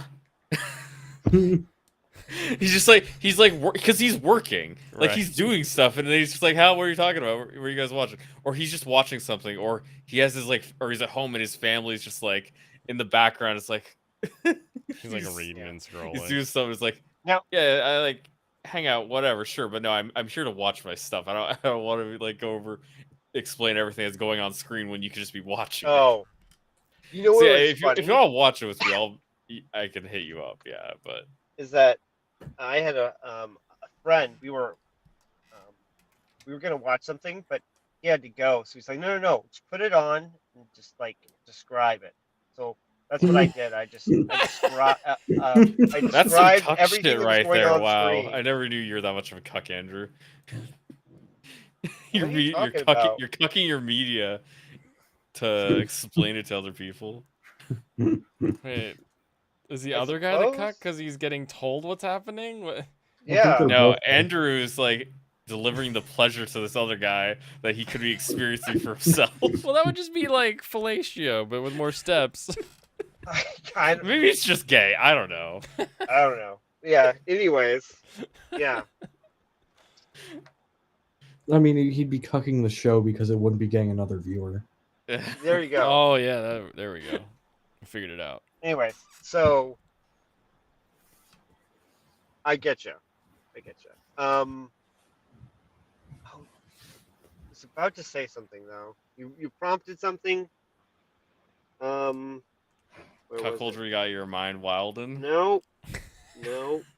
Not that. Nope. No. No. Dude, I can actually upgrade the Barbados. This is Oh my amazing. gosh. So like, I Yeah, you have the I sword. hate that so much. What is it? That like I have a seething rage against freezing for that. Oh my god. Pissed me off like Dude, what are you like talking I about? don't even know. Like very few like what is it? A town where you live. It's like it matches that level of rage. wait, what does? What are you talking about? Barbados? Freezing. Oh, Freezing. freezing? You rage at freezing? You aren't just there watching titties? No, because Oh, I you don't mean have a the cuck anime. fetish. Oh, you're talking about the anime. I was like, what are you talking Oh Like, you're yeah, it is a cold? bit of a. Why are you thing, angry isn't that you're it? cold? Like, there's so many There's a different cuck. things you can There's a solve cuck this. angle in the second. There's a cuck angle in the second season, and it pissed me off to no end. I'm like, Yeah. oh, and okay. I mean, okay. So I knew it was coming because I had read the manga. I got pissed off, and eventually like eventually it just becomes Lost, right? Where they'll just like keep like kicking the plot down the road with like more and more exposition on what's going on, and we actually don't really know. And oh, this is happening and that's happening, and like yeah, it just reminded me of Lost, and it really pissed me off. But like I'll never forgive it for the cuck thing, which didn't really resolve. Like I mean, nothing ended up technically happening, but like the guy was never like really like understanding what was going on, and she ends up forgiving her brother for doing this to her for no reason, none that I could really derive. I don't get it. Did anyone understand why she forgave her brother? No, I just thought it I was never love watched or Freezing. whatever. That was before my time. I She thought it was just just one of those like stupid subplots of Like, just like, I oh well, I they're I think saw it that on they had Netflix different- though, but I didn't watch they it because had there's too many different titties and I mothers was or something. They're the underage. I same thought I'd get in father. trouble if I watched a show with titties while I was underage. Yeah. No, they had different mothers with the same father, I want to say, or something. And like, so Close they enough. they never actually ended up doing anything, but there was definitely like, gosh, like stuff. What was it? Non-sex, but like sex. I don't know. Like there was like kink highly stuff, I guess, going intimate. on. Highly intimate kink type stuff going on. Hmm. And she didn't like it. She was like forced into it, right? And eventually, Non-consensual kink stuff. get it to end, whatever. But she ends up just forgiving him for like no reason. There's no real resolution. They just talk it. They just emotionally like talk it out, kind of thing. They don't. There's no like. I don't know. There's no justice happening. There's just It really felt like they were like, well, this will be a plot point, and they're like, this plot point doesn't make sense, and they just were like, well, let's just get rid of it. That's really what it felt like. yeah, exactly. And so then it just ends, and they're fine, and they just move on, and whatever. And it's like, no, I'm sorry, I don't forget. And it just made me mad. You're the the story Jesus really doesn't consent meme right now. I forgive I you. mean- Me too. I don't. Isn't there somebody? Isn't there somebody you forgot to ask? Well, I here's the thing. I'm not telling the author he has to stop writing. I'm just saying that he doesn't have me as a fan. There you go. Real hard to masturbate with you guys talking all the time. How about you shut up? No. There's no. Yeah. I mean, I'm sure there's probably some guy doing that, but like, I mean, why? I mean, really, why?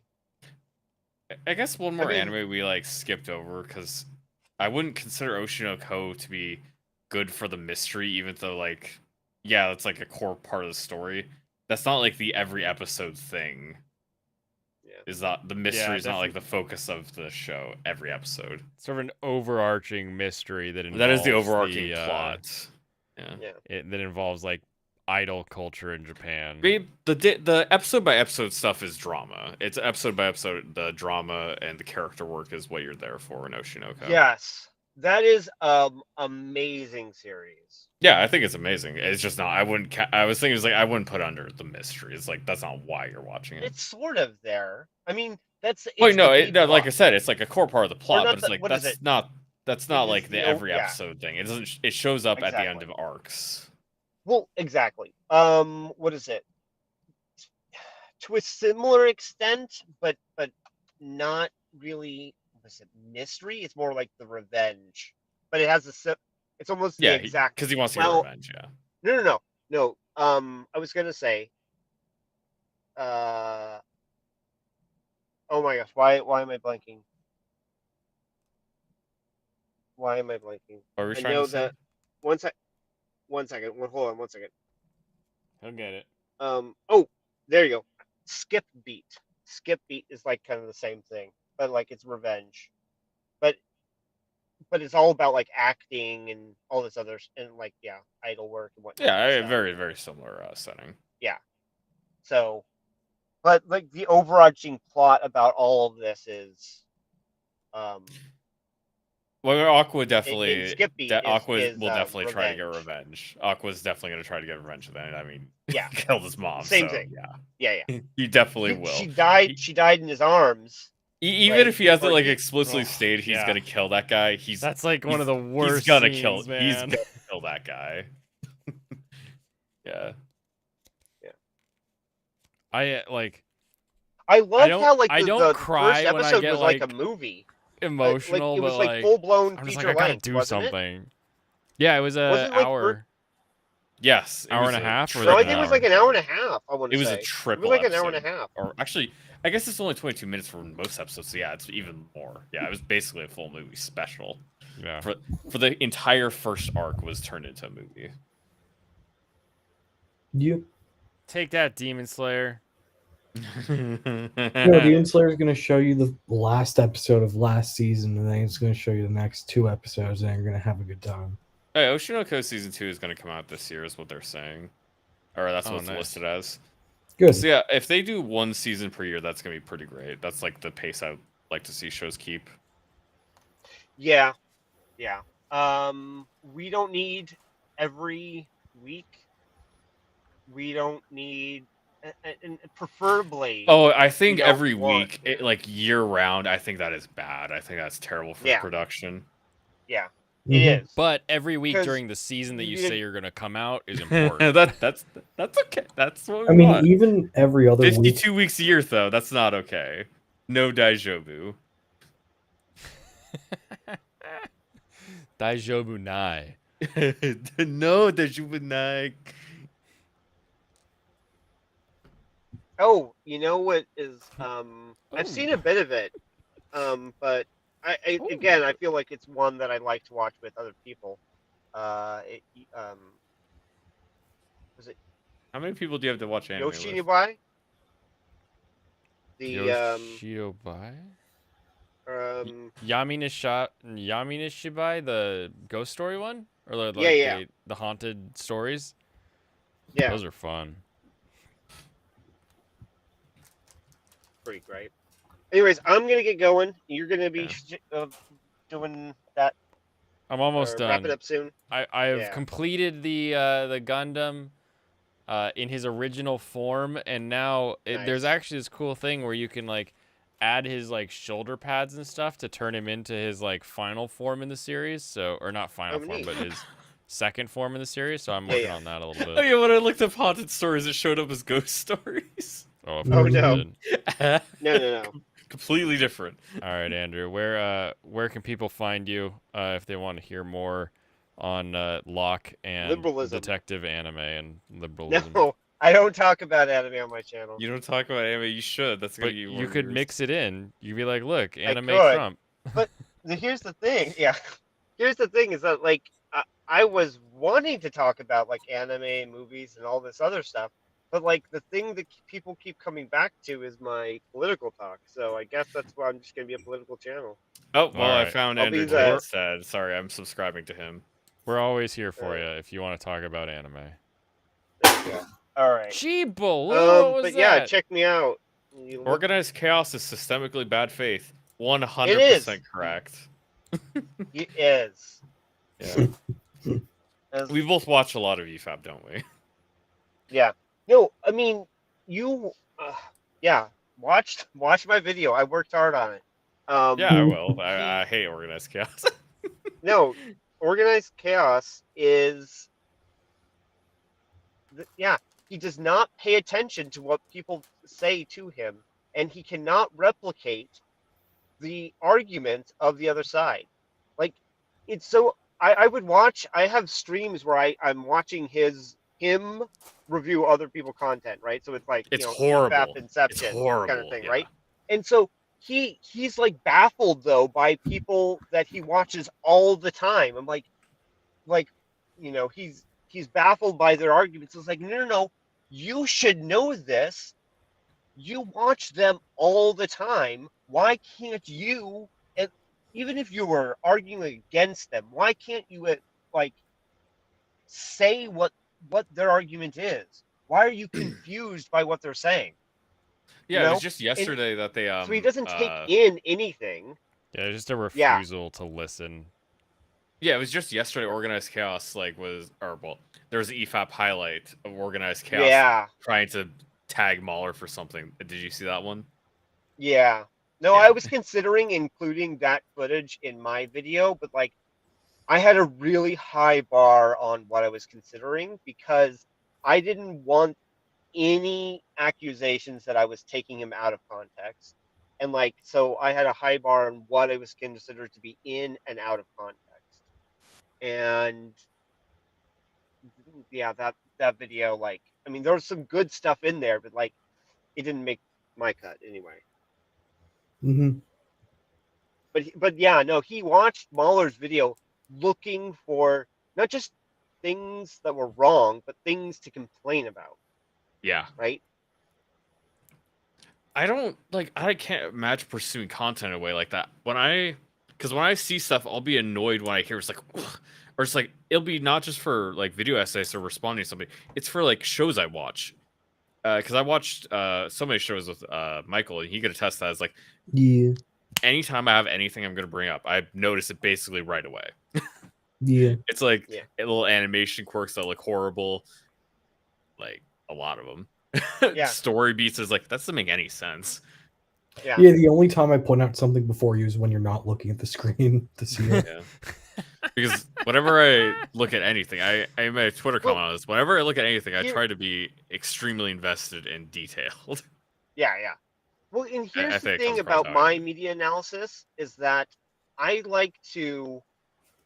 I feel like I track a lot of the same problems that EFAP does, but I just contextualize them differently. Yeah. Because I'm trying to understand where the filmmaker or storyteller is coming from and the way that the story flows. And so whatever is getting in the way of the flow of the story for the viewer is the problem and what needs to be fixed. Whereas for them, they kind of go like chronologically. So like things that happen later in the movie that contradict things earlier in the movie are the problem, even if the flow of the story means that the thing that happens earlier on in the story is actually where the problem actually I think both of the takes can be correct. It's like you have to fix one of them.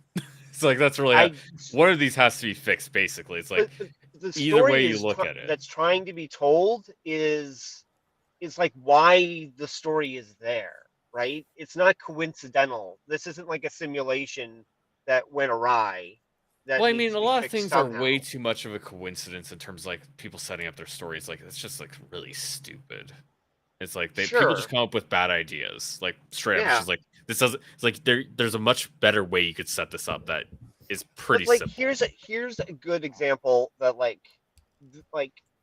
how they layer it, right?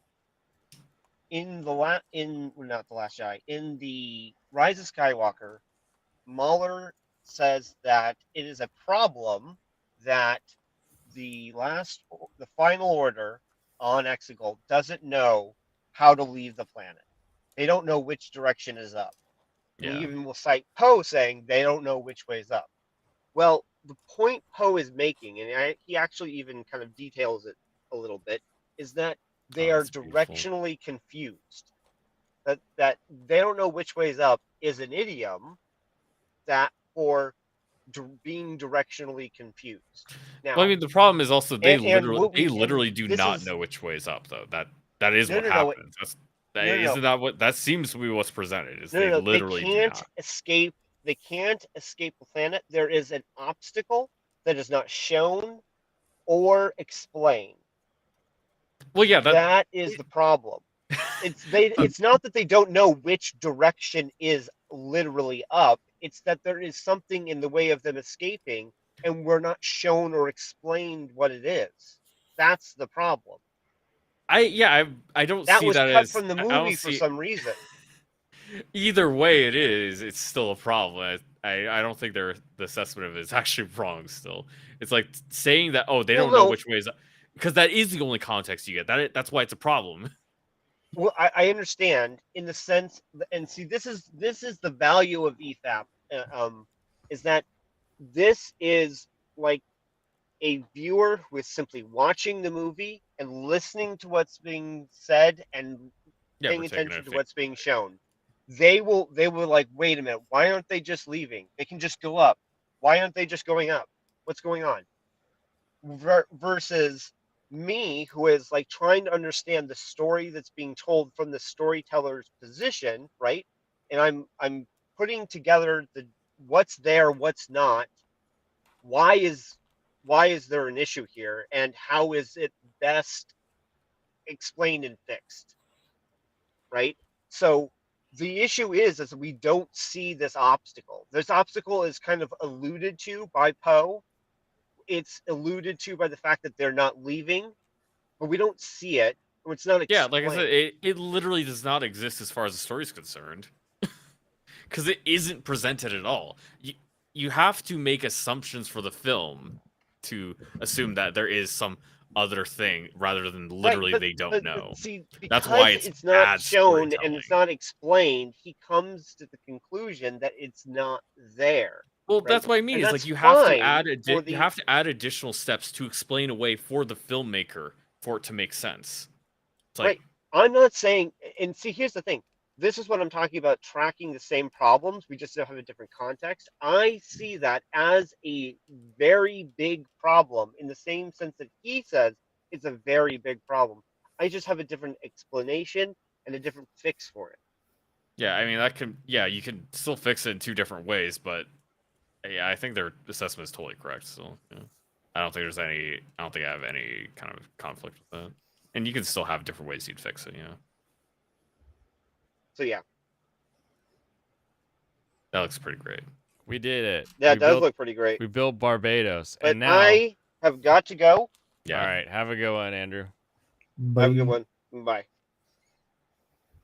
Flame Gundam doesn't even use a Naginata. He's got a long ass samurai sword, but now I have another set of "Don't talk to me or my child ever again." So now How can he dual wield those? How is his arm strong enough? He's a long ass samurai sword. Yeah, it Why sounds is like his you're being too sword at the end of the charitable stick? for Jar Jar Abrams. I mean, that's kind of why I wanted to more say is like you have to make extra assumptions to think that they had an idea for what they're doing. I don't think he had any idea. That's why we're taking it at face values because time and time again it's presented that these people just don't think about these things. They'll just do whatever and they don't think about the consequences of actions at all. There is no follow through or forethought in the ideas that end up in these films, and that's why they're so shit. Yeah. I would find that to be a true statement. I also like that I have his like other arm that I can attach at some point if I want him to have the upgraded arm. 3 Oh arms. my god, give him a third arm. I can't give him a third arm, no. But he, partway through the series, he's got like this arm that has like a shield thing on it, sort of. But it's like it's because where they find him, which way is it? This way. Where they find him, he has like a bunch of just like plates and stuff welded to him because he's been repaired over the years. So they eventually do get like the original arm to put back on him. So like you're allowed to like upgrade him as you go. So very fun, very fun. I like kits that can be like modded and changed. He even has a thing where I can like attach these little arms that like deliver his weapons from his back to the front. Okay, as we're wrapping this up, let's get our final words out there. What are you doing tomorrow, Blaine? Tomorrow, Waifu Wednesday. That's good. That's good stuff. You're gonna watch some more anime. You gonna have more time to watch anime tomorrow. More anime, maybe. Watch the Princess Torture Princess. It's a good one. That's Torture a good one you gotta Princess? watch. Okay. Torture Were Princess. you talking about episode 8 or episode 7, Sarangus? Episode 8 Mm. and 7? I mean, I watched both of those, but I had to watch both of those. Yeah. But for the best shot in all of Torture Princess, that was episode 8. Okay, yeah. I got halfway through it, but then like paused it. Yeah, you have to watch it. Episode 8. Mm-hmm. Okay, sounds good. Torture Princess. I'll put it Hunger, on the. are you gonna watch anime tomorrow? I'll finish Torture Princess and then wait, you're gonna is get it fat. what day is it tomorrow? It's Wednesday. He just said it's Waifu Wednesday. You weren't listening. You don't listen to anything, you child. Well, I'm probably gonna listen to a episode of gushing over magical girls. Disgusting. Okay. So yeah, tomorrow I'm gonna be. You don't get to say up shit, streaming. man. I'm probably not gonna be here very long. I'm probably not gonna watch Onimai. I'm probably just gonna watch some more normal anime. If I- Onimai. Yeah, that's the if deal. I show up, I'm probably gonna show up late. I'm probably gonna be around like 9 something if I show up. That's all right. Because I'm going to a basketball game. That's what I'm doing Nice. tomorrow. Shooting some. I've people, seen what acting makes a you fool. people cheer. I saw in the heart of Konoichi Tsubaki. I've never cheered for that. Shut up, Michael. But Blaine has. I like that show. I think it's adorable. Mm-hmm. Wait, that was the one with like the two. Wait, let me double check. It's all the ninja yeah, girls, it was and the they're little, in the little village. ninja separate girls, and they have from the other ninja little men. ninja boy village. Yeah. Yeah. Yeah. It's good. All right, everyone. It's time. Have a wonderful rest of your night. Go enjoy some anime. I'll see you tomorrow for Waifu Wednesday, where we will look at top 10s and update our anime list. And I have finally verified Unreal Engine and decided that given my coding skills, we're going to use that instead of Unity. So we'll be popping into that to do some game design, where I will generate tile maps and point-click motion. So I've got a couple tutorials to get started on, and we'll do it tomorrow. Kampai, everybody. Let's go.